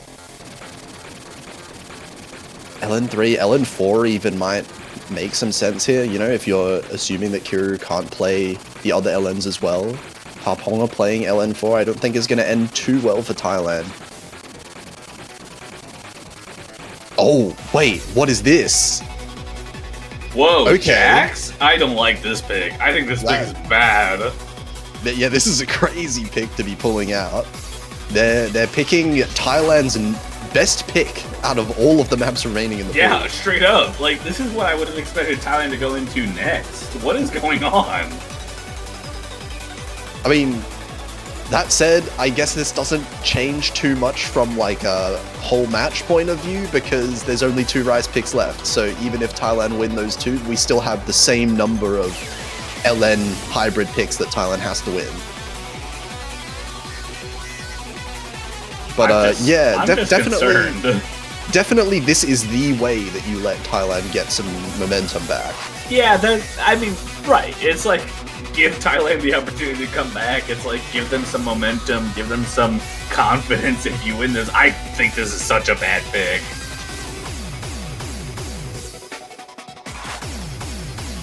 Yeah, we've seen Thailand have some scary team scores, I think 2 weeks ago. I don't think this was played last week, but as long as they can keep up with this BPM here, which, I mean, they've shown that they have very, very strong physicality in these 3 players. So I reckon Thailand's going to be really strong on this one as well. This might come down once again to the very end of the map. I guess we'll have to see. I mean, we've seen so many of these core jack picks come down to just accuracy in general. Like, it's not really about combo to a certain extent. with teams as good as these two are, it's about making sure that you have the core jag accuracy. And, I think the United States does have a slight advantage when it comes to accuracy on this kind of thing, but I think it's really slight, though.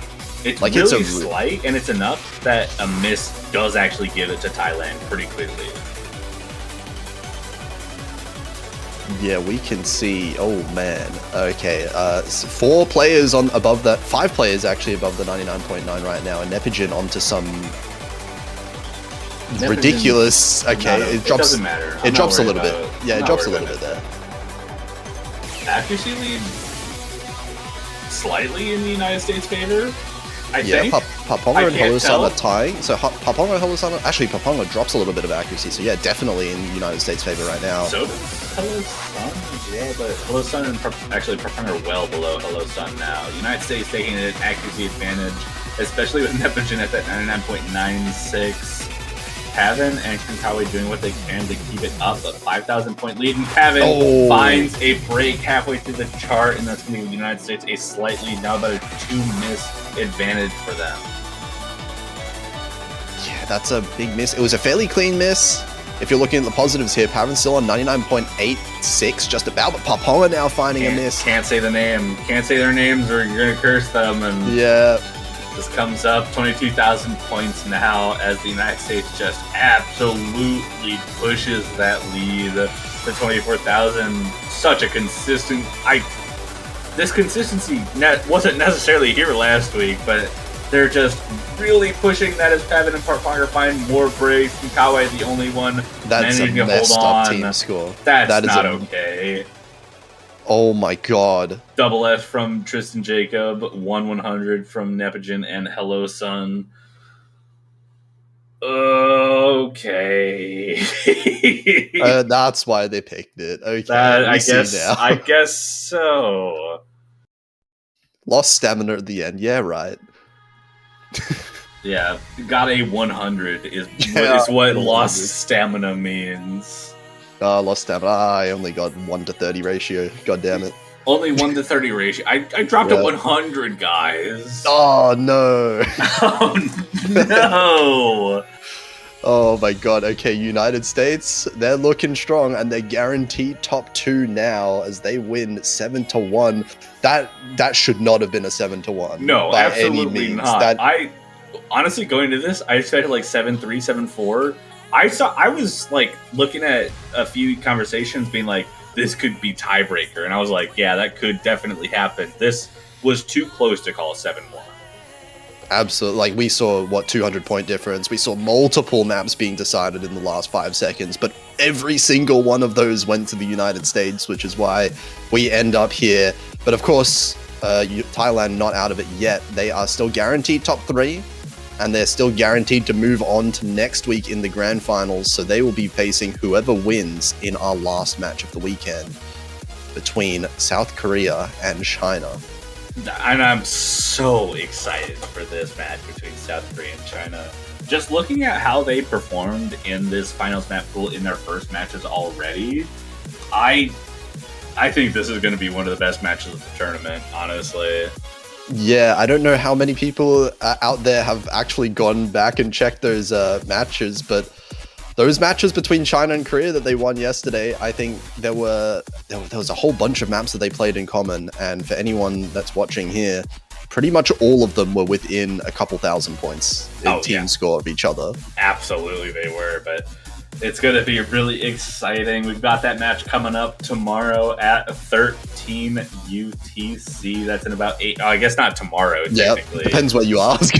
I mean, for me, it's still today, but I suppose still 8 hours from now. Some of you might be asleep by then, but one way or another, it's in 8 hours at 13 UTC. It's going to be the last match of this finals weekend, followed up by the grand finals map pool for whichever team manages to make it through to join the United States and Thailand in the grand finals. But I think we've only got one more thing left, and I think it's just related to me needing to know how I can support these teams. So how can we support these teams? I have a wonderful way to support these teams, and if you go to the Osu store, you can buy your team banners. You can buy them for $2.50 USD, and you can buy them for whatever team you want to support going into the end of this tournament. We've got 4 teams left. We've got the United States, we've got Thailand, we've got South Korea, we've got China. You can support whichever one you want for the end of this tournament. Plus, even if you want to, you can support any of the other 28 teams that have been eliminated from the tournament already and put that on your banner. But if you buy one of the last 4 remaining and predict the winner of it, it gets to stay on your profile for an extra long time until the next World Cup comes around. What an exciting concept. How do you feel about that? That sounds super exciting as well. Don't forget, you can also stack them as well. So we've been seeing some fairly long profiles recently. You can join that exclusive club. You can join that exclusive club, but with that, we'll just be closing out the stream, waiting for the last match of finals, South Korea versus China, for a spot in grand finals. You don't want to miss it. I hope to see you guys then. We'll see you guys later.